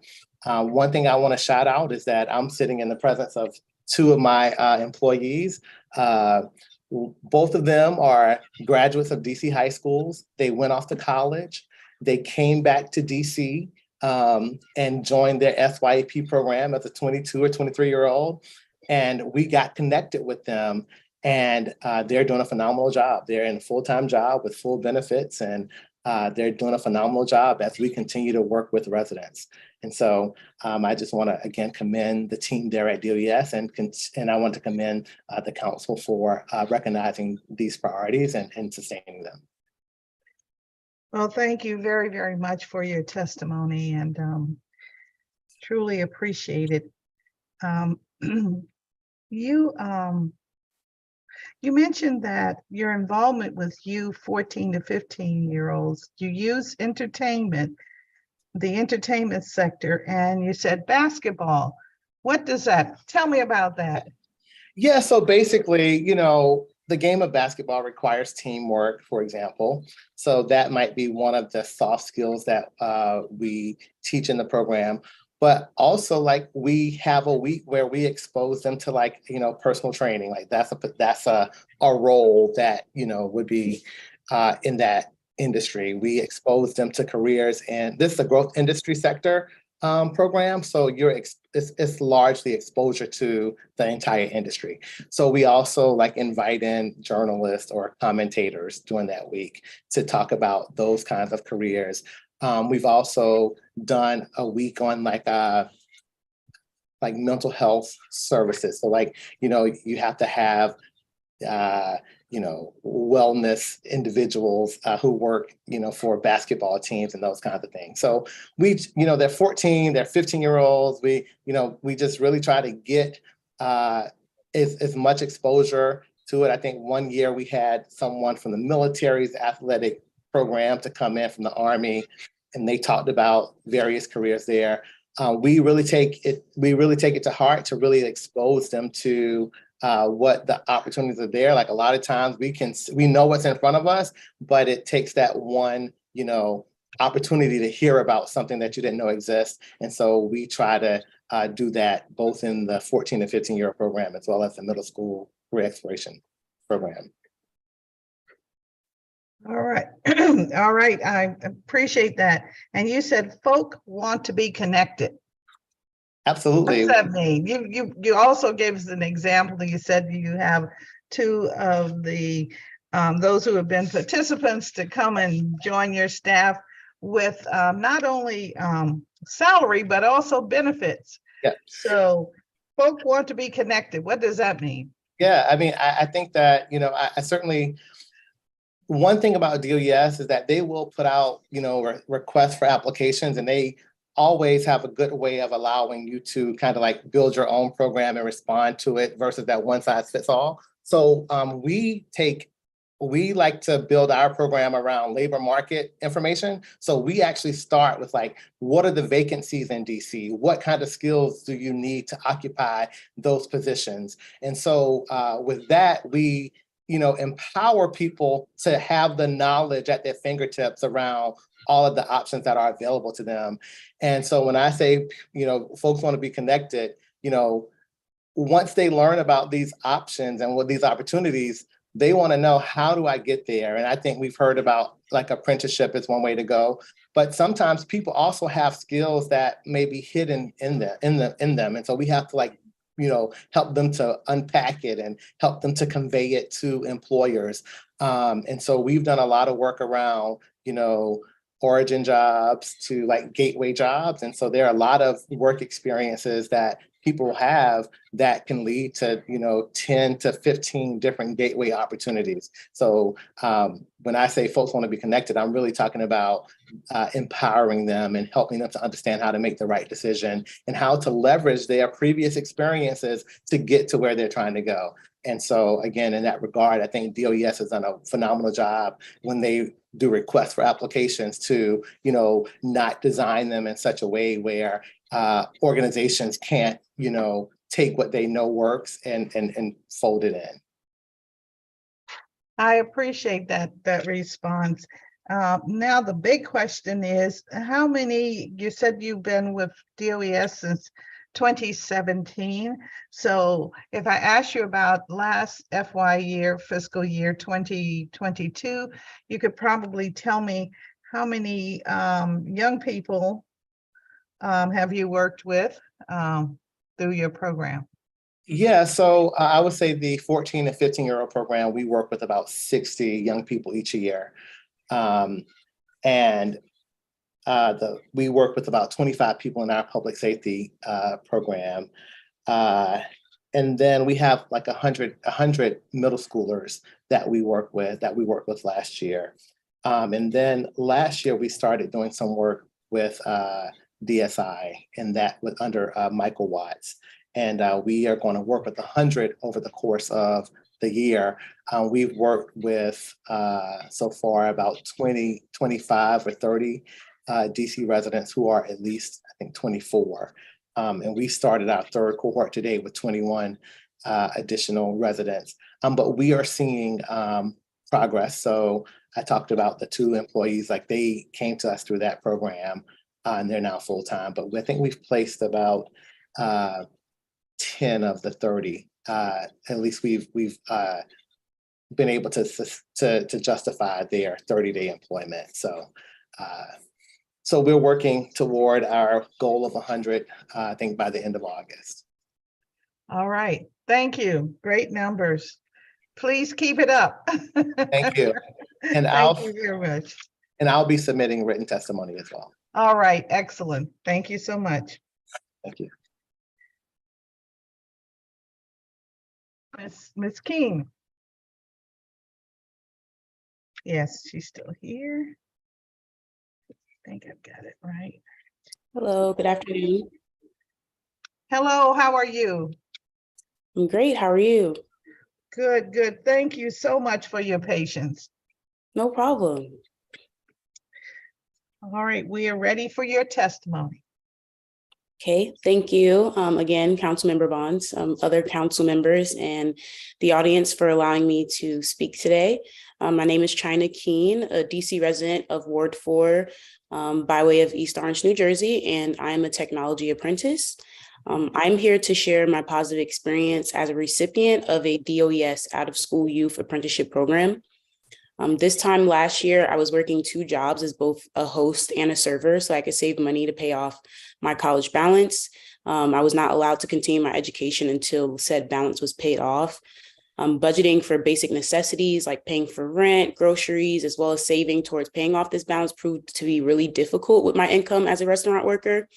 And I was convinced that I would be stuck in the restaurant industry longer than I intended until I was connected with Randall Shannon of DOES. DOES's investment in apprenticeships and DC Youth allowed me to enter the Built Within Tech Accelerator in August of 2022, where I started my transition into technology. The accelerator provided training in technology tools, CompTIA certifications, software like Jira and Intercom, and these tools are used in tech roles, and they are learnable, but they're not easily accessible for people outside of the tech world. Today, 5 months after my graduation from the accelerator, I am a full-time SaaS customer success manager apprentice. As a tech apprentice, I'm a full-time employee. I receive a regular salary, I have access to benefits and PTO like my peers.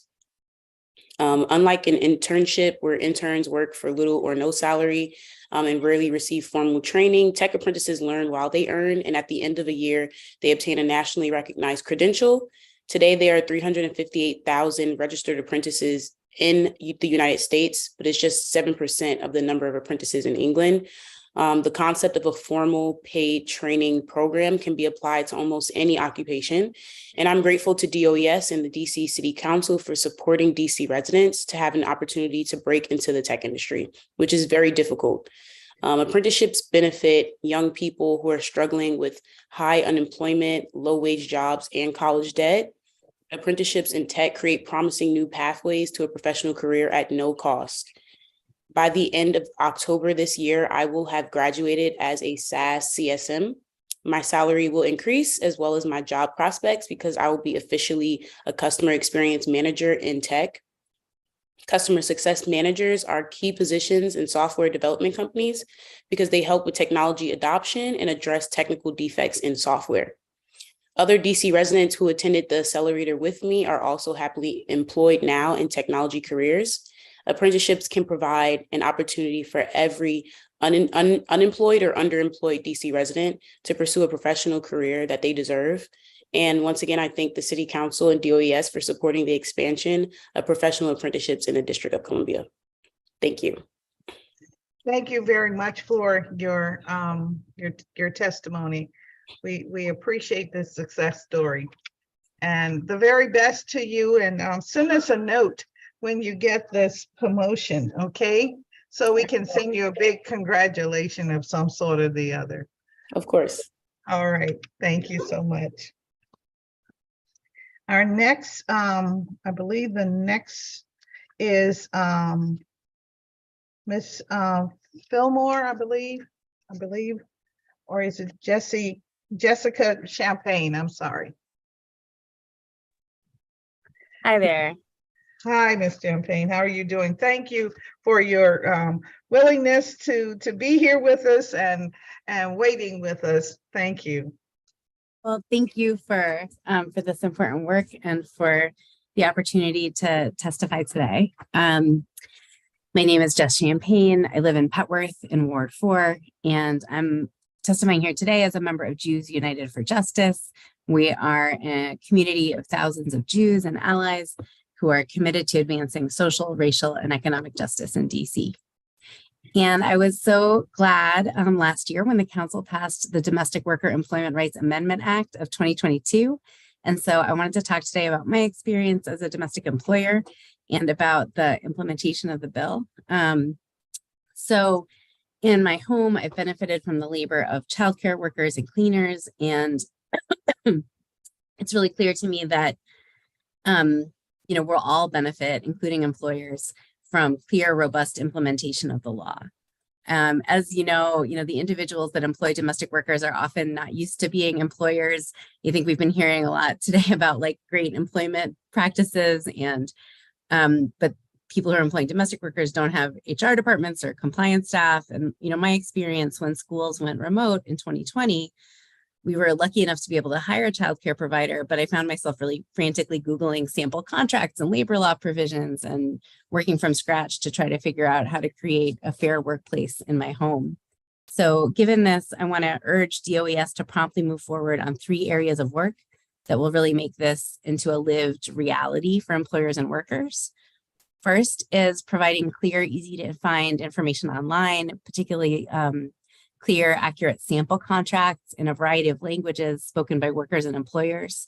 I think that's going to be a really key tool for employers so they can be clear on how to comply with the law, since I think it's going to be very new to people. Second, engaging and educating employers in a way that reflects the uniquely large and disparate nature of this group of employers. I know that it's a real challenge, and I think it's going to require both broad outreach through different channels and also partnering with groups that are already engaging those employers, including Hand in Hand, the Domestic Employers Network, and Jews United for Justice, and other faith-based organizations. And then third, It's going to be key to create an accessible, well-staffed enforcement mechanism, including the 2 staff positions enumerated in the fiscal impact statement. And it's really essential that the process for filing complaints be approachable, not intimidating to workers, and that DOES promptly and effectively respond to complaints so workers see DOES as a trustworthy partner in enforcing the law, which of course also includes not collecting immigration status information unless it's absolutely necessary. For me, becoming a household employer was confusing and stressful, although it was something I was lucky to be able to do. And, mindful of Jewish teachings and universal values, I was committed to being fair and responsible to the person I was inviting into my home and trusting with this crucial work of taking care of children. I wanted, fair compensation, clear roles and responsibilities, open communication, but I felt like I was throwing it together without guidance or a clear framework. So this is a real opportunity for the city. And if DOES does move promptly and thoroughly to create these sample contracts and other resources to present them in an accessible and comprehensible way, it's going to really go a long way to make life easier for employers as well as employees. So thank you for the time. Thank you very much for your comments. Now let's see. Councilmember, we have Bill Mefford in the room. All right, Bill. All right. Mr. Melford. Good afternoon, Chairperson Bonds, and thank you so much for this opportunity to testify.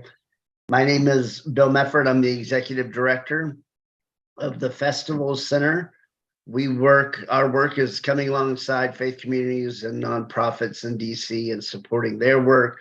One part of that is we provide affordable housing to nonprofits and justice-seeking organizations.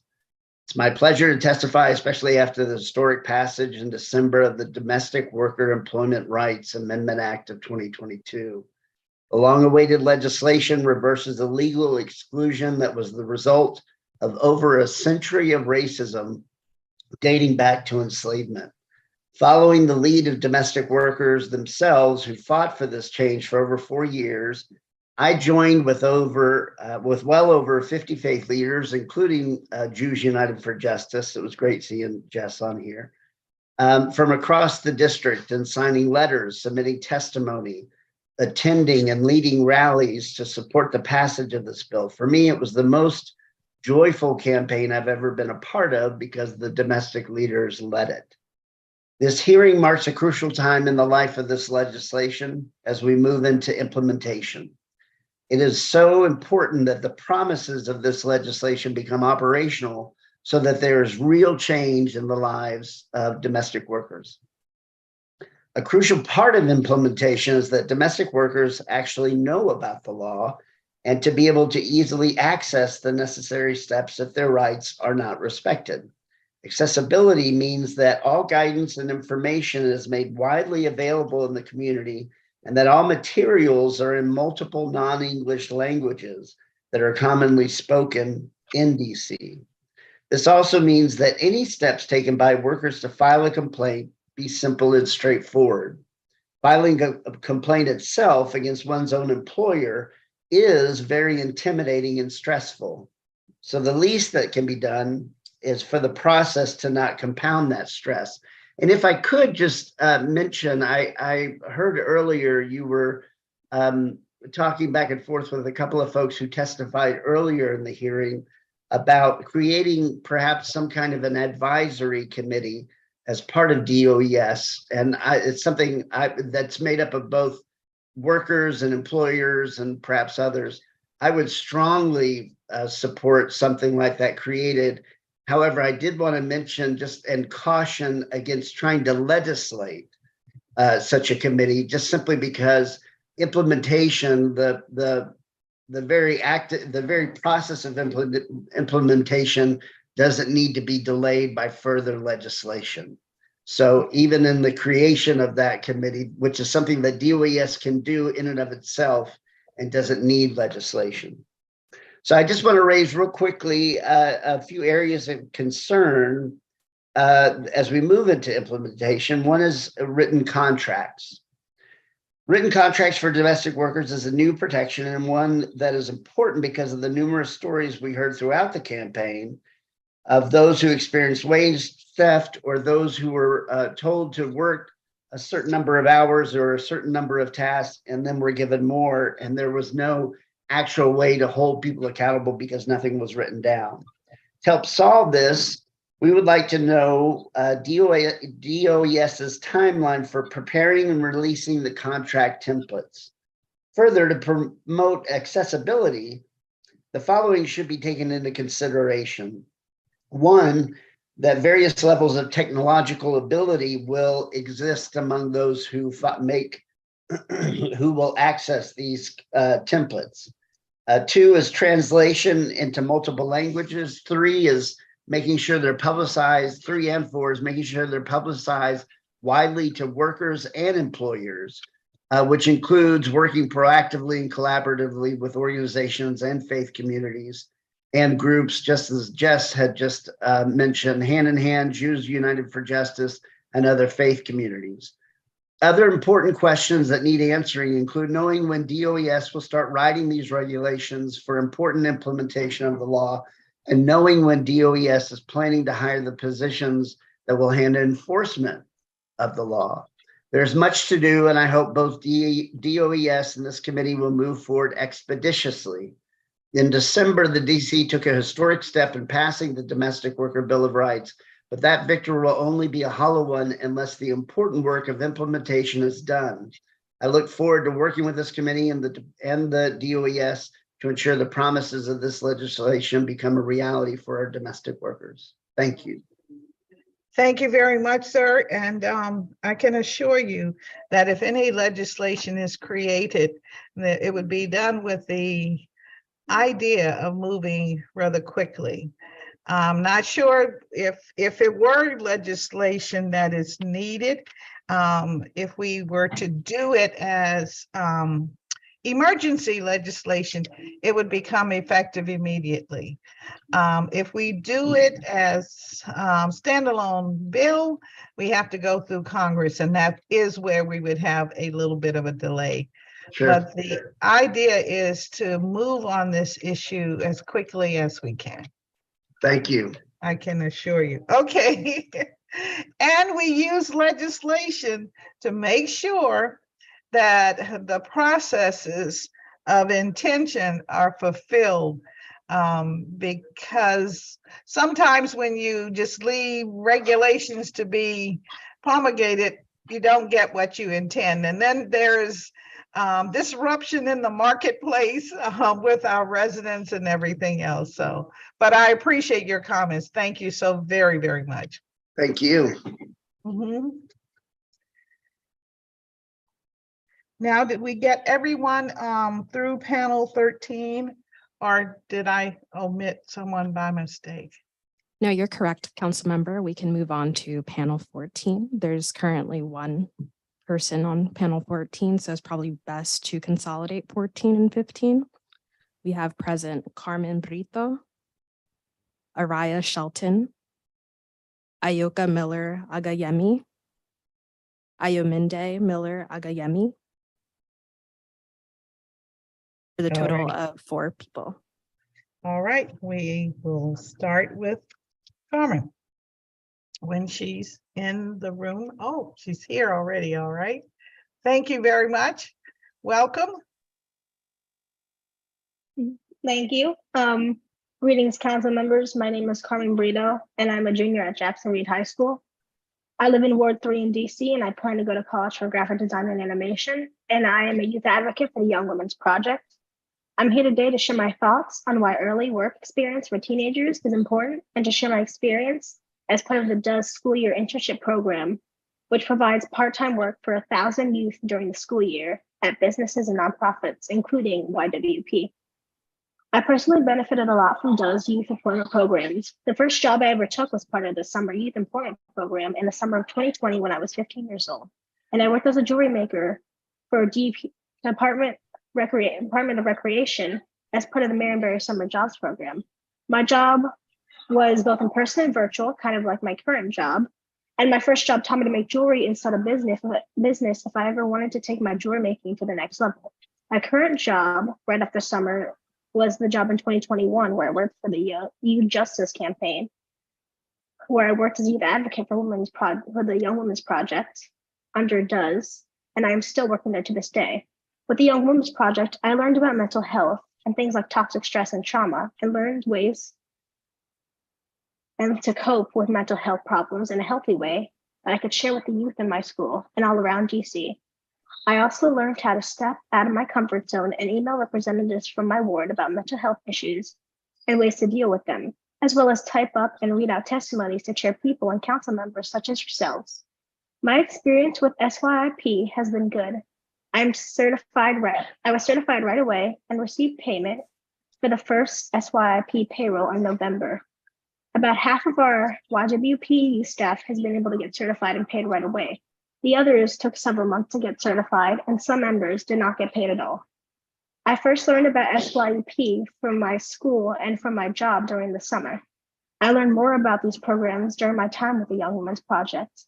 My school as a whole does not share information about DOES or SYIP and SYEP, but some teachers have internship opportunities, like my audiovisuals teacher, who does tell students about SYEP and DOES. My experience with SYEP has been good. Has been a good one. It's easy to follow, but sometimes can get a bit hectic with timesheets and getting paid, but they always find their way back to us. Something I would improve about SYEP and the pilot is the late payments, but overall, it's been a good experience. There are a lot of benefits from working as a teenager, but there are just a few that come to mind. My job in the past helped me become more social. I would work with other people on projects like posters and problem solving, and even help with transportation, since I used to communicate with people to go to my job from the metro. My job also helped me manage my time better, especially my job for the Young Women's Project. And this job is an all-year job and not a summer job, and this job ends pretty late, so it allows me to get my work done pretty easier. And so I don't have a lot of work to do when I get home. Earning money is also a plus and is pretty important to me. It helped me become more independent with my own money, and I'd be able to buy things like lunch for school or clothes that I like. It also helps me learn to manage my money. I like watching things that I buy and make sure it doesn't drop. Students should most definitely start looking for applying for jobs in their mid-teens, probably 14 to 15, such as food or retail. My school has college and career centers, but it doesn't have a lot of stuff that helps students with experience for jobs. I think something that DUS could do is have job stands for students and career centers where we could have to help students get jobs. And also DUS could have a lot of stands. And I think also just coming in and talking to the students would also help, and have students who have jobs help talk. Thank you for hearing my testimony. Thank you very much for your testimony. It's somewhat unique because I think most of our witnesses have been full-fledged adults, and to have you on attesting as someone who is a participant and enjoying it and encouraging others, just wonderful. Thank you so much. No problem. Thank you for having me. Yes, and I'm going to look into your idea of career centers and see what we can do about that so that more of our young people can be introduced to the work world and have benefits from it. Thank you very much. My pleasure.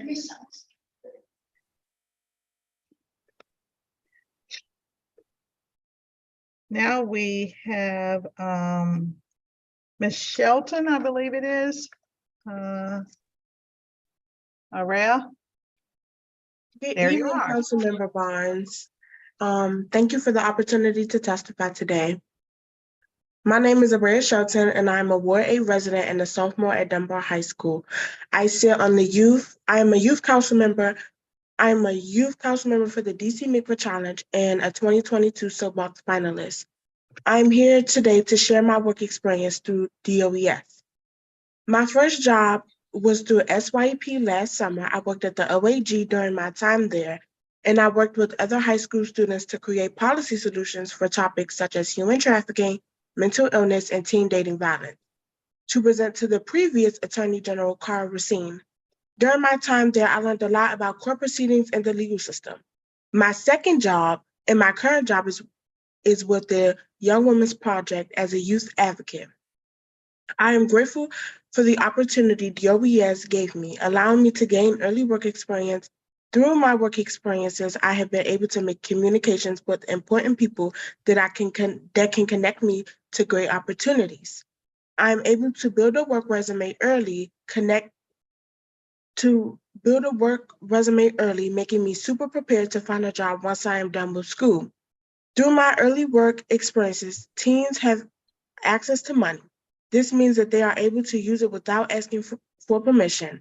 Teens learn how to save and manage their money at time at an early age. However, there are some challenges within SYP that I have experienced.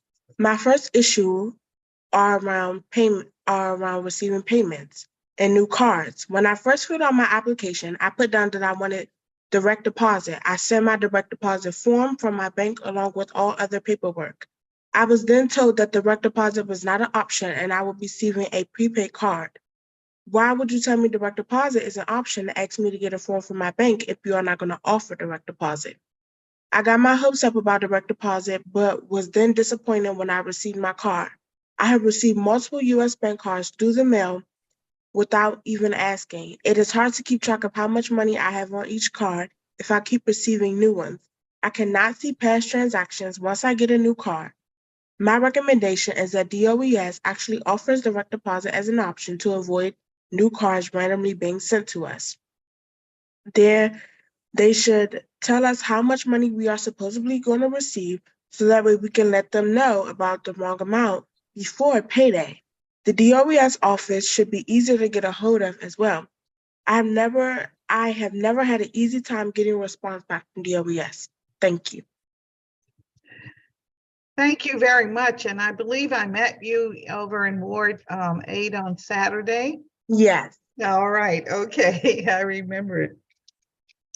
Well, this issue of receiving your pay period money on a bank card and a different card each time is something that we'll have to query the agency about and see what we can do about that. I can understand how it can be very, very difficult to keep track of your money. I could tell you, just save each card and therefore we know exactly how much money you have, but clearly that's unacceptable. I know that you have expenses and you'll be using your card. So we'll talk to the director and her staff to see what can be done about that. And I hope that you will continue to serve as a youth advocate. And I'm assuming that's a year-round job? Yes, ma'am. All right, okay. Are you the only youth advocate from over at Dunbar High School? I believe so. Okay. All right, well, congratulations. When do you graduate? I graduated in 2025. All right, okay, you got a while. Well, let me know when you're about to graduate, okay? Okay, yes, ma'am. So we can congratulate you and have a graduation token of appreciation for you as well. Thank you. You are welcome. And Bye-bye. thank you again. Of course, have a nice day. You too. Now we will hear from, let's see, Ayoka and then Anomani. I hope I didn't butcher it too badly.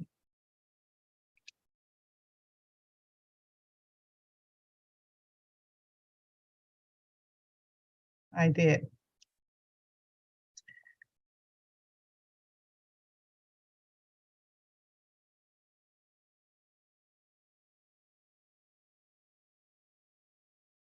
I see Aomani.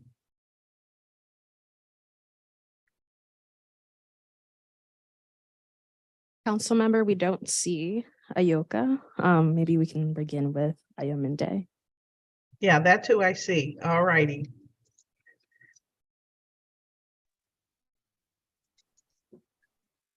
Can you All see right. me? Now we can hear you.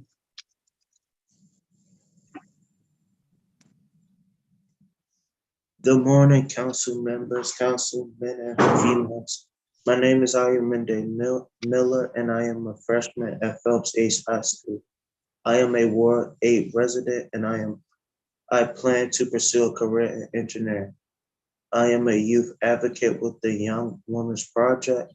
I am here today to share my thoughts and struggles with the certification process of SYIP through DOES. I learned about the school year internship program from my sister, who is also a part of it. My experience has been rough from the very beginning. I was told that the certification process was going to be simple and easy. That was not the case. I submitted all of my documents that were asked, but never received any confirmation. When I emailed the DOES office, they told me they received my documents and I was certified. Weeks and weeks go by and I still did not receive my US bake card in the mail. I emailed the DOES office again and did not get a response. I called US Bank and they told me that I would get a card once I was certified. I was confused because DOES told me I was certified. I was patient and continued coming to work every week. I didn't get my first payment until late December, and that was through a Visa gift card. In January, while all peers was getting paid, I was not. I haven't missed a single day of work, so I was confused why I wasn't getting paid while everyone else was. Mid-January, I received an email from Mr. Gaynor saying that he accidentally confused me up with another coworker. He certified my other coworker, but never certified me. He apologized and told me that he will make sure I will receive all of my payments. I am grateful that Mr. Gaines has figured out the problem, but it should have not taken 3 months to figure this problem out. Some solutions to ensure that the youth won't have problems like these, that is that DOES should give the US bank cards to the host site, and they should give it to the trainer so there are no issues about the bank cards never arriving at homes. This will help to ensure that cards get delivered to the youth and people can see if they are certified or not. Payment is one of the biggest problems I had of this program. There should also be a system to compare how many hours you work to the pay to see if you were underpaid and fix the problem. This can remove stress because DOES participants are in school and have to worry about tests, projects, and assignments. Coming to work and not getting paid makes me feel like I have been scammed on my time and work. Thank you, council members, for taking the time to listen to my experience with DOES. Hopefully you have taken my solutions into consideration. Well, thank you, Mr. Miller. I certainly have, and thank you for your testimony. And I believe your sister is now available.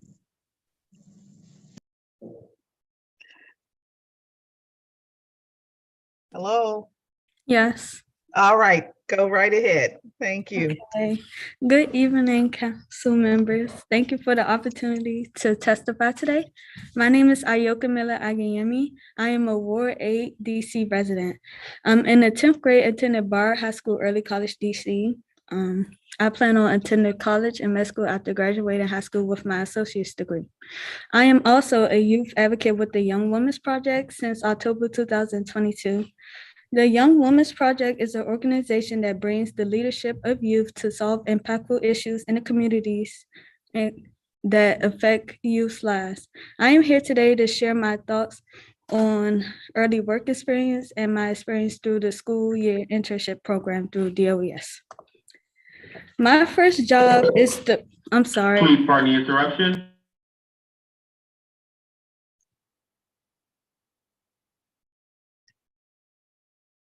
Go ahead, Ms. Miller. I think we can hear you. I'm sorry, I'm at school at the moment. Oh my goodness. All right. Okay, I hear you.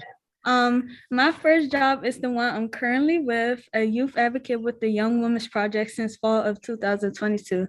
This job is through DOES School Internship Program and has been an excellent host site. As a youth advocate, I learn and speak about common impactful issues in the communities and school that affect youth's everyday lives revolving around mental health and emotional health. I have learned to interact with peers, get comfortable with sharing my opinions, make surveys, analyze data, write professional emails, testimonies, and job readiness skills. I learned about DOES School Internship Program through the DOES Office of Youth Programs. My experience with SYIP was very exciting, but also difficult and unpleasant. Although this program is a great resource for teens in DC to have the opportunity to earn money while gaining valuable work experience, the program is very disorganized and hectic. Me and my peers have been going through problems with not being certified with the program, but sent the paperwork and documents needed several times. Also, payment issues. Not getting cards or other payment plans until 3 to 4 months after being in the program, and having to constantly send emails and complaints to rectify the problem. And one problem I had is when I received another card in the mail without any knowledge of it, and I end up having 2 cards. It was very confusing because it had stopped one payment on my first card and then it was on my second card. I thought I wasn't getting payment, and all the time it was going to the second card, and I didn't know. The key issue to these problems is poor communication with the people that are responsible. Some ways our program is by working on bettering the communication skills or try hiring more people to lessen the stress and complaints on one person. I recommend that they get proper notice when dealing with payments in a program. Lastly, to outreach to more schools, try to get more youth in DC to learn about the program and gain the experience. Thank you. Thank you very much for your testimony. Some of what you mentioned is a little different from what your brother mentioned, but I'm very excited about the skills that you've learned through the program. So keep going, keep doing it. And we'll talk with the agency and the managers about how they can fix some of these items, particularly this lost paperwork and having to reapply is a major issue. And then the payment system that we have, we'll explore that with the agency. So thank you very, very much for these comments. Yes, thank you. We are down to panel 16. All right, we're moving right along. So who are our next speakers? Our next speakers in panel 16 are Jessica Vergara, Leah Mallard, Malaya Hunmund, Maya Martin, and Nadia Goldman-Mortiz in panel 17. Okay, would you go through that list again? I'm sorry. Jessica? No, yes, Jessica, Leah Mallard, Malaya Hunmund, Maya Martin, Nadia Gold-Mortiz. All right, okay, so we'll start with Jessica, if she is ready. All right. Hello. Oh, can you see me and hear me? Yes. Hello, good afternoon, Councilmember Barnes. My name is Jessica Vergara. I am a senior at Bard High School Early College and a resident of Ward 8. And after high school, I plan to attend George Mason and study forensic science. I'm a youth advocate with the Youth Women's Project. I'm here today to share my experience with DOES and how early working experiences boost teenagers. My first job was during the summer of 2021, so during the pandemic kind of, where I worked as a youth artist at the Latin American Youth Center. Youth artists were tasked with painting portraits of DC activists. I had the pleasure of painting Stephen M. Cummings. At the end of the program, we held a gallery show where all artists got to show off their portraits. I love this job and I have continued to go back during the summer. I'm really glad that DC has a program to teach their youth real life skills. Working under SYEP, I learned to be more professional. I had made many fun memories, but I was also taught how to act in a work environment, which gave me the confidence to thrive in the workplace. My second job, which is also my current job, is with the Youth Women's Project as a youth advocate. In my time with YWP, I have learned the skills to support my peers in mental health issues. Why should teens be working at a young age? Because it's helpful. I've developed so many skills from my early work experience. Working early has matured me and given me the skills to succeed in over a work environment. I am thankful that I have the opportunity to work early. When teens get their first job, most of the time they are thrusted into a work, and it takes them a long time to adapt. But with the experience that SYP and DOES has given me, I'm confident about working. I feel as though students should start a career path as soon as possible. I think it's great to see what they really like. Your career path could change at any moment, but when students go out there and explore careers, it's great. I feel it gives them more of a sense of what they like and what they don't like. I'm so lucky to have the opportunity to work. I appreciate DOES and all it does, but just because something works doesn't mean there can't be any improvements. I have some recommendations for DOES to better their program and to take teens further. I recommend DOES should have a simpler way of getting in contact with higher ups. I know multiple students who have had troubles with payment, certification, and more, but I've never seemed to get in touch with higher ups. I personally applied to direct deposit and have not received that despite turning in all my paperwork. To address the lack of contact, there should be another person to reach out to higher ups and use to showcase more communication. In cases when someone is out of the office, youth employees should be met with an automatic email saying they're out, which is fine. Everyone needs a vacation for work, but I feel as though we need a better way of communication. My second recommendation is having a student workshop to share between programs. It's a great way to showcase work and build a sense of community between groups. This would be a great addition. Students can see what other groups are doing and could maybe even sign up for different programs for the next year. I hope you take my recommendations into consideration and keep it to good work. Thank you for your time, Council Member. Thank you very much for your testimony. Can you give me a little more detail? You're in the building, please come to the main office. Sorry. That's okay. And can you give us a little more detail regarding students to share their work? Oh, yes. It's more of like a workshop of how different types of DOES or SYP programs that could communicate or that are in the same thing. Basically, just like a way to show off your work and what you've done. All right. So sharing with similar programs. So in other words, have art galleries all over the place, but at least come together. Okay, gotcha. Okay, thank you very, very much for your testimony. And I'm glad you're having a wonderful time. And let me know when it's time for you to graduate from Bard, please. Okay. All right. Thank you so much for your time, Council Member. Sure, sure. My pleasure. And let's see. Now we'll hear from Miss Millard. Leah Millard. I see Leah. There you are. Hello. All right. Hello. How are you? I'm doing good. All right. We're ready for you. Hello. My name is Leah Mallard, and I'm a current senior at Barr High School Early College, DC. I'm a Ward 4 resident, and I've been working with YWP since 2020. I'm here to testify today to talk about my experience working with DOES and how it can improve. I've done both SYEP and SYIP. I started at SYEP in the summer of 2020, and my job site was Upper Bound. I was paid every 2 weeks with direct deposit, and there were no issues. I was certified easily and was notified through email what my job was within a few days. I began SYIP in the fall of 2022, and I began working with YWP. Soon after, I started noticing some problems with getting certified and submitting my banking information. Initially, I was told that since I worked with SYEP over the summer, that I didn't need to resubmit documents because they already had them in the system and I was already certified. A few days later, I received an email asking me to submit documents so I can complete certification. And then after I submitted those documents, I didn't receive any response from SYIP on my certification status. I emailed Mr. Gaines multiple times and talked with YWP, but there wasn't much I could do besides wait. After finally being certified, I had to submit my banking information, and that process was confusing. So I decided to keep the bank card that they sent instead of trying to do direct deposit. And I was given two bank cards, and I never received the first one.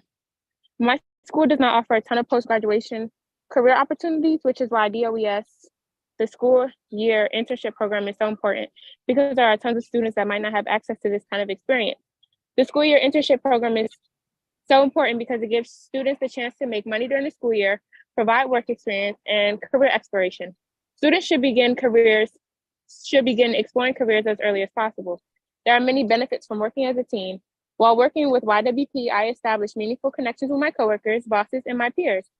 I developed my communication skills, time management skills, as well as having to balance school, other after-school activities, and a job. Beginning work early allows you to get a jump start on developing important skills you'll use for the rest of your life. We're hoping to tackle the problem of DC teens not having the skills, knowledge, attitudes, and work experience to succeed post-graduation career success. We also want staff that respond within a reasonable time and better communication, which would allow students applying to both programs, SYEP and SYIP, to get certified and start working faster and with less confusion. Thank you for your time. Thank you for your testimony. It sounds like the same issue, this issue with these bank cards and getting the program set up. So we're going to find out what worked really well with Upward Bound and whether or not it was an outside vendor that made the difference or just what, okay?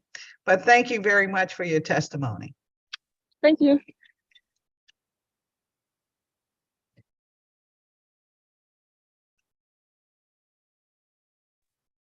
And you'll let me know when you graduate also, please.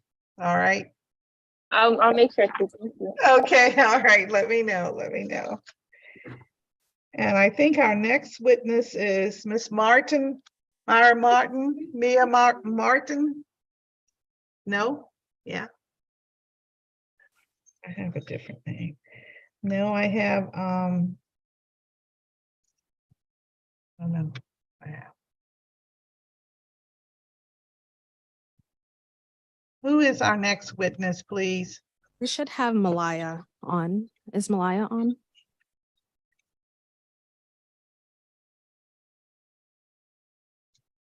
After Malaya is Maya Martin.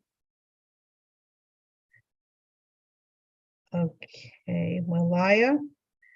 I do not see Malaya. Malaya's not on. Is Maya there? No.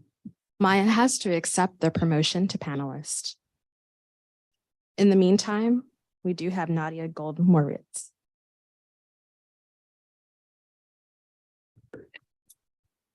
Miss Gold-Moritz, you're on. Thank you. All right. For your patience. Hello?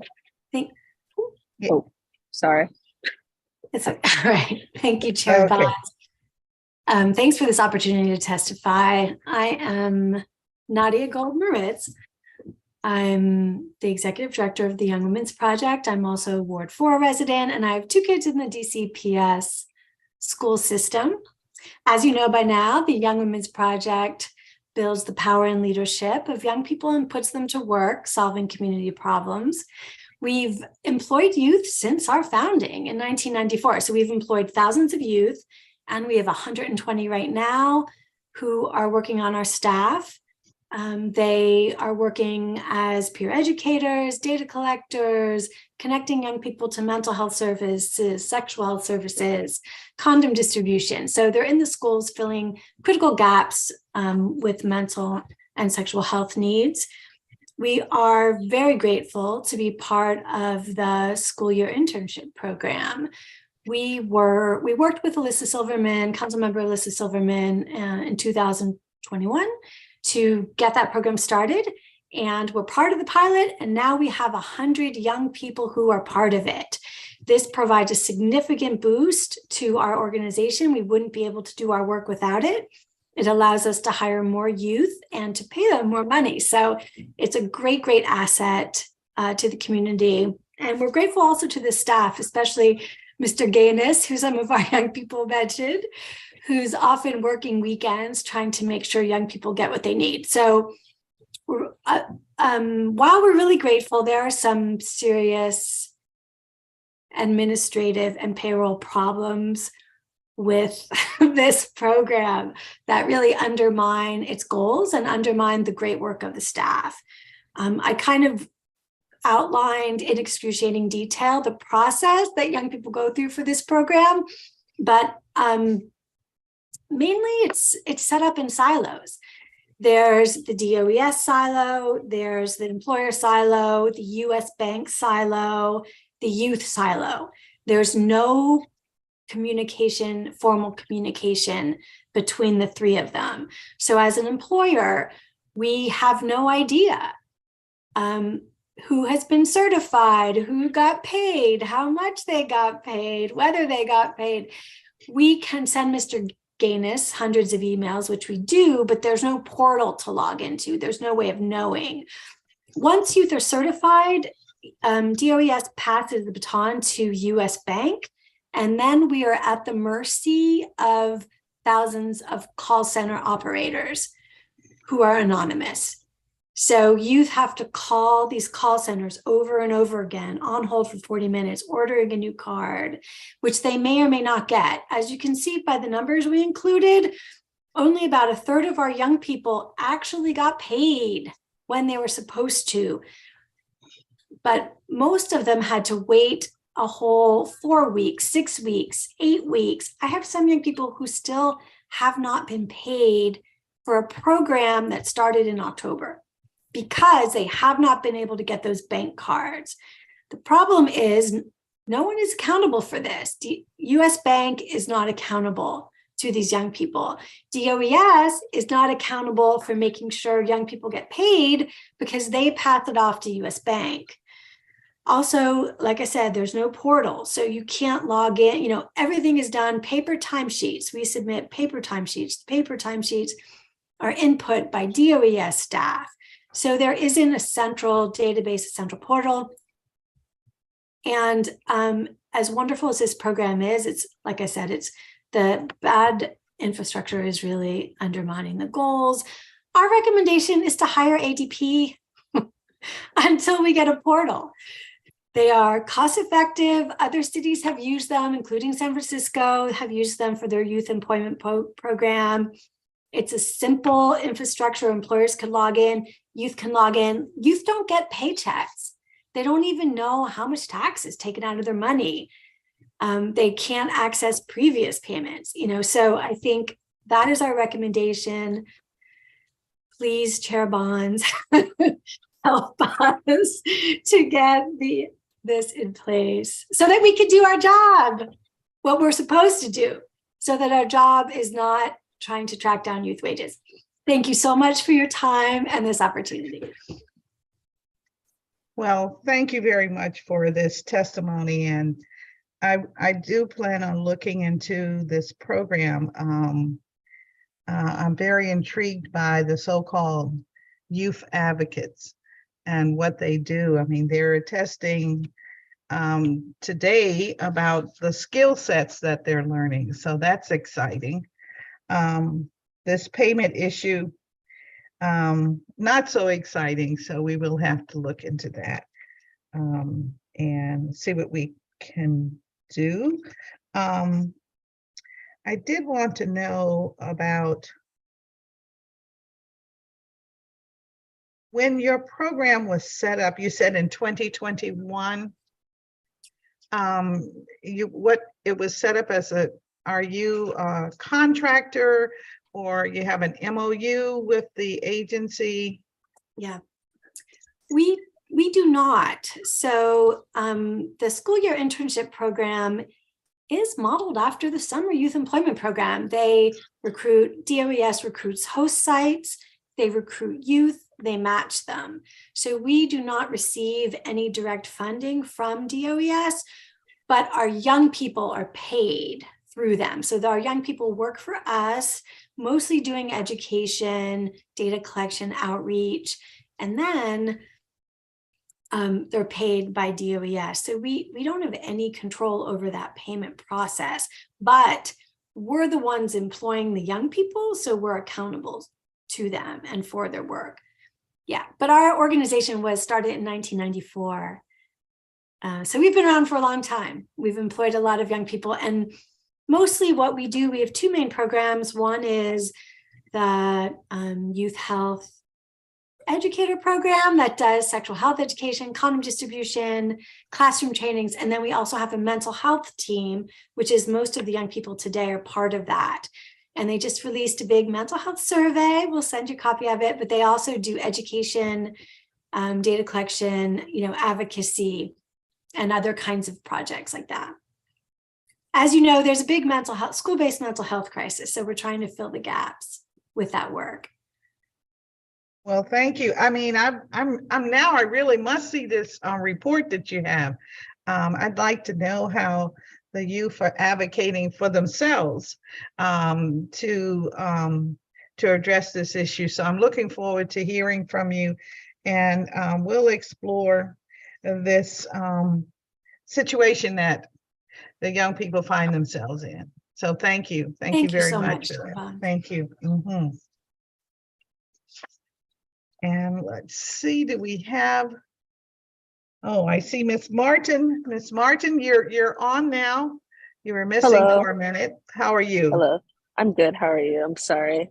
I won't be able to share my face because I'm at the metro station, but I still wanted to get on here. Oh my goodness. All right, okay. Thank you. Hello, council member. My name is Maya Martin, and I am a senior at BART DC. I'm a resident of Ward 8, and I plan to pursue a career in writing. I also work as a youth advocate for the Youth Women's Project. I joined with the intent of with helping improve mental and sexual health resources at my school. I'm here today to give my thoughts about the significance of early working experience to teenagers and vouch for year-round employment through DOES. I got my first job in the summer of 2020 as an ICANN technical theater intern for the ARC Theater. I was introduced to so many facets of the theater industry while also learning key skills surrounding video and sound design alongside video editing. If it weren't for that opportunity, I likely wouldn't have found my footing in video production, something I'm very passionate about to this day. My next job involved working as a peer educator for a peer advocate for the Youth Women's Project in the fall of 2022. I was drawn to the group's ambition for improving the mental and sexual health across teens by age. There were things I didn't even know or consider when I struggled with my own mental health in school. I've helped give resources to those in need, which helps my communication. And I'm currently gauging what my school needs to improve in terms of making said resources more accessible through a survey. Working as a teenager can provide many benefits that make it a worthwhile exchange of time and labor. For starters, a job serves as most teenagers' introduction to what would be expected by future managers and companies in general. When I began working as an intern for a theater, I shadowed experienced workers, learned how to type punctual emails, and demonstrated my abilities and other skills they taught me with weekly projects. Another reason early work is important is because it can provide consistent employment opportunities through the initial job. An employer would be more likely to hire a teenager that has at least had one job than one who is not. The money earned is not expendable, and it only comes every 2 weeks at most. When I worked over the summer with no intention of doing so over the school year, I had to manage my money so that I had some, not only for my own interests, but also friend hangouts and essentials over the school year. It's important for teenagers to at least have this option as a freshman of high school. At this age, students can begin building branches of potential careers based on their interests. I learned about the DOES school year internship program through a mutual friend who knew I was interested in getting a job over the school year. I didn't receive an indication of this opportunity through my school itself. I've been happy with my job as an advocate, but I have found an issue regarding payment and certification. Despite being hired, I wasn't certified as a worker until almost 3 weeks after. I wanted to receive payment via direct deposit, but got a card instead. I reached out to Mr. Gaines multiple times regarding the issue with no reply. However, the emails I received following the direct deposit through ZenCrypt were sporadic and claimed I was missing documentation. Everything felt so random. When I have issues with payment and not being on time, it's near impossible to get a legitimate response that's not automated or irrelevant to the issue. My recommendation is to hire another point of contact that can answer questions surrounding payment. Overall, I think the communication on DOES's part needs to be more transparent in handling such sensitive topics. Thank you for your time. Thank you very much for your testimony, and we will be exploring this issue of payment. You can rest assured of that. And you indicated you are a senior at what school, please? At BART DC. Oh, okay, all right. So you're going to let me know when you are up for graduation, right? Yes, yes. All right. Okay, Ms. Martin. But we want to be back in touch with you and the other students from your school as quickly as possible on the issue of this payment and what kind of resolution that we can come to bear to make it work better for you. So thank you very much for your testimony. And so, team, do we have any other public witnesses? No, council member, we do not see anyone else. All righty, well, thank you very much. So now we will break and we will reconvene at 4:04 p.m. and our witness. Council member, I'm sorry to interrupt. We were trying to find Malaya Hanman. Is she in the room? We just wanted to double check one more time before you dismiss. I don't know if she's in the room. You would have to tell me. Right, we're just checking, one moment. Okay, she is definitely not in the room. We just wanted to confirm that. You may proceed, council member. Thank you. Thank you very much. We will hear from our government witness, Dr. Unique Morris Hughes, at I'll say 4:05 p.m. today, and she is bringing with her team. So we'll take a break to get set up for that portion of today's hearing. And thank you so very, very much to all of our public witnesses. And please remember to submit to your written testimony. You've said a lot, but we want to have your written testimony for the official record. Thank you. So we'll be back at 4:05 p.m.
On.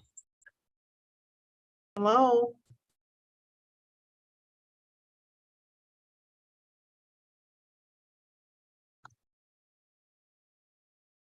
Hey, council member.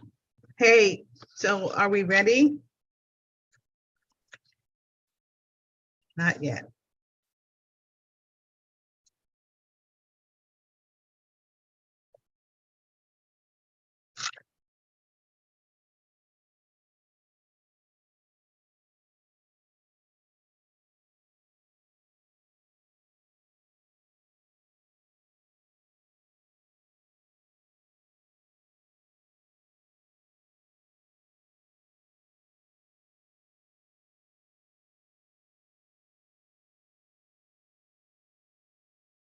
No timer.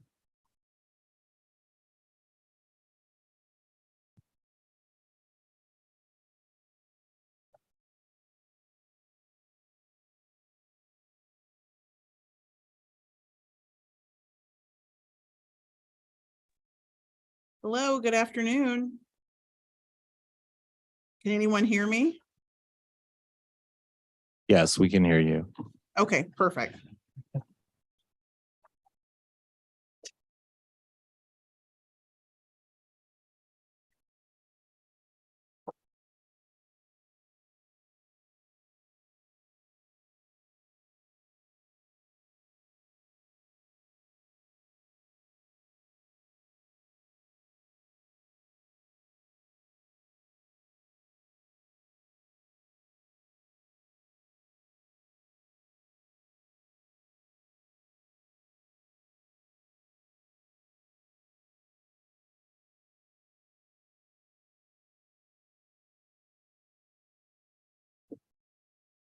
Team, can we begin? Councilmember, The I'm floor is ready. yours. Whenever you are, I'm ready. Yep, I see. Thank you for being here. Thank you. Are we ready for the recording?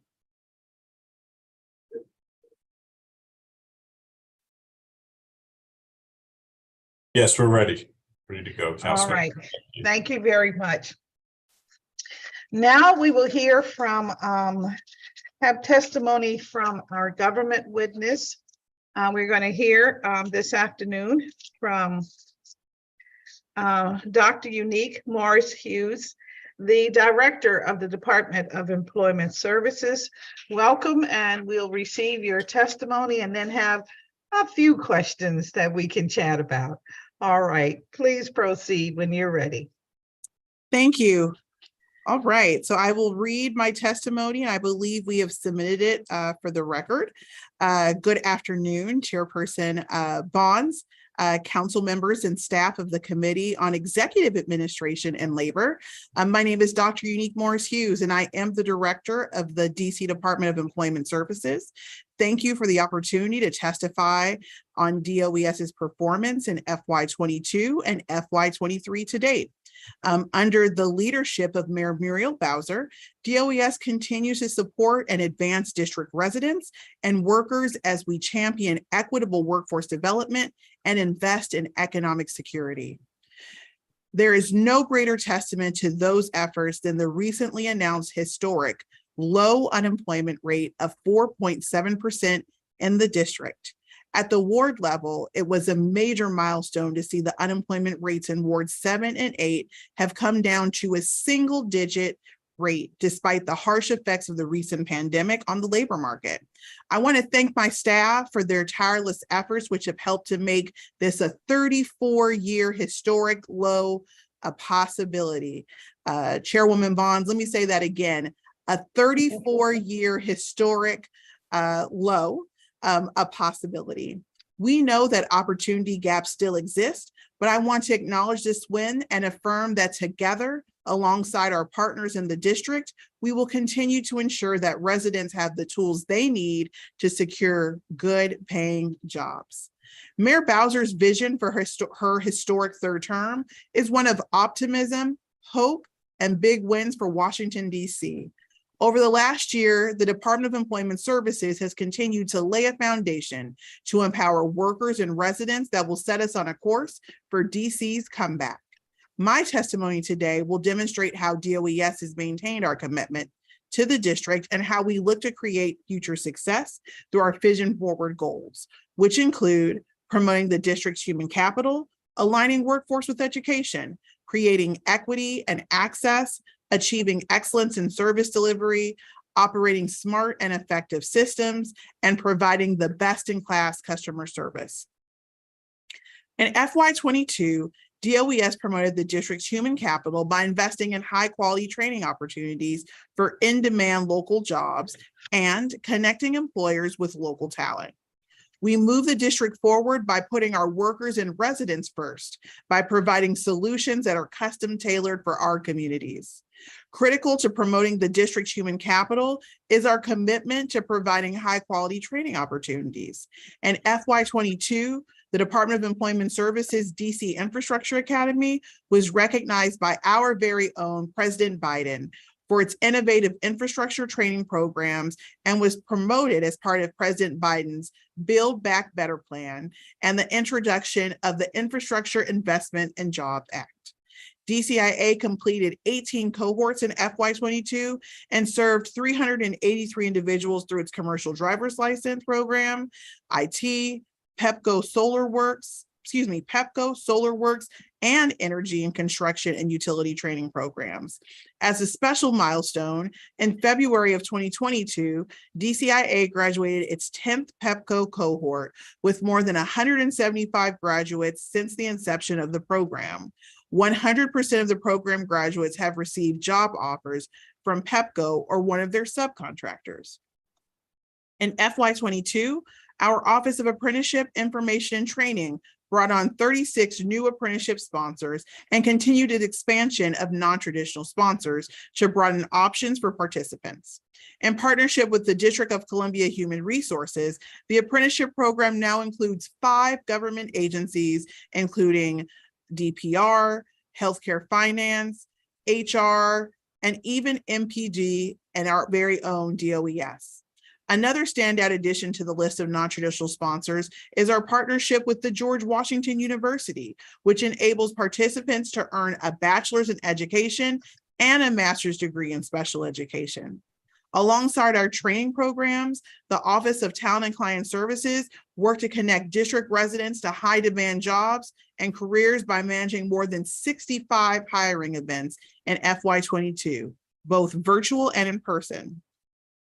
DOES is helping to drive connections between the district's education and employment systems. Throughout FY22, we created numerous opportunities for positive youth development by offering diverse access points to career pathways, occupational skills training, and work experience. Last month, our Office of Youth Programs launched the FY23 application for the Marion S. Berry Summer Youth Employment Program. In FY22, the program employed 13,520 young people, with over 56 of our participants residing in Ward 7 and 8.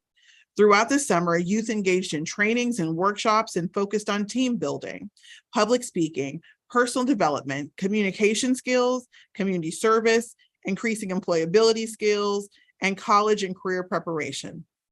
We achieved a major milestone in FY22 as we surpassed the $1 million mark in scholarships given through the Mayor's Opportunity Scholarship Program to MBSYEP participants. In fact, over the last 6 years, $1.2 million in scholarships has been awarded to MBSYEP participants. Additionally, in FY22, through our East of the River Career Pathways program, we were able to serve youth from Ward 7 and 8 that are without college credentials. This program aims to create a career pathway in 3 high-growth sectors that pay family-sustaining wages, which include computer science, construction, and the creative economy. A few examples of credentials earned during this program include a basic DC business license, a real estate license, CompTIA, AWS Cloud Practitioner, and Google Ads. At DOES, we recognize that not all paths to advancement look the same and that patterns of work in America are changing. In FY22, the Federal Workforce Programs Bureau worked to diligently formalize its Registered Youth Apprenticeship Initiative in partnership with Build Within, DCHR, the Independent Electrical Contractors, Luke C. Moore High School, Idea Public Charter School, and Ballou State High School. This initiative served over 100 high school seniors and out-of-school youth ages 16 to 24. Program participants received pre-apprenticeship training in the electrical and information technology industries that will provide them direct entry into registered apprenticeship programs and employment with registered sponsors and employer partners. I'd like to share with the committee the story of one of these program participants because her words illustrate the impact of this program far better than I can. A young woman who was a graduating senior from Luke C. Moore and a new mother desired to find post-secondary opportunity where she could both start a new career and be a trailblazer for girls and women pursuing non-traditional paths. As a featured speaker at DOES's 2022 signing day, an event organized to celebrate youth going into apprenticeship, this young woman empathetically shared, "I want girls and women out there to know not only can we do this work in construction, we have all the capabilities to excel in this work. The program has made me feel strong, motivated, and totally self-sufficient. And this is a spirit I look forward to continuing well into my career and post-high school life." I am thrilled to share that upon completion of the program, this new tradeswoman was hired by our registered apprenticeship sponsor, Colonial Electric Company. Throughout FY22, DOES made significant strides across our programs to meet the needs of underserved populations, including veterans, persons experiencing homelessness, justice-involved women, returning citizens, and at-risk youth. A new addition to our agency this past year is the Poverty Commission. The purpose of the commission is to study issues surrounding poverty and to evaluate the current and previous poverty reduction initiatives in the district and throughout the country to determine their effectiveness. Through the research and evaluation, the commission will ultimately make recommendations to the mayor and council on ways to strengthen and enhance economic status of persons in poverty in the district. In keeping with the spirit of promoting equity and access, the commission, in partnership with the Mayor's Office of Talent and Appointments, is actively seeking people to serve on the commission who have lived in poverty and can help the lived experiences of others in poverty. In FY22, our Division of State Initiatives continued its commitment to equity. DSI provides vital on-ramps to employment for district residents with barriers to employment, including returning citizens. Our partnership with the Mayor's Office of Returning Citizens Affairs and Georgetown University meant 16 returning students graduated from school with a certificate in paralegal studies in December of 2022. Partnerships like these are vital for DSI. To that end, DSI has entered into an MOA with the National Center on Children and Families to support youth aging out of foster care, restarted a partnership with DYRS, and stood up agreements with dozens of grantee partners in the past 12 months. Almost 2,000 district residents stand to benefit from DSI's investments in job readiness and life skills, mental health resources, and placement in subsidized and unsubsidized employment this fiscal year. We've also had 2 big equity wins from grants that we awarded in FY22. Our Unemployment Insurance Benefits Division received an equity grant from the U.S. Department of Labor. Through this grant, we are implementing targeted transformations of our UI system to benefit individuals and communities who may encounter challenges with accessing government programs. JP Morgan Chase awarded our MBSYP program in partnership with ServeDC a $150,000 grant as part of their commitment to advancing racial equity. OIP used this funding to increase wages for program participants to $20 an hour. That's right, Chairwoman, $20 an hour, 30% over the minimum wage. In DC, we are fighting to prevent our workers from facing the impossible dilemma of choosing between earning a paycheck and caring for themselves or their families. As a champion for economic security, the Department of Employment Services Office of Paid Family Leave worked tirelessly this past spring and summer to ensure that we could launch the expansion of paid family leave benefits by October 1st of 2022. The office rolled out its largest benefit expansion to date and expanded the district's paid leave program to up to 12 weeks of parental, family, and medical leave. Additionally, the program launched a new category of leave, offering 2 weeks of prenatal leave to be used for individuals to receive care related to pregnancy. Paid leave is essential for a strong workforce, ensuring equitable access to it, especially for parental and prenatal leave, can improve the health and economic outcomes. As in previous years, our focus remains centered on consistently meeting the needs and delivering services at the highest standard. An excellent example of this is our Compensation Review Board within our Labor Standards Bureau. The CRB provides administrative appellate review in both public sector and private sector workers' compensation cases. Their DC Court of Appeals sustained rate is an outstanding 90%. This means that 9 out of 10 cases, the CRB's decisions was upheld because the court did not reverse, remand, vacate, or otherwise abrogate the CRB's decision. This is critically important because it means that we're consistently delivering in-house, fair, and unbiased workers' compensation appellate decisions. DOES has been entrusted with many important resources, and we know that we deliver our social insurance programs can have a major immediate impact on people. Our UI team is continuously working to improve the way we serve claimants. One of the ways that we measure UI benefit service delivery is through a set of metrics reported to the U.S. Department of Labor. At the end of calendar year 22, we were exceeding USDOL standards for rendering a timely decision as to whether claimants are eligible for benefits based on non-wage related decisions. This could be something like quitting a job or being discharged. We're also making positive progress on our first payment promptness, meaning more claimants are being paid faster.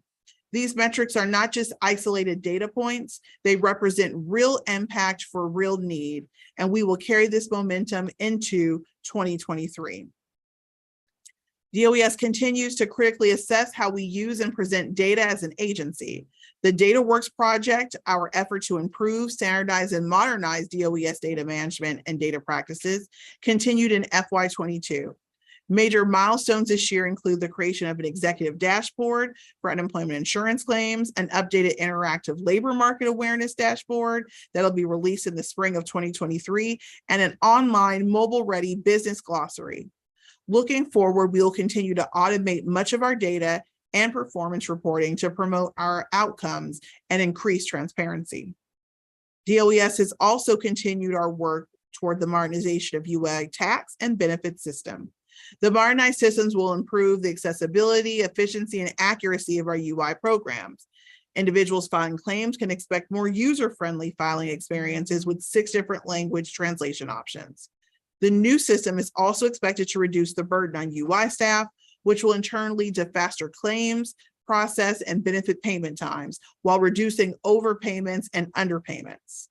We know that the experience that customers have with the frontline staff is critically important, and it sets the tone for agency interactions. This last year, DOES continued to implement best practices within our Office of Customer Experience to ensure we're providing excellent customer service to each customer that interacts with us, whether in person, over the phone, or through electronic means. As in years prior, we utilized professional development opportunities to refresh call center staff on new guidance from DOL to help better understand UI questions. Our language access program conducted 25 trainings reaching 337 DOES grantees and employees to ensure that we're in compliance with the DC Language Access Act of 2004, and the customers are provided with the best customer service experience. We're also devoting resources in FY23 to implement call center phone system enhancements, and will add staff to increase call intake and quality assurance. We also made a priority to improve the experience that customers have with us digitally. The Office of Paid Family Leave team updated the PFL website to refresh the available information, provide new tools for employers and employees, and redesign the overall architecture to make the experience smoother for users. PFL also completed a major campaign which resulted in an uptick in online web traffic and increased claims field, which was a great customer service win in FY22.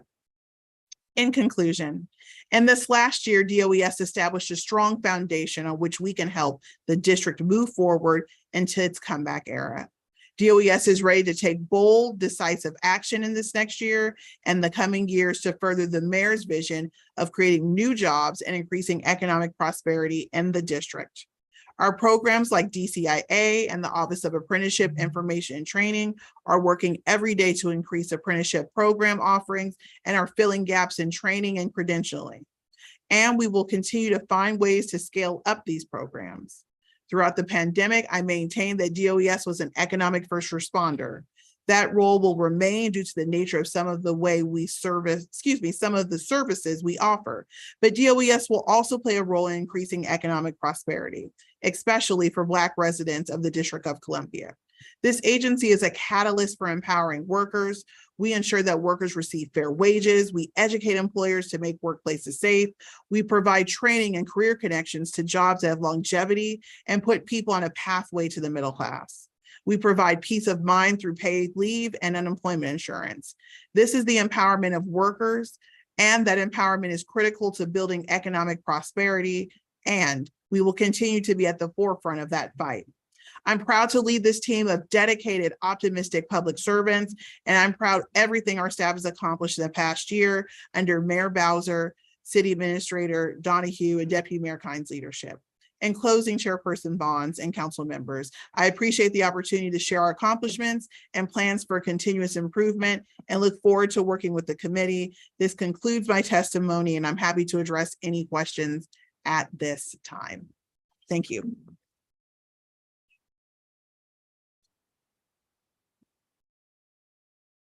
Well, thank you very much for your testimony. And we will have a few questions for sure. I want to start with an area that concerns me. I know what your testimony said about your emphasis on making sure that you are responsive to the public and that claims are being paid faster, that the phone system will work. But I have a big question, and that is, how are you going to fix the unanswered phone line? Because that has been a resounding theme by many of the public witnesses today. Yeah, so thank you for the opportunity to answer that question. I think that there is potentially a few things that are happening in periods where there's longer hold times because of higher activity. We understand that the hold time could be long.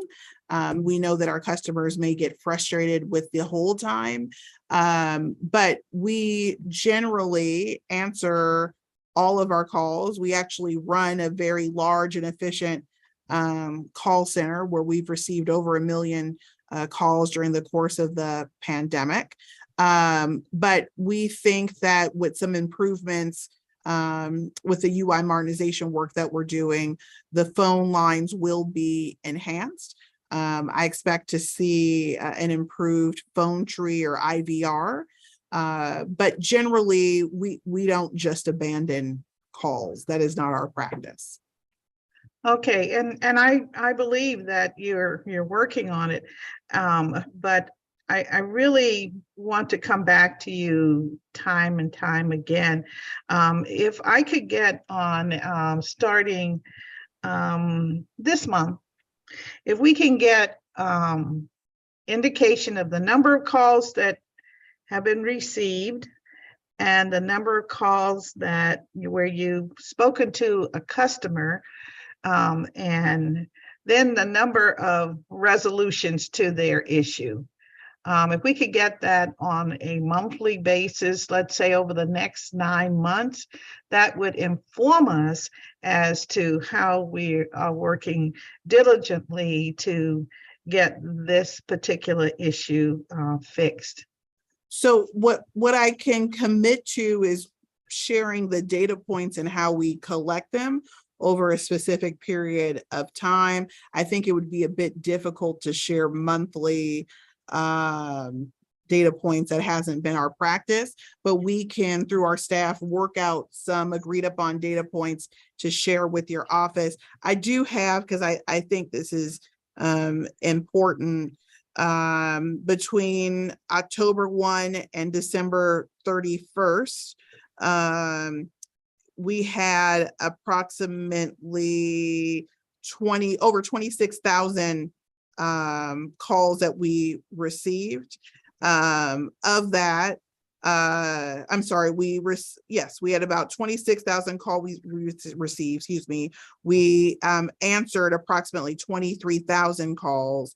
Almost 2,500 calls people hung up for whatever reason. And our answer rate is about 9% with an average wait time of 4 minutes. And that's across every single program in the agency. I would argue that 91% is above industry best practice nationally. And so we do run, like I said, what I think is a very effective call center, but we can share some data that we have. Thank you very much, Madam Director. I'm going to insist that I get that then on a quarterly basis. It seems like that's what you're doing, so I'm going to insist that I get it on a quarterly basis. I would like for you to start, I guess the quarter begins in March. I think it is March, April, May. No, it actually began in January. January.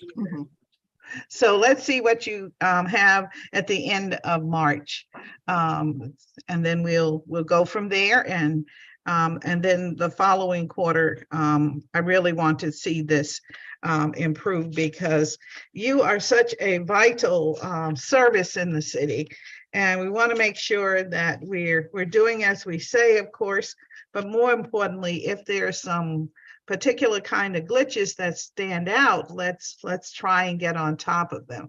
The other issue which has been featured in today's public testimony is the questions about lost documentation. And there are a couple more, but the lost documentation is very worrisome.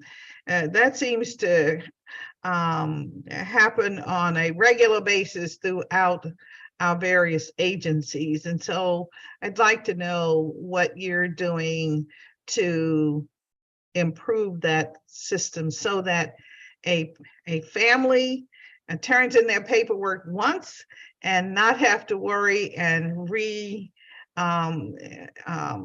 apply. Same with the adults who are applying for services. That can be very annoying. And while we can gloat about the accomplishments of DOES, we have these little issues that really bring it down in the eyes of the public. And so want to see if we can't make some improvements there, please. And let's see, I guess to make that kind of improvement, can you also provide us on a quarterly basis with the number of applications that you received and the number that you processed for any of the programs that you offer, and maybe indicate, let's see, I guess you keep it by name, so I'm not so curious about the name of the applicant per se, but since you keep your data by name, you would have to, we'll just like to be able to know by maybe last name or address or something. We'll work it out, but we really need to have something that shows us that there is an improvement in that particular area. So just so I can make sure I'm tracking appropriately, and I did want an opportunity to respond to lost documents. You want the number of people that are applying to DC to DOES programming. Yes. Okay. And then, and I'm sure people on our team are keeping up with this list other than just you and I. And then Yes. on the lost documents, I did have an opportunity to watch the testimony up until this point. It appears that there were some folks from the year-round youth program or school year internship, I think, that talked about documentation. We are actually in the process, and it's going to go out for bid again, building a brand new application portal, online application and portal, which will track all of this information. So young people will be able to upload their documentation, similar to what happens today. But we think it's going to resolve any issues and have a better record of keeping track of said documents. All right, well, I appreciate that. And I think those are the most immediate things that stand out from what our public shared with us. And we'll come back and get some of the other issues, commitments from you. And I better swear you in to make sure that we are where we should be. Yes. All right, if you raise your right hand, and I understand you have a cadre of other personnel with you. I do, but I'm the only one testifying. All right, okay, excellent, okay. All right. Want to raise your right hand, and do you swear and affirm that the testimony that you have given and the responses you give to our questions to be truthful and complete? I do. All right, okay. Now we can get on to the real questions that are here, that include some of what I've already discussed with you, but I just wanted to open our session making it very clear that I'm very concerned when I hear these kinds of comments from the public and it's repetitive, because that says that there may be a pattern, and we want to make sure that we speak to the pattern of whatever is going on so that we can get answers, okay? I will be, I note that my colleague, Councilwoman Lewis George, is on, and I'll give her an opportunity to ask questions, but I have many questions for you. So Councilmember Lewis George. Thank you so much, Councilmember Bonds. And thank you, Director Morris Hughes, for joining us today and making yourself available to answer questions for the committee this afternoon. I know our time is limited, so my questions today will focus on following up on some of what we heard from our public witnesses on implementation of the new domestic worker law and wage theft. And then I have a few questions on program accessibility to immigrant residents. Sure. And then I'm hoping my team and I can follow up with the agency on paid family leave items and workforce development questions related to the emergency landscape of green jobs.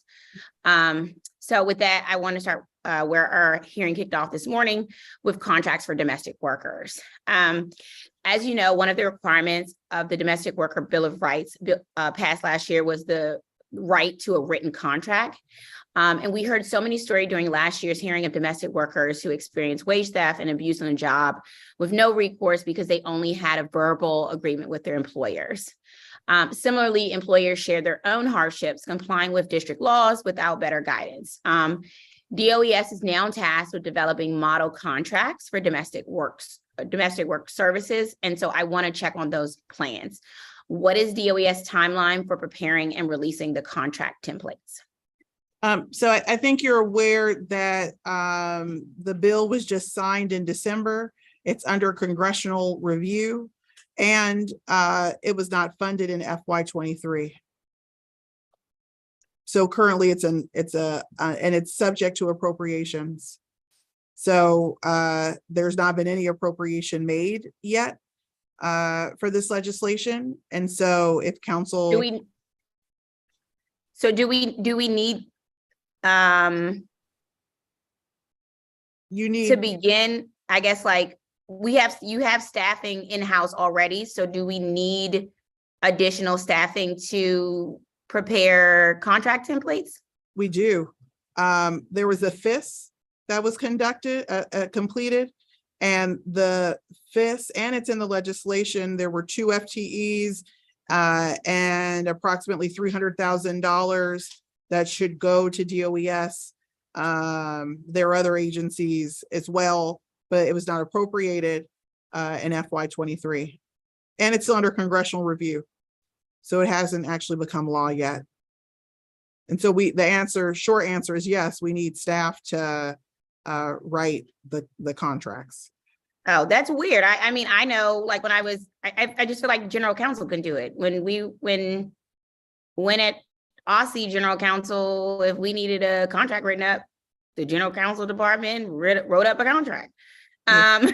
Whoever you know, works general we were counsel both for a department writes up contracts. Right. Like that's your job to do. No, So I don't know why we need to do. I hear you on the congressional part. I just think we know that we're gonna.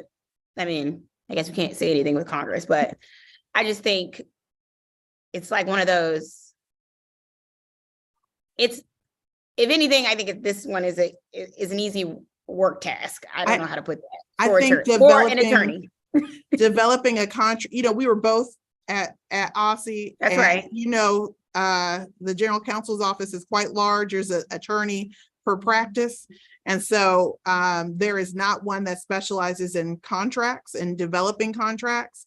And the way it stands today, this hasn't been funded at all. And so I think perhaps we should have some discussions about enforcement of the law. Councilmember Bonds, I heard you say earlier today, if there's something in law, we will make sure that it's implemented. But I just want to bring to this committee's attention that it was subject to appropriations and there has not been any funding appropriated. So we should work together to make sure that we're on the same page in terms of implementation and enforcement. Okay, I appreciate that. And I know Councilman Bonds will be able to make it happen. I didn't realize that we needed, I didn't realize we needed an FT for it, but I got you. Okay. When that does happen, I want to engage with you on engaging domestic workers and organizations and start figuring out folks who can support with that as we have it. Are you planning to design contracts specific to different types of domestic jobs or develop sort of just one model? I ask because there's a good deal of nuance between like childcare jobs versus housekeeping versus a home health type job.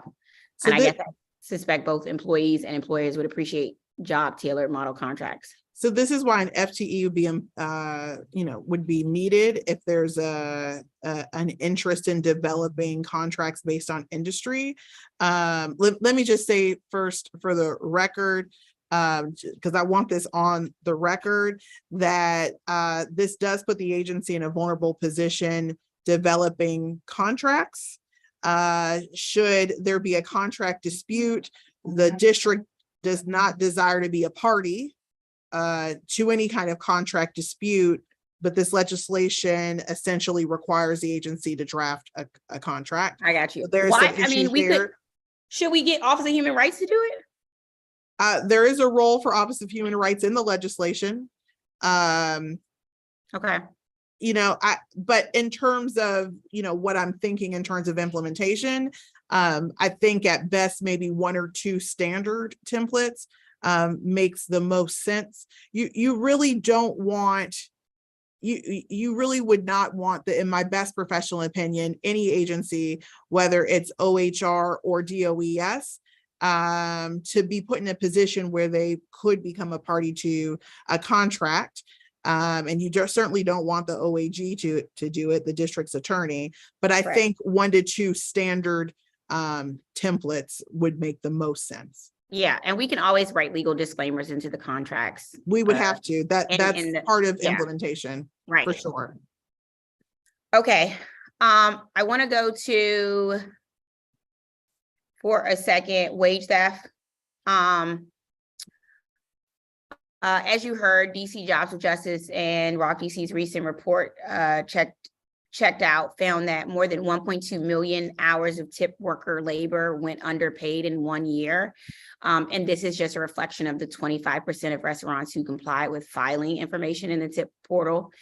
As a former tip worker, this doesn't shock me, but I think as a legislator and public servant now, this sort of is appalling that employers are admitting to committing wage theft and this should be sort of an all hands on deck situation to resolve.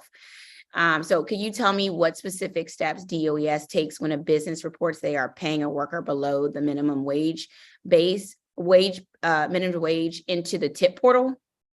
Yeah, I mean, first I want to say about that report, some of the conclusions that they were able to come up with, not only do I not agree with, but I'm unclear about the methodology that they used to arrive at some of the conclusions. The way in which the data is reported requires some explanation, and at best, they probably should have clarified with the Department of Employment Services. So let me give you an example. If there's an employer that's listed, it is in the realm of possibility that an employer could adjust the wages that were paid out in the preceding quarter or the preceding, well, it would be quarter because of the reporting period. That detail isn't captured in the report. And I don't want to come down the hospitality industry, given the sort of challenges that it's experienced during the pandemic, and kind of make this sweeping generalization that the hospitality industry is not paying workers, especially when we know that there is a dire need for workers. So yeah. So what is your number? What are your, do you all have investigators who are assigned to wage theft specifically in the? We do. Okay. And do they report out numbers? Because you all would be the most accurate. So what are your sort of investigators reporting back? So there are 3 strategic enforcement methods that we have. One, someone makes a wage theft claim, and then we investigate. 2, we do random audits and we sample the industries that have the most wage theft claims based on our records. I can tell you off the top of my head, in the previous fiscal year, hospitality and childcare have been 2 of the biggest industries. And then 3, we make referrals to OAG. And then OAG we work very closely with OAG. OAG goes after the business. And so we do have some data. I'm happy as a follow-up to this hearing to share information that we have on industry and percentage of employers by industry that have wage theft complaints that we both investigated and received complaints for. Okay. I think it would be good. And also, as you said, the hospitality industry has gone through a lot because of the pandemic. So I actually think it would be important for us to not just rely on sort of an outside analysis, but if DOES could report out to us sort of what they're seeing, because you said you do sample audits of the tip of different portals. So if you have done an audit of the tip worker portal information, you're the number 1 source. So I would love for that. And we do sample. We also do sample audits of an actual business, and we target and focus on industries that we have the most complaints in the previous year. So we will share that information. I think we have a few interesting data points. We will share that post-hearing as a follow-up. I think my team has a note as a follow-up to share that. Okay, great.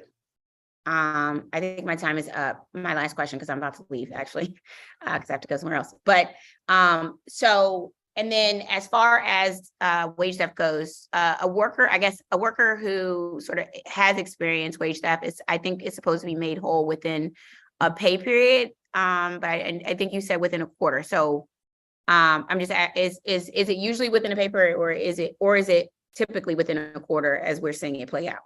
It depends on the nature of the complaint. It could be as quickly as a quarter. If it requires intervention from our office or OAG, it could go longer. We obviously like to mediate, well, maybe not obvious, but we like to mediate and resolve before going the full legal route. Sometimes it's just a misunderstanding, but it could go up to a quarter. It just depends on the nature of the complaint. Okay, all right. Thank you. Thank you, Chairman Bonds. I'm going to try to come back over for one more round, but I do have to go to DDOT. So I'm going to try to get one more round. If not, I will forward those questions to Councilmember Bonds and for some follow-up. Thank you. Thank you. All right. Thank you very much. Ms. Director, my approach is a little different to sort of, lead up to some of the additional complaints that, or I'll say challenges as were presented to us. And to really give you an opportunity to just give us more of an overview. As I said to many before, I'm new to this committee. So I want to make sure that if I'm going to be accusatory, I want to make sure that I know what I'm accusing you of, if you know what I mean. And so I wanted to start with your priorities. In your response to question 23, you mentioned that DOES is encountering spending pressures with the Office of Paid Family Leave Administrative Budget. Can you explain what that is, what that means?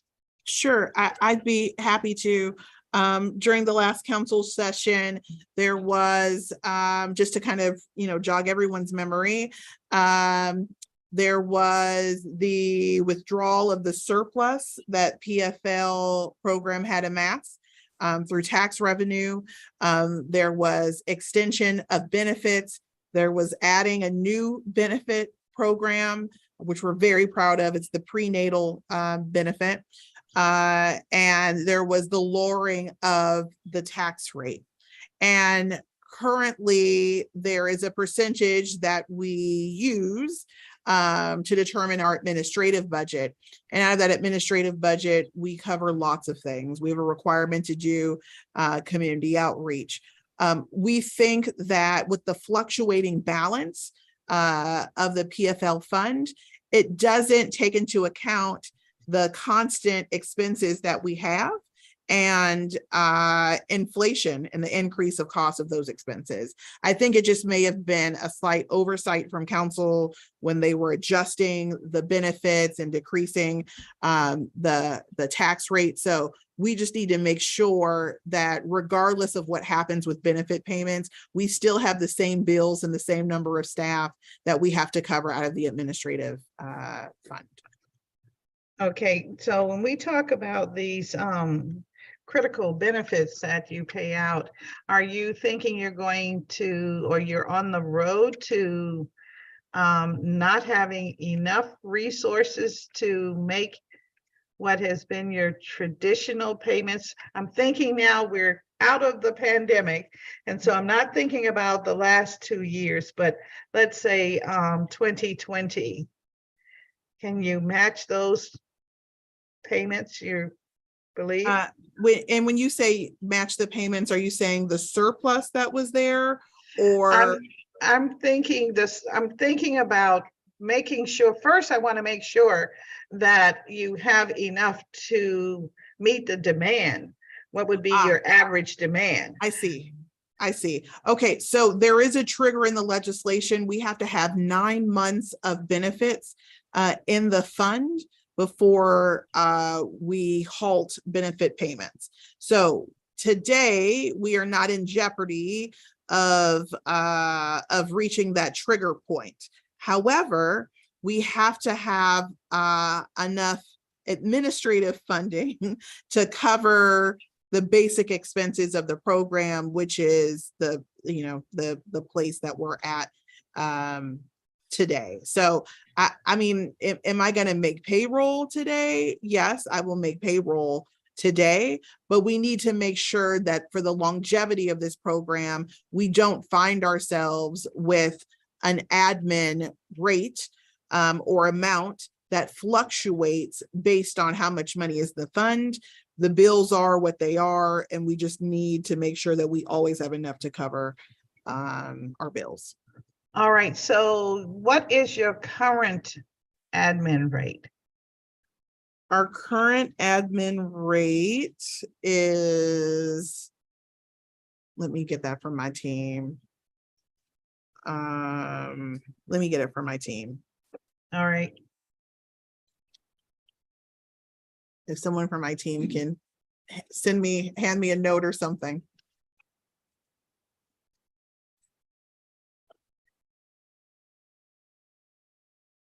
If I don't have it in a couple of seconds, then I will get it we can go to the next question, and then so someone can just write it right here on this paper for me. Thank you. Yeah. All right, so. If we can go to the next question, and then I'll get you the. All right, okay. So you want to make sure that the fund has at least 9 months. Yeah, the legislation requires that there's Exactly. 9 months of benefit payments in the fund, or there's a trigger, which is the trigger is to shut down the fund and not pay benefits. We have enough money in the fund to continue benefit payments. What I'm trying to get to is making sure we have enough money to pay PS and NPS and, you know, all of our contractual obligations. Currently, so there's about $24 million that we need for our admin expenses, which accounts for about 8.75% of the admin fund. All right, okay, so now I've got that number and know what you're working with. Yes, All and right. again, we'll provide all of the these as follow-ups as well. All right, thank you. Wanted to talk a little more about the wage theft situation. I appreciate getting your explanation for how you handle cases where a wage theft is an issue with the referral to the Office of Attorney General. What happens after that? Is it the Attorney General then responsible for not just following up with the employer, but also informing the employee of the action that has been taken? I know they're going to get let's say they're going to get a supplemental check, I'm assuming. Yeah, I mean, they could, depending on the litigation, they could. They could also get up to, I believe, 3 times in damages. But, you know, I know DC is often a very litigious, you know, city. But we first desire to try to resolve these matters quickly, because we know that people need their money as quickly as possible. So we will make contact ourselves with the business in question. We will bring in the business and aggrieved employee. The aggrieved employee could also file an anonymous complaint, and we can reach out to the business. Before we even get to OAG, we want to resolve these matters because people need their money quickly. So that's our first strongest set of actions and strategies. Once it gets to OAG, it could go up to it could go to court and go through litigation. All right, so in during FY22, how many complaints did you receive from the employee? Let me grab that for you.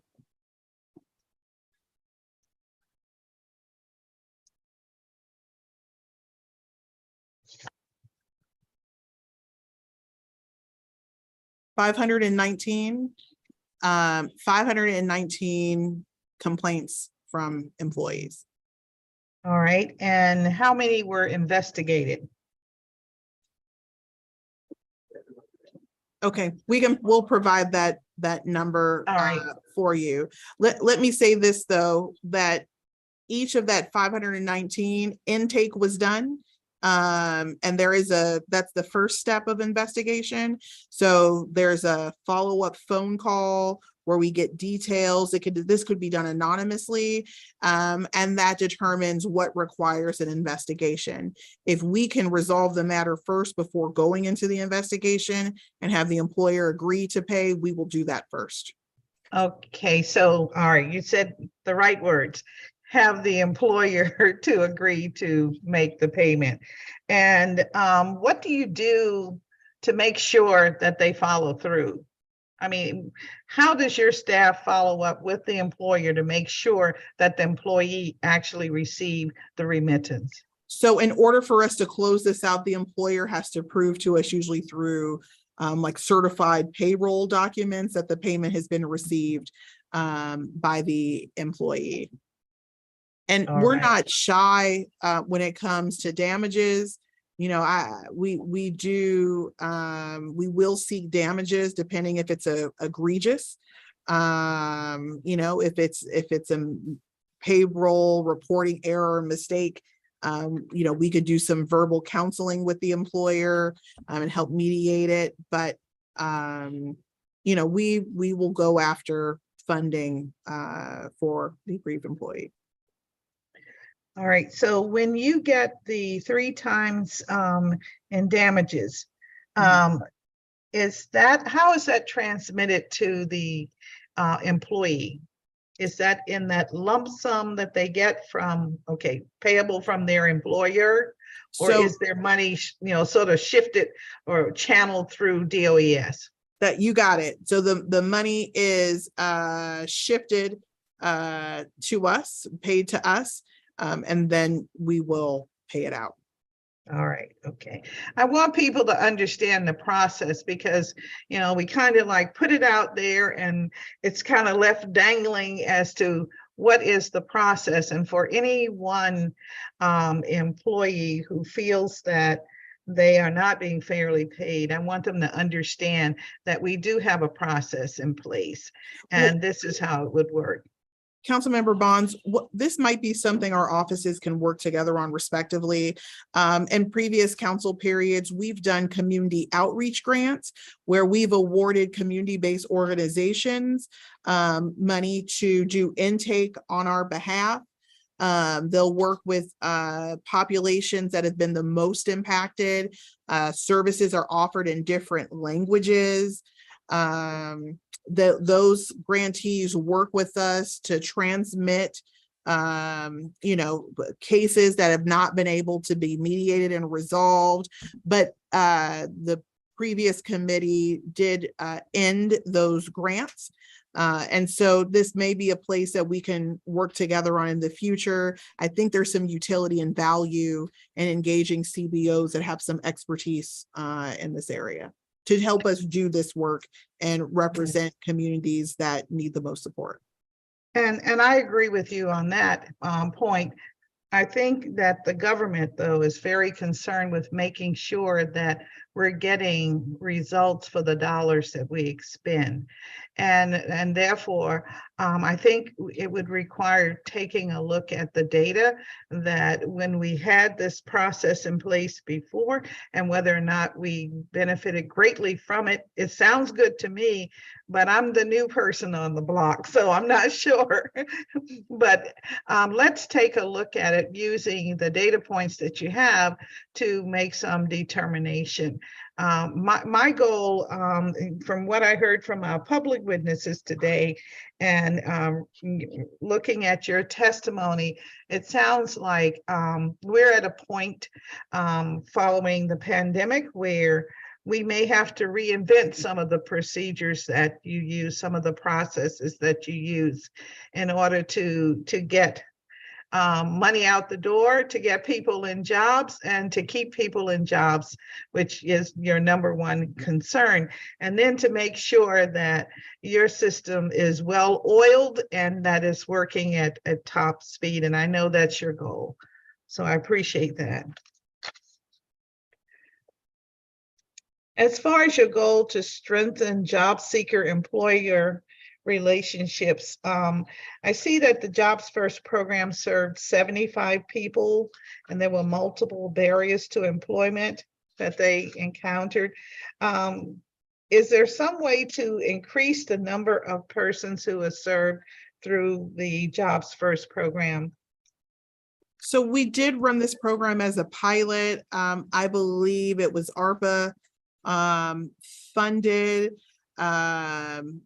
I think that there's an opportunity.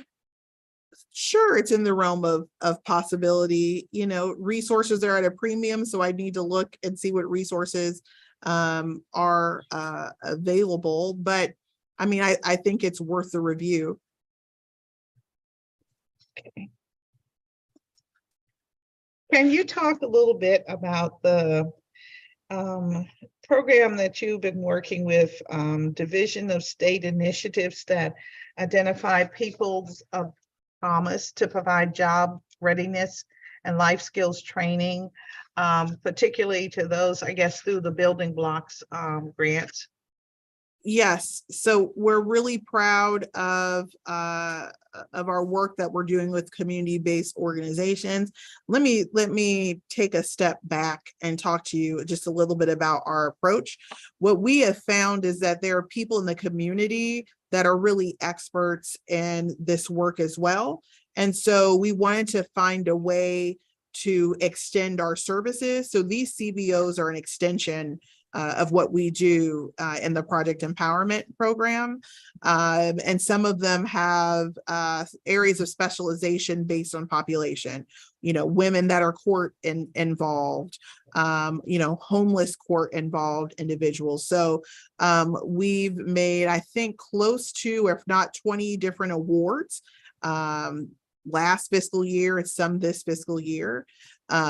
We anticipate over 1,000 people being served through this grant program at minimum, and hopefully more. And we think that this is gonna really give a jolt to the work that we've already been doing for the last 22 or 23 years for Project Empowerment. All right, well, Project Empowerment is a very powerful institution. I may have mentioned to you before, or to members of your staff, that I have been the beneficiary since I've been at the council of having at least 4 of the referrals, and some of my referrals, they've all done well. A couple of them are now getting close to 6-figure salary, and I have only been here, 9-10 years. So I think that's very good. I think it's great. And Councilmember Bonds, I tell people all the time, all of us have received a second chance in life. Some of us might be on our 3rd or 4th chances. And so what's really inspiring about this program is there are groups like your office and others that are willing to give people a second chance. So we want to continue the legacy of Project Empowerment, and we want to help as many district residents as possible, walk into their calling and to their path in life. And so we'll continue to work together, both of our offices, to do that. All right, well, thank you for that. Now, let's talk a little bit about numbers, because ultimately that's what this comes down to, the number of people that we engage and the number that remain engaged and are able to take care of themselves and their households. And so we were talking a minute ago about returning citizens. So I need to understand how many returning citizens have been or are being assisted now in the current FY year 2023. Then I want to look at how many we have served over the last 3 fiscal years, and see, I want to take a look at whether or not we are serving more, or are we serving less? And if we're serving less, why is that the case? So while my staff pulls for me FY23, I'm going to go over FY22 for you. So we had approximately 978 Project Empowerment participants go through our job readiness program, of which 639 successfully completed the program and went to a subsidized work experience. And I think we've had some employers today talk about, hosting participants in all of our programs, of which, let's see, 95 went on and did 95 went on and did additional occupational skills. Maybe they may be pursuing a an associate's degree or bachelor's degree or some other credential. Only one went on to GED participation, and 311 went on to receive unsubsidized employment. So when you put those numbers together after complete, and I'm just doing this, back of the envelope off the top of my head with a second cup of coffee, we're looking at probably 55 to 60% post program completion placement rate, either into additional education or to a full-time unsubsidized job. And that is for FY22. Now for FY23, we would really only have Q1 data. I don't have the Q1 data, but okay. So for FY23, I can tell you that we intend to serve approximately 1,800 for the year, putting us at approximately 350 to 400 a quarter. And so far in Q1, we've had 295 participants enter the program. And as you know, we've just started Q2. All right. So it seems to me 1,800 is a pretty hefty vision there, especially since last year you did 978. But, we're going to stick with you and see if we can get there, because you're already, as you say, at 295. And so it looks like there might be a pathway at least to maybe 1,500. So that would be certainly an increase. And that's just the numbers that we're serving in-house. My thought is that with these community-based organizations, easily we should be able to serve at least 1,000, maybe even 2. I like to be bold, and I also like to deliver on bold commitments. And so I feel pretty confident that we will, with our CBOs, reach that 1,800 number. All right. And so with your CBEs, you're going to reach 1,800, let's say.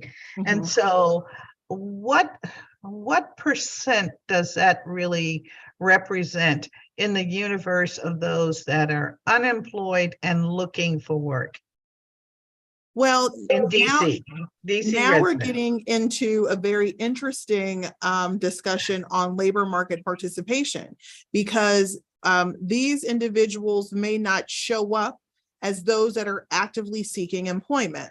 So, all right, so this is an opportunity to kind of help inform the committee around labor market participation.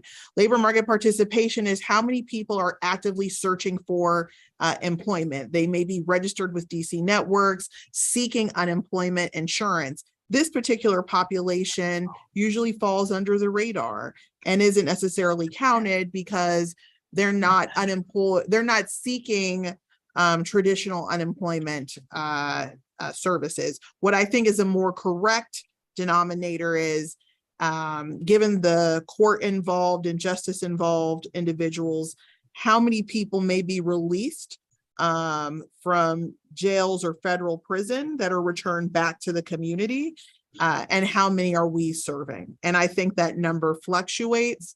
I've seen as high as 10 to 12,000 a year, and that number go up and down. So that's probably a more accurate way of looking at it. Yes, I'm aware of those same numbers, and you're right, they do sort of fluctuate.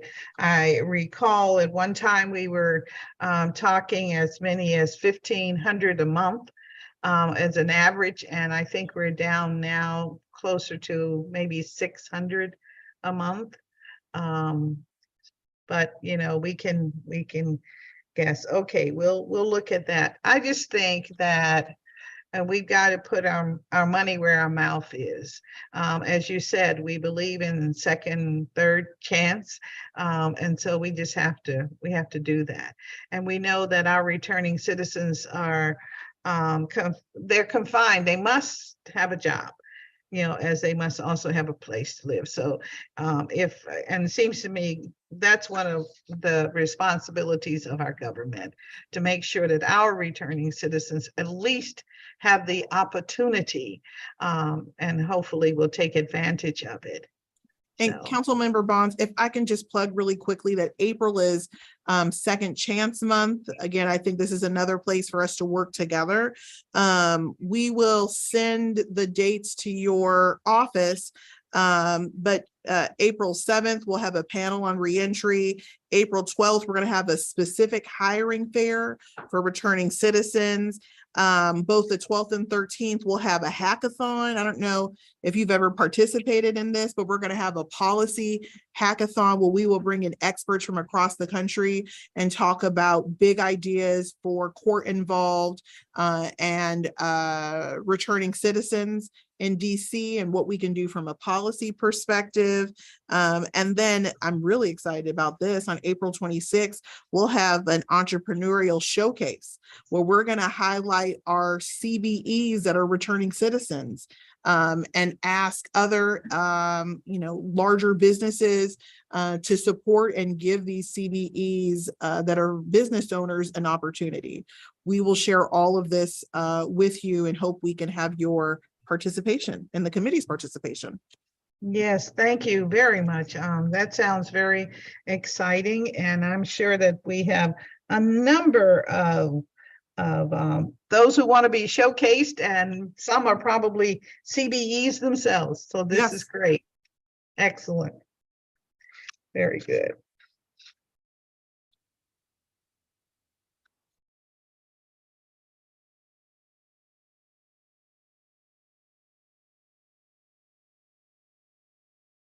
Very quickly, a little bit about the Green Jobs Academy. I think it's housed at the Infrastructure Academy. Can you tell us a little more about what their goals are, since it sees itself as a separate entity somewhere within this academy? So it's not the Green Jobs Academy just yet. That was a recommendation that came out of the mayor's infrastructure task force. But we do have occupational pathways that focus on green jobs.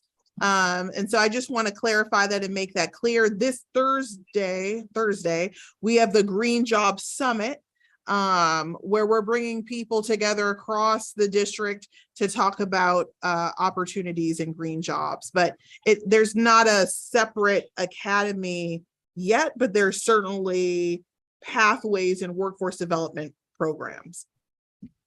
So what is your plan for this green jobs piece?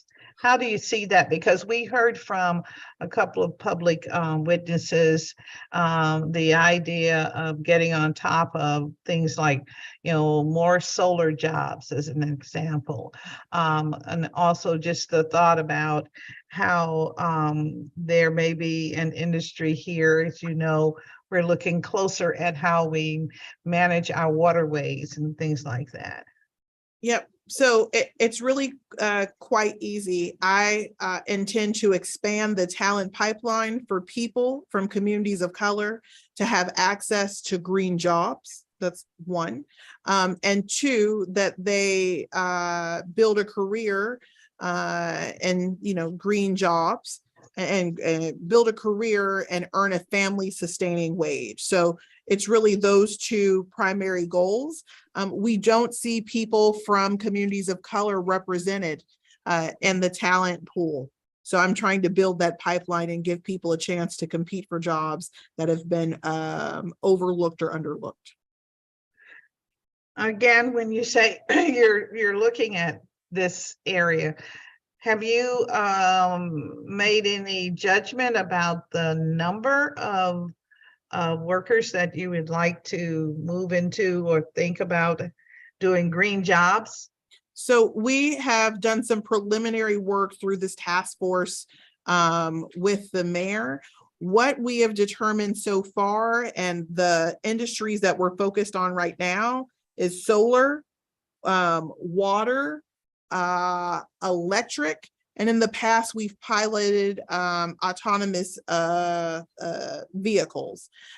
In terms of the number of jobs that are available, I don't have that data point in front of me, but I will ask my chief economist to help us determine what is available in the region. And we'll do a broader view of the region because, as you can imagine, there are more jobs when you look at the statistical metro region of the District of Columbia. Yes, that's true. I continue to talk about numbers because we have to look at the numbers. Almost all of the initiatives of this government are focused on numbers. Even the mayor says she wants 35,000 people living downtown. We are currently working on 36,000 new housing in the District of Columbia. And so as we begin to work together, I hope that I can count on you to at least give us a sense of what are the numbers that you're interested in or you think we can achieve. And I'm thinking realistically, when I was doing housing, we realistically realized we could only spend 50 million in a year on renovations of like public housing, as opposed to what the big picture was, $3 billion. Well, you just don't have $3 billion coming for a program. And then how do you spend it? So that's what I mean when I say, let's be realistic about what your numbers are, because it's going to take some time to get district residents into the job market, given that we're about 30%, 25% of the jobs in the District of Columbia today. Yes, that's right. And so I do, and we'll send it. I don't know if you've seen it, but every month we put out a press release and labor market indicators of the number of jobs that are available, not just in DC, but in the statistical metropolitan area. And so there's some really useful data about job openings by industry. We post it every month on our website in the press release. I'm happy to have Alex and Jason share it with your team monthly because that data is available. Well, I appreciate that. But as we look at what's available, I really want to zero in on what you are working on to fill with DC residents. If it's 100 jobs that are available in a month, are we looking to try and fill 30 of those jobs with DC residents, or is the goal 70? I want to kind of get a feel for where we really are. Understood. I understand the ask. You want to understand what the demand of the market is and what is our penetration goal of the demand of the market. So yes, I get that, and I'd be happy to share that information with you. All right. And I'm trying very hard to use very basic approaches to this because I want everyone to understand. So frequently when we talk within government, we use terminologies that people need an explanation for. So forgive me for doing that at this time. Okay. No problem. Can you provide an update on the DataWorks project, please? Yes. So we're currently finalizing, and I talked a little bit about this in my testimony. We will release a brand new labor market dashboard this spring.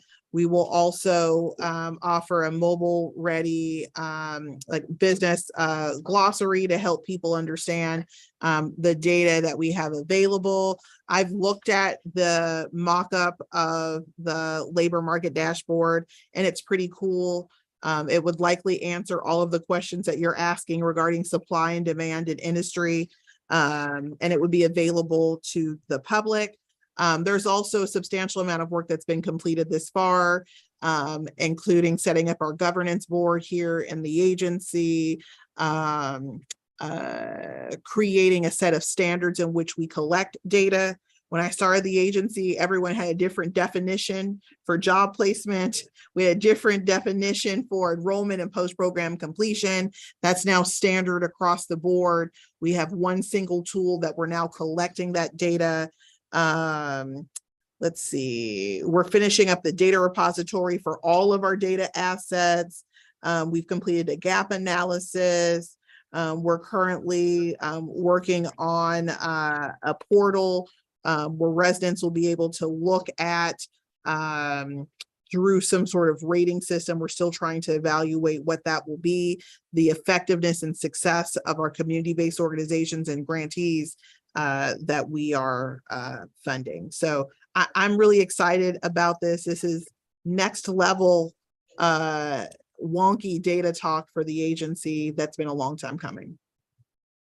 Okay, well, I want to ask you a little more about the project empowerment. I note that the funding was decreased in FY22. What's going on when we hear that that's one of the best ways to get DC residents, particularly those that must work, into the work market? So the previous committee took action and cut funding. We had a different philosophy and approach. I think you get to performance by making investments. I think they'd argue that you show performance, then you get investments. And so it was a council action that was taken that I did not support and was very vocal about it. And that's really how those cuts occurred. Okay, so you will share with me during our budget hearings where we need to go, where we're going, based on real data that will conclusively show us what we need to do. You bet I will.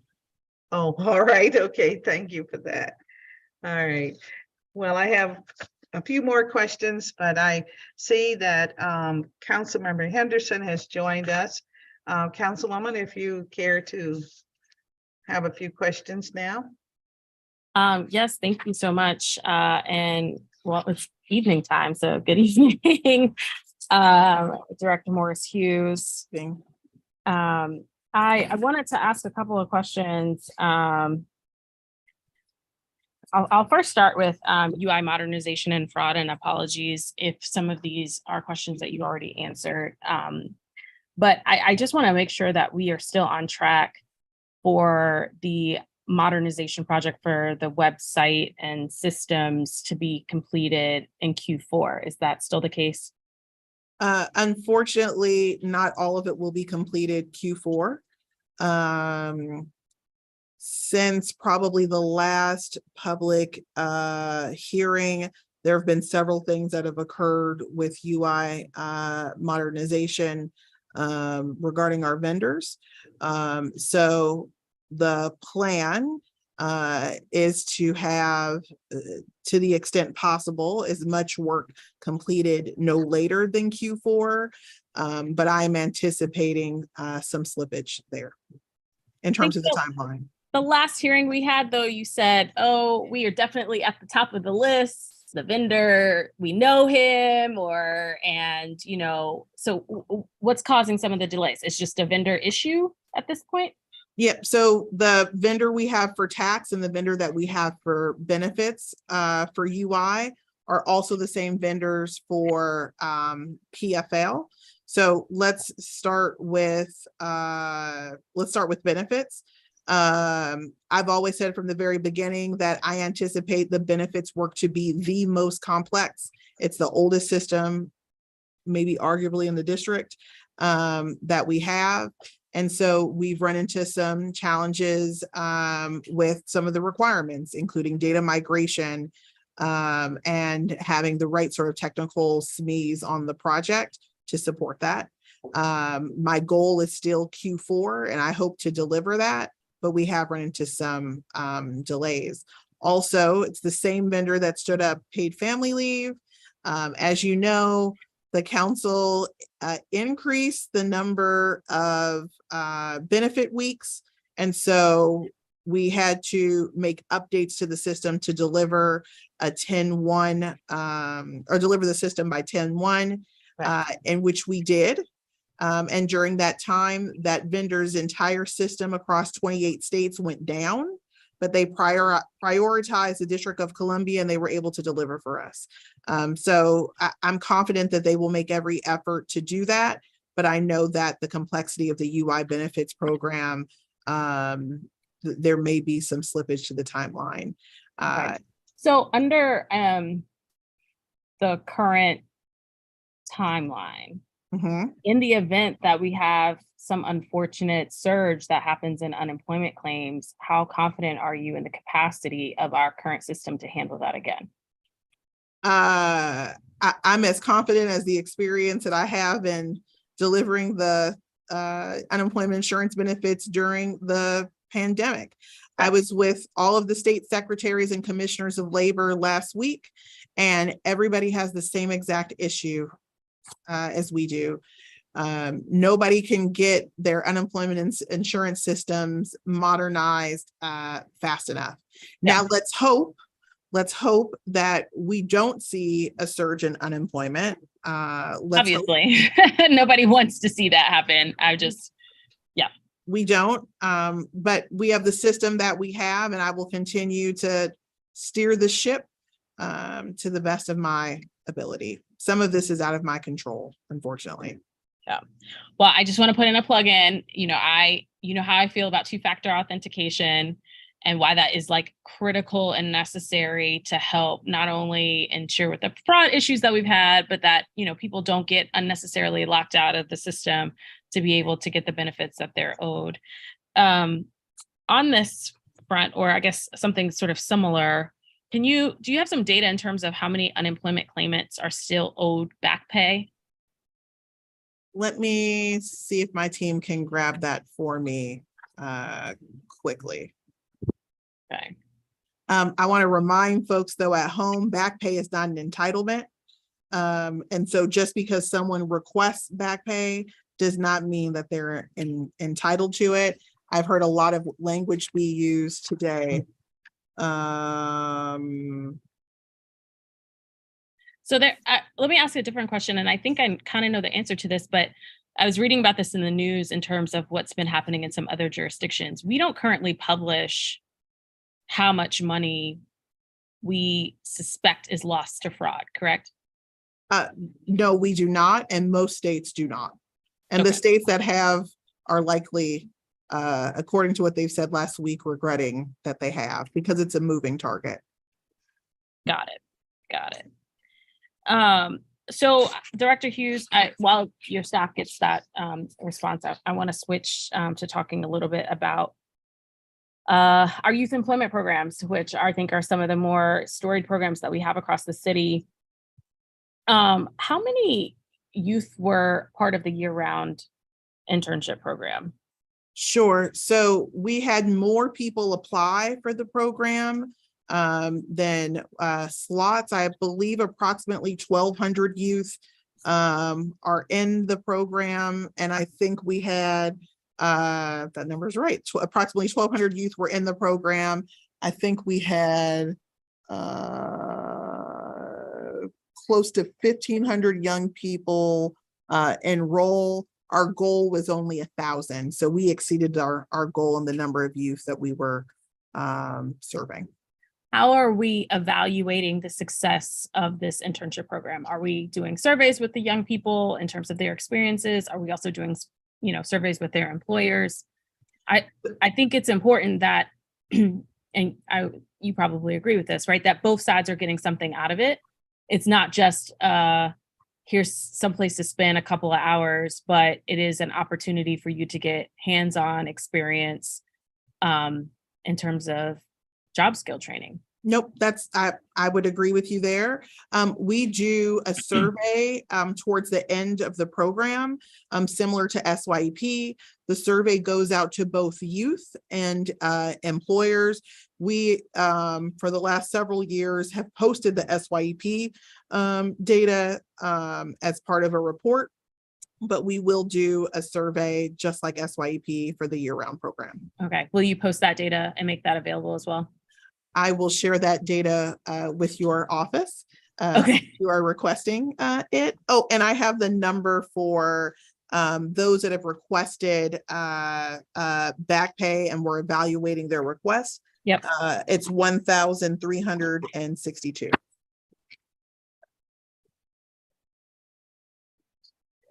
Okay, and that number doesn't include the number of outstanding pending where someone believes that they are a victim of fraud and their payments have stopped, correct?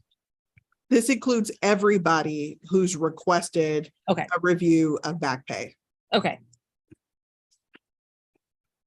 What's the timeline for clearing that backlog? As soon as possible. Believe it or not, we get requests still to this day that date back to the pandemic, but as quickly as humanly possible. You should know that the unemployment insurance program is funded from federal funds. When unemployment is low, there's a decrease in funding. When unemployment is high, there's an increase in funding. Yep. There are historic lows, and so we have lost staff that we've not been able to retain due to funding. So, so we're working with what we have, but as quickly as humanly possible. Okay. Have you all been able to hire a new director for the Pathways program? Pathways. Oh, sorry. I don't know which program, but everything is a pathway in workforce.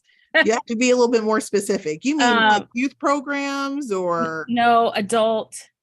Project empowerment? Yes. Oh, yes. I have an interim associate director currently in place for that program. Okay. Is that job going to be posted? It was already posted and it's closed and we've been conducting interviews. Okay, so we're going to have someone soon. Okay, great. I don't have enough time to get off another question and I want to be respectful. So thank you so much, Director, and thank you, Chairperson Bonds. Thank you. Now I'll turn to Councilmember Lewis George. Thank you. And then I've got to have a few times to. And this is my last round. I promise I'm heading out. I know you asked for a second one, so here you go. Thank you. Director, there are some issues that come up a lot for Ward 4 specifically, given our population. And so I have two questions around access here, which is, we heard that in order to apply for the Summer Youth Employment Program, an applicant is required to enter their Social Security number. And this requirement prohibits SYP participation of immigrant youth with certain statuses and those who are considered undocumented.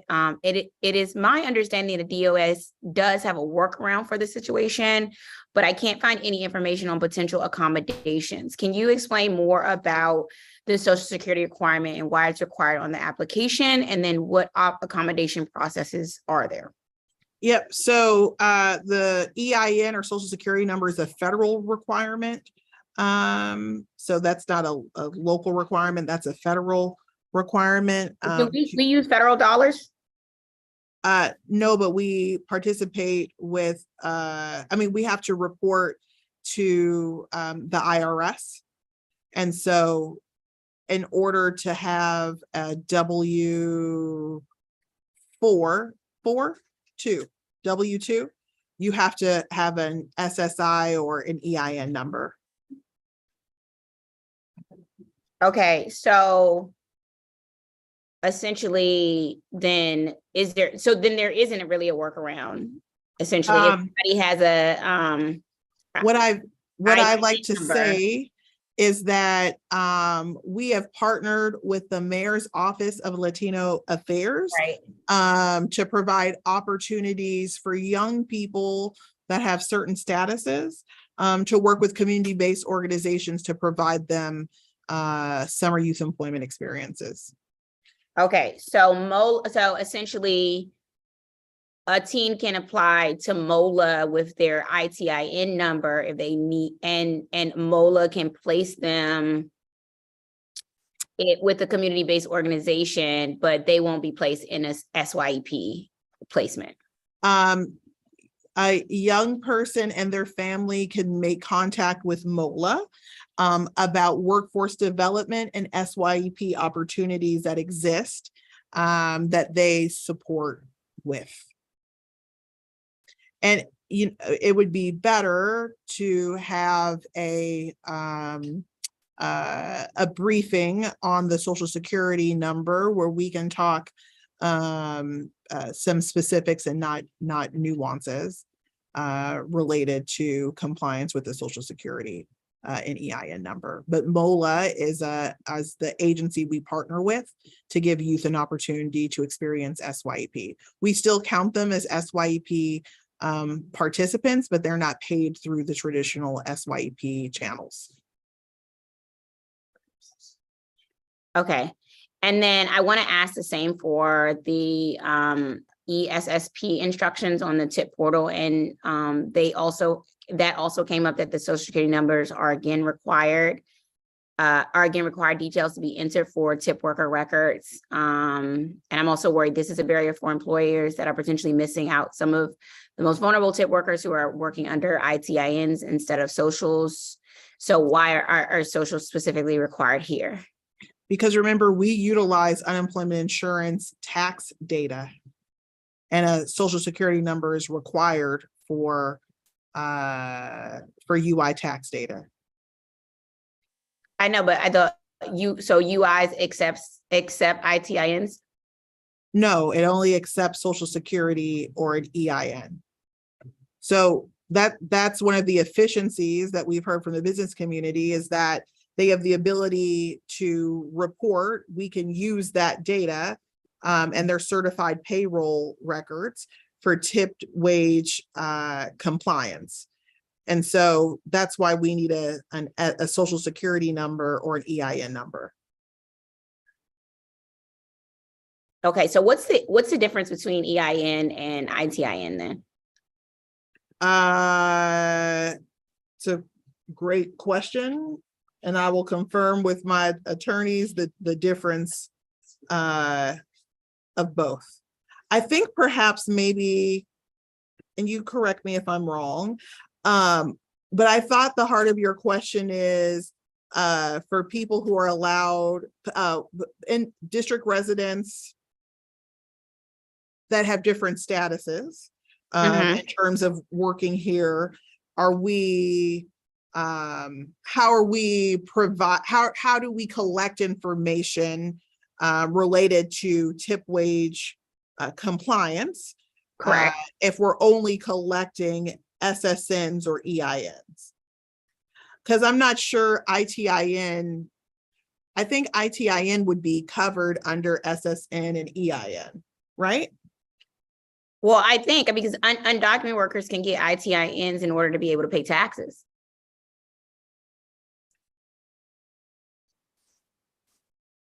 Let me confirm. Okay. And then this is my last question. Confirm that. Because, oh no, I have two, because one is a request, and I hope you're gonna say yes, and I hope Councilmember Bond's gonna say yes. So, but that's gonna be my last question. This one is Bertie Backus. I know this is not exactly DOES's jurisdiction, but can you tell me the status of the Bertie Backus American Job Center and when that will be closing? It is our jurisdiction. It's our job center. Great. And I don't have the date yet of when UDC is going to take over the full space and ask us to leave, but we understand that it's imminent. And we're currently looking, I think we're currently working on a location on North Capitol Street to become our Northeast AJC. Okay. Well, and I think we're a year and a half out from that. Okay. Well, as you know, DOES is an economic first responder, and we need that resource and presence uptown so that it will that's what it would take to be open a new, so basically we would love a new American Job Center job training site in Ward 4. And last question, where's my favorite DOES bus?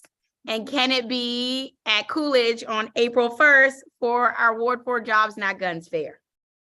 If the bus is here and in the shop, it could be there on April 1st. All right, I need this bus out of the shop, and I would love for you and Councilmember Bonds to be at the Jobs Not Guns Fair on April 1st at Coolidge. Please. I'm looking at my folks. I got a thumbs up. I got 3 thumbs up. We're yes, there. That's what I'm talking about. We're there. I will see if I can be there, but we will be there with we've really aligned on this bus. And I know we're like the 2 people who like love this bus. Yes. To get a second bus, but we'll be there April 1st with the bus. Can you have someone from your office reach out to my team so we can get all of the details? Absolutely, will do. Perfect. All right, thank you. Thank you, Councilmember Bonds. Thank you very much. And it sounds like a winner. So I think you hit 2 birds with 1 stone. Yes. That's great. All right. So Director, you're committed now. Okay. My word is my bond. So all right. April 1st, Excellent. our folks will be there. I got 3 thumbs up. All right. Okay. Let's talk a little bit about something that we haven't really dealt with, your vacancies. You have quite a few vacancies. I do. Yes. And what's the plan? So we opened up, and if you don't have the link, maybe you can help us retweet this on social media, but we're having a big job fair with on the spot offers being made. It's March, someone tell me it's March 1st through 3rd, which is this Wednesday. Oh my God, it's gonna be March already. This Wednesday through Friday. So we anticipate hiring as many people as we possibly can. And I want to fill as many vacancies. I don't like to carry vacancies. As you know, I have a lot of work to do. I'm always quoting the Isley brothers saying that we have work to do. So we have work to do. But this Wednesday through Friday, we'll be making on the spot hires and offers. All right. All right. Well, it sounds good. And you definitely looks like you could do with the additional staff. So thank you for that. Let's talk about the Infrastructure Academy. You've been getting high marks for that. You have quite a few of I call them the vendors, particularly those who provide business opportunities in the city, our utilities that are affiliated with it.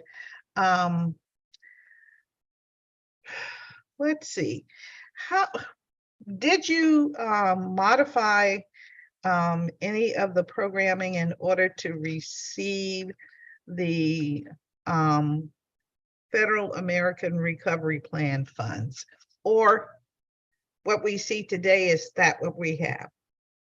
No, we are using ARPA money to help add some additional slots to the program. And so we've been working, and I believe we've filled those slots, but we've added some additional slots with ARPA funding.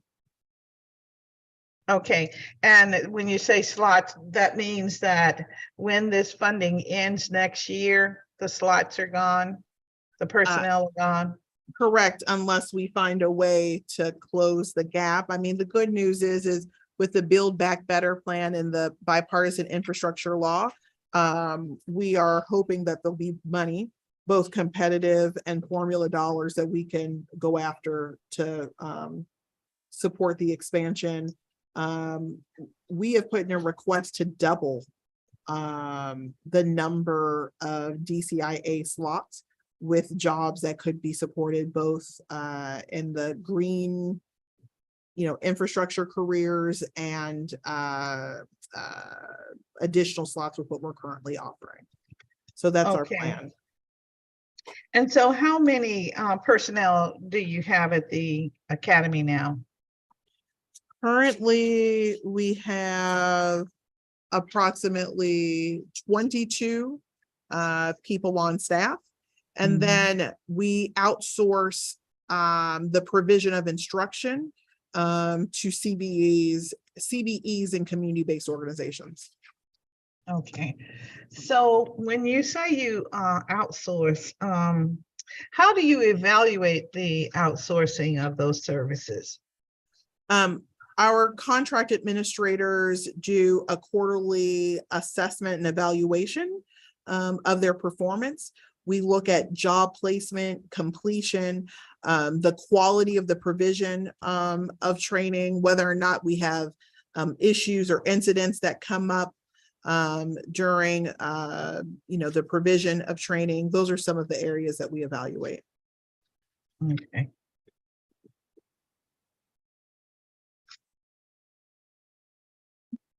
So I understand that the Infrastructure Academy will occupy Spingarn. Yes, it will. It will be And grand.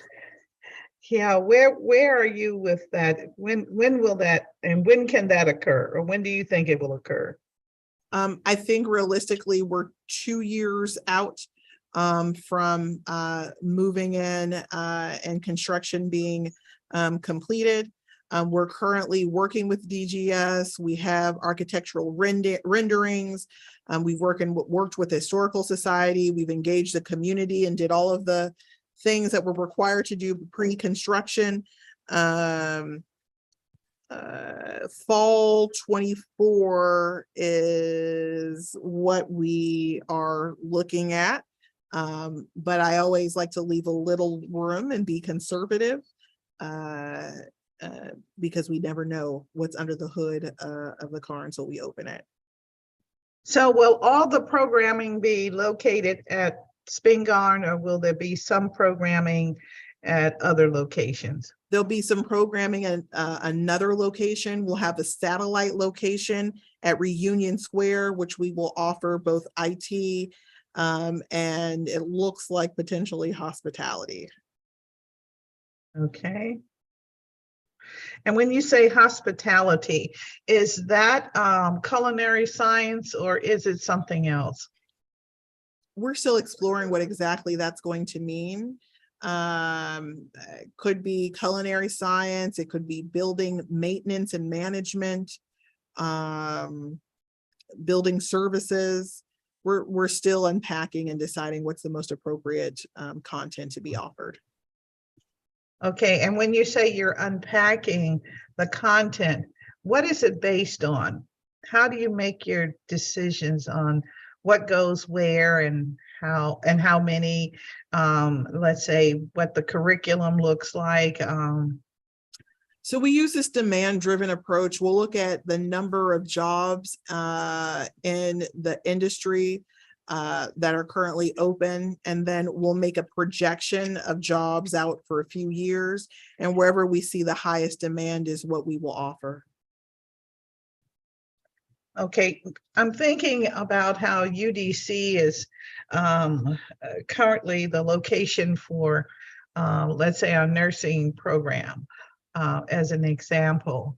And we look to that institution to produce X number of students, go through their process and graduate and then be employed within the industry. And that industry being primarily, the hospitals and et cetera. So are you doing that kind of evaluation when you say that you look at what the industry demands are? Yes, and actually many training programs in the district use our data to make a determination of how they will train and how many they will train. We also have advisory committees at the DC Infrastructure Academy, and the advisory committees provide professional expertise on the type of curriculum we will use and the type of training that we'll offer. So both data and the advisory committee is how we determine. Okay, that was my next question about your advisory committees. Okay, thank you.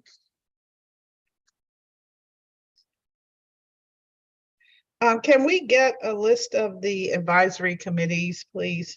Sure. Right, that would be great. Sure.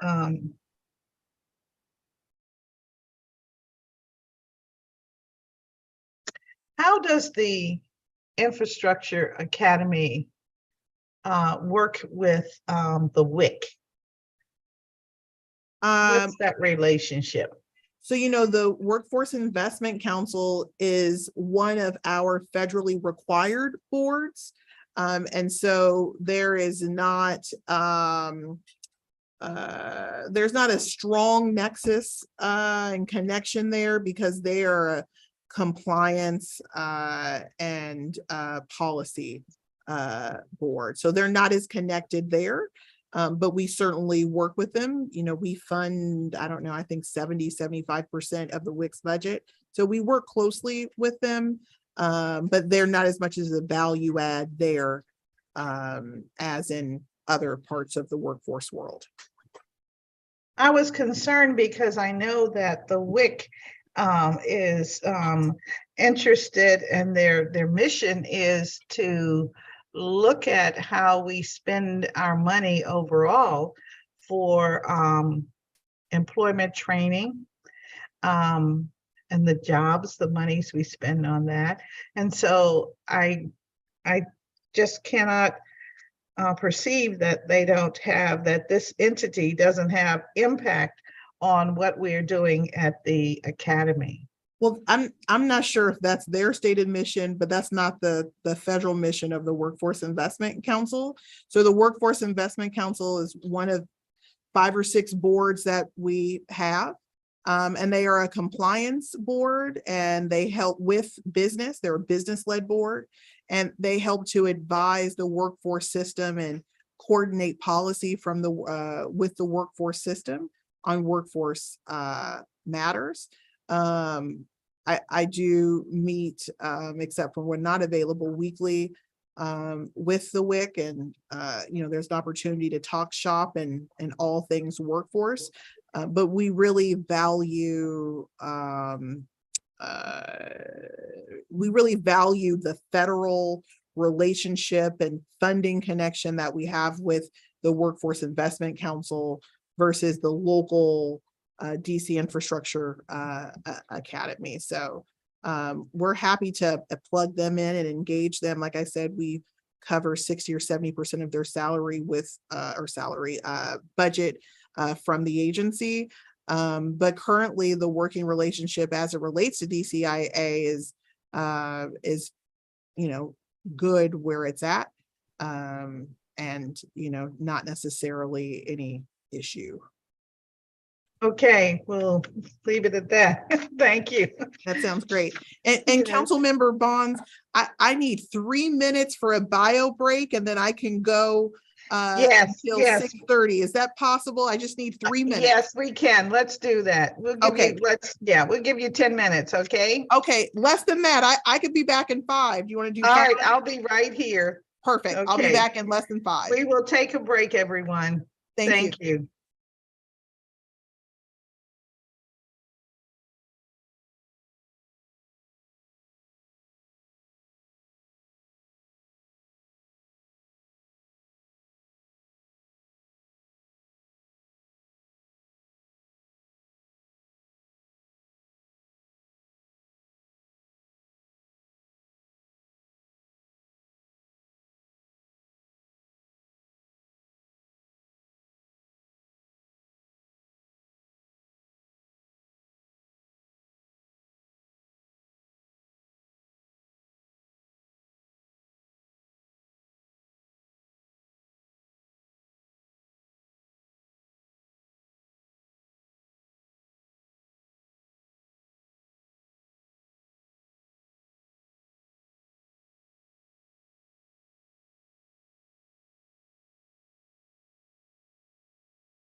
Council Member Bonds, I'm back.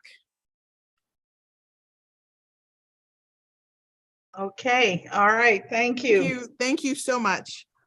Not a problem. Can you tell me how do effective youth employment programs, like for instance, the Deanwood Broadcast Group, expand participation and funding?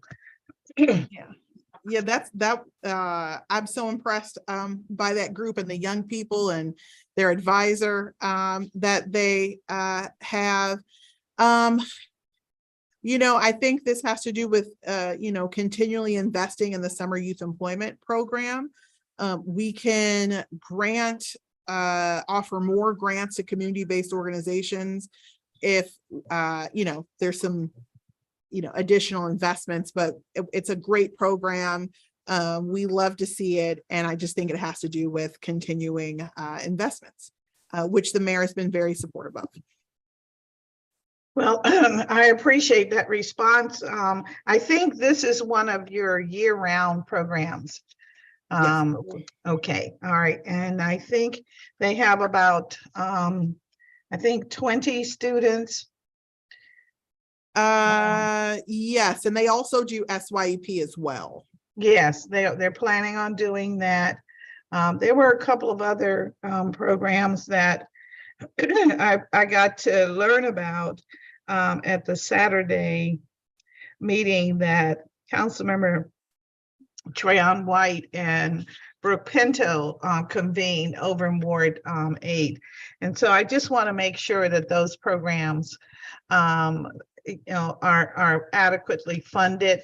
And it just seems to me when a organization is doing a good job and we know it, and we see the benefits that attributed to the growth and development of our young people, that's where we should be putting a lot of effort into making sure that not only do they survive, but that they can grow.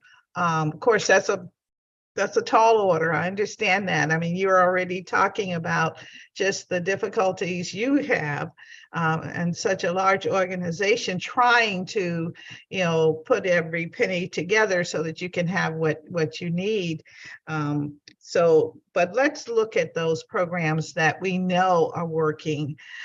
Programs, some that I heard about on Saturday, where they're really like volunteer institutions, but they're getting result. Yes. And that's what you want. I know that's what you want. So yes, I'm really asking you to take a look at that. And when we get to budget, that's what I'll be looking at. Yeah. And Council Member Bonds, while you're talking about, I couldn't agree with you more. While you're talking about SYEP, I wanted to be the first to share with you. So we're going to have breaking news here with you this late in the hour, but we're going to go ahead and I've agreed to extend the SYEP application to Monday, March 6th. So in addition to having great CBOs who are very effective, serve our young people, we're going to extend the application to March 6th. And so if you can help us get the word out to, all of the parents and families and grandparents that might know, that might want their grands to participate in the program, we'd appreciate it. But March 6th, I'm going to extend the date of SYEP application closing. I think that's great. And I can tell you from the audience at the Saturday program, I would say an audience of maybe 50, 60 people. When the question was asked, how many have registered? I think maybe 15. Yeah. So you're right to, try and get more involved. And just wondered, while we're trying to get more involved, let's say you end up with 25,000 applications. Are you able to do 18,000 employment sites, or is it about the employment sites? Tell me about the summer youth program. It's not about the employment sites. It's about the number of supervisors slots that we have. It's about wages and about how much money we have available for wages. So we don't have enough in wages to cover 18,000 young people working. That's the issue. So can you tell me what it would cost to do 18,000? You don't have to tell me now, but can you get that to me in the next, let's say by Friday as an example? Okay. Yep, we can share that with you. All right. And okay, great. We'll share that with you. All right. Just want to get here.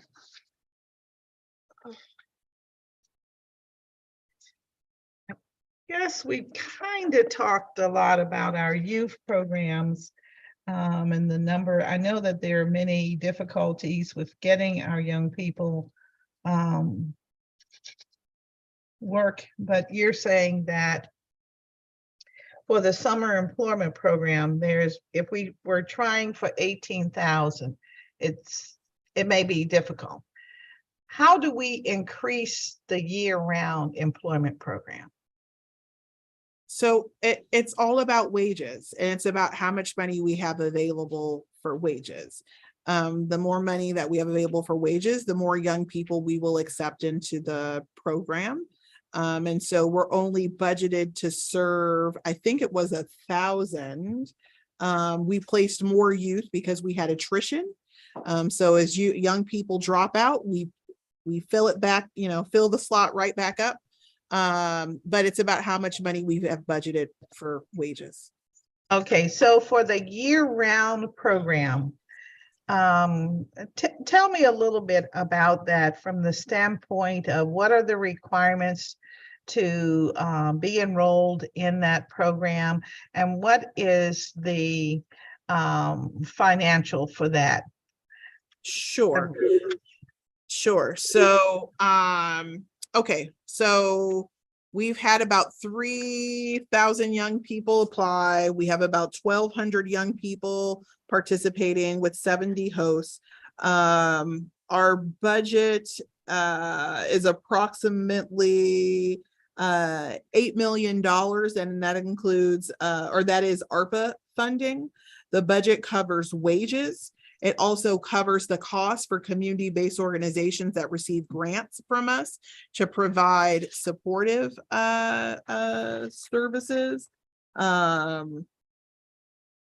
Yes, and it provides staffing.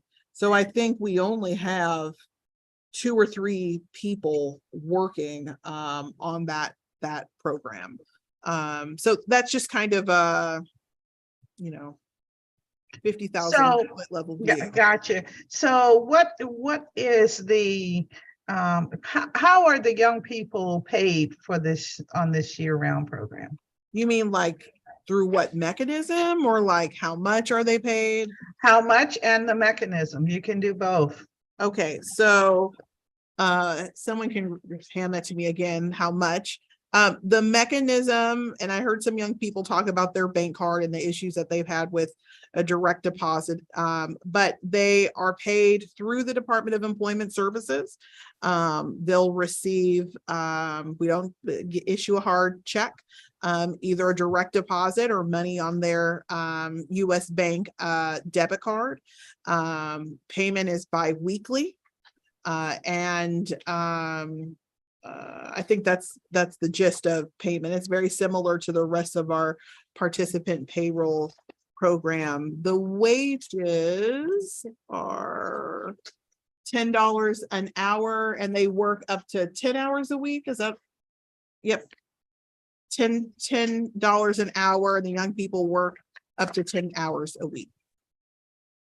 Okay, and they receive a paper check from DOES? No. They receive either direct deposit or money on a US bank debit card.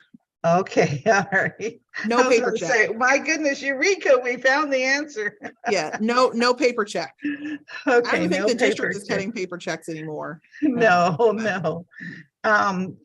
Tell us, what is the problem with direct deposit? Because almost everyone said they would have preferred that, but they ended up not being able to get that. And there are these cards that are given, and the cards, they have no way of keeping track of how much money they have, because each card is for that week of work. And if you're short, you don't know it until perhaps you use the card and all of that.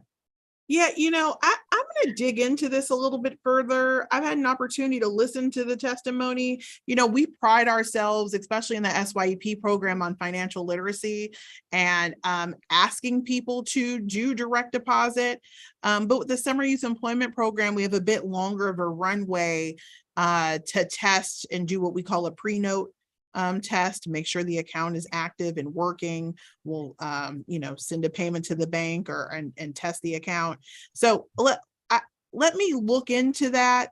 Where there's an issue, I will resolve it, because we do want people to use direct deposits. We don't want people just to have bank cards. Sometimes we hear and have heard from parents that they desire to have a bank card first because they don't want to miss out on a payment. They could be switching from one program to another. So let me look into that and do a deep dive and see if I can come back to you with a resolution on that. I take payroll very seriously.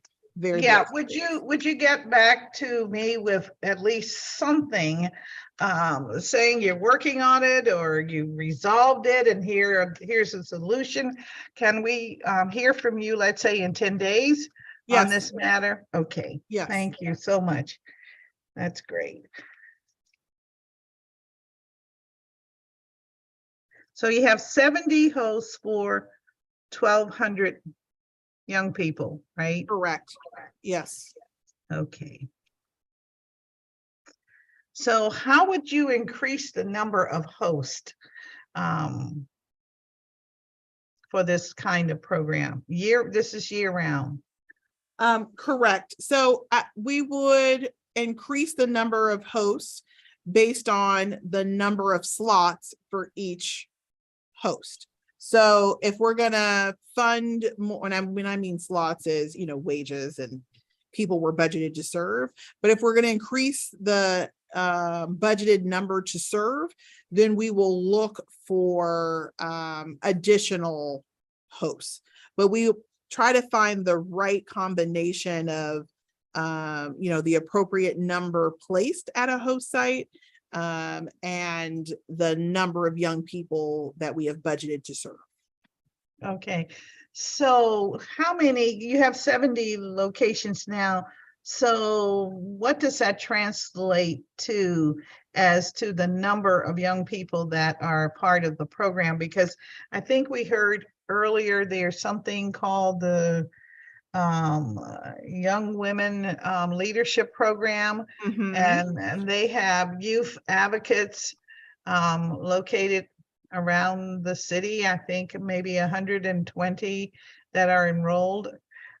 I don't know if they all are enrolled through your program, but yes, they are. Okay. And they are very vocal and share with us lots of feedback about their experience.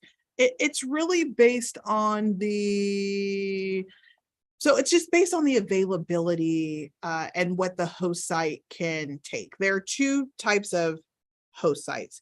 There are those that we fund, and those are community-based organizations. And then there are those that we don't fund and they volunteer to just take on young people.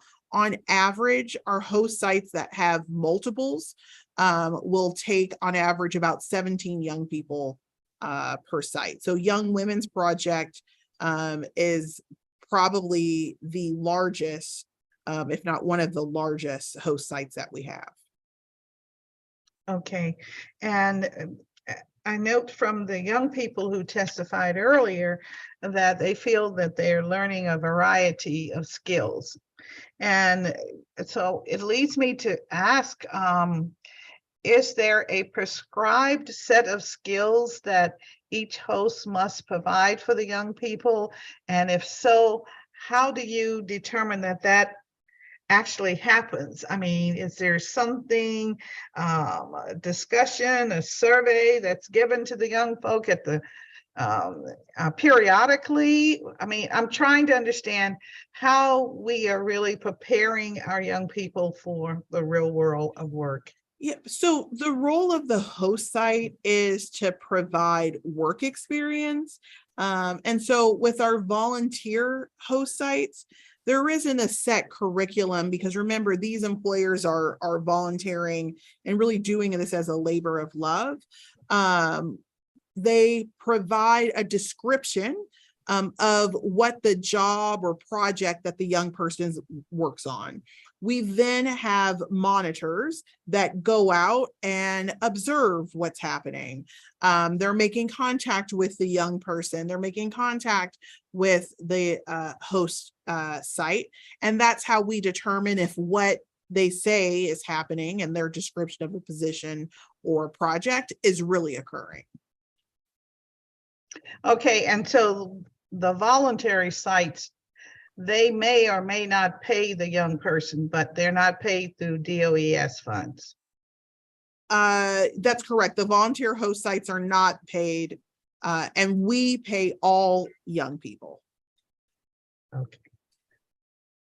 Okay, we pay all young people. DOES pays the wages of all of the youth participating in the program. The volunteer host sites don't receive any. I see, no overhead. Gotcha. All That's right. right. Okay. Our grantees, or those Receive that make, overhead.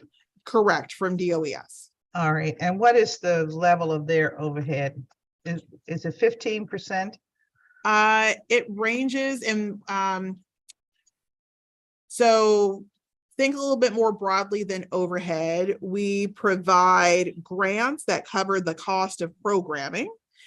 And as part of that, they can take an indirect cost. I believe the de minimis rate is like 10%, unless they have an approved indirect cost rate from some federal agency. Okay. I'm thinking about Sasha Bruce as an example, where we heard testimony today saying, well, their model is the best model, and so therefore you should be using that model. So I am now inquiring, what about that model from the standpoint of what is their rate? Are they at 10% or 20% overhead?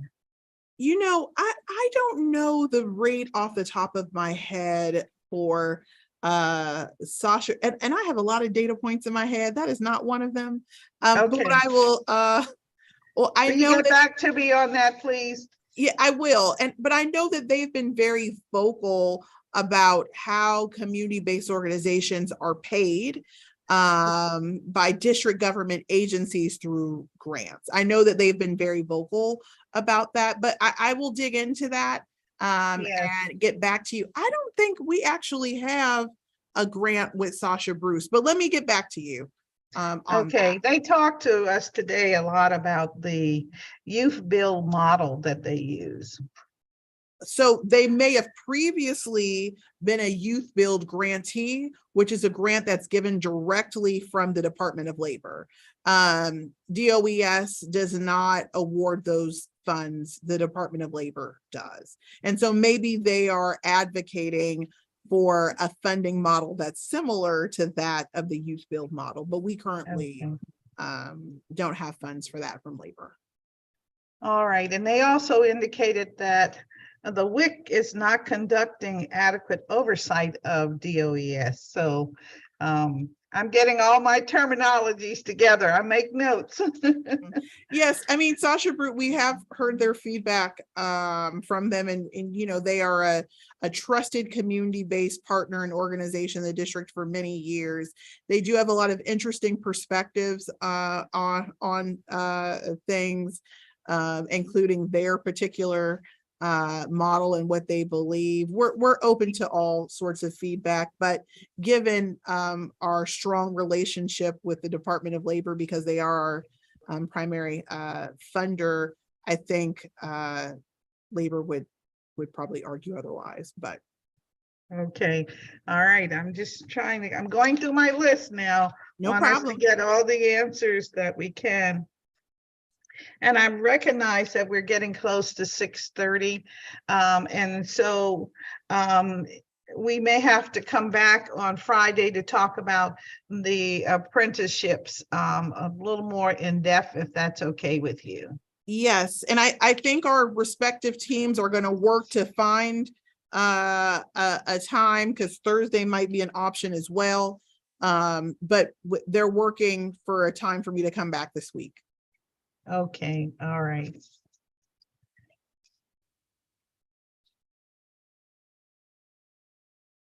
Yeah, I think in apprenticeships and working on the American Job Centers will take us a little more time. And I think that the public can benefit from hearing, your remarks for sure. Yes. Yeah. Yes. So I will make sure that my apprenticeship and American Job Center folks are ready to come back this week for a second round. Yes, and of course, we're going to talk a little bit about the unemployment insurance. I know, excuse me, I know that most of the claims have been addressed, but we still continue to get a little residue, individuals that are just not getting what they feel they should have gotten, that the system is broken, and trying to use from time to time. I think the online system is down. I think Councilmember Henderson was making reference to that a little earlier. And so we want to explore what are we really doing, and is there a way to address some of these issues, since it's very few with just paper, that old-fashioned stuff called paper. Yes. Having them to come to a location, they could even turn it in if you thought it made sense. We can have them to put everything in a sealed envelope, deliver it to the office, and then we deliver it to a specific individual in your shop that would go through the processing. And I just think that we're at a point where we need to be a little more innovative as to how we can address some of these claims.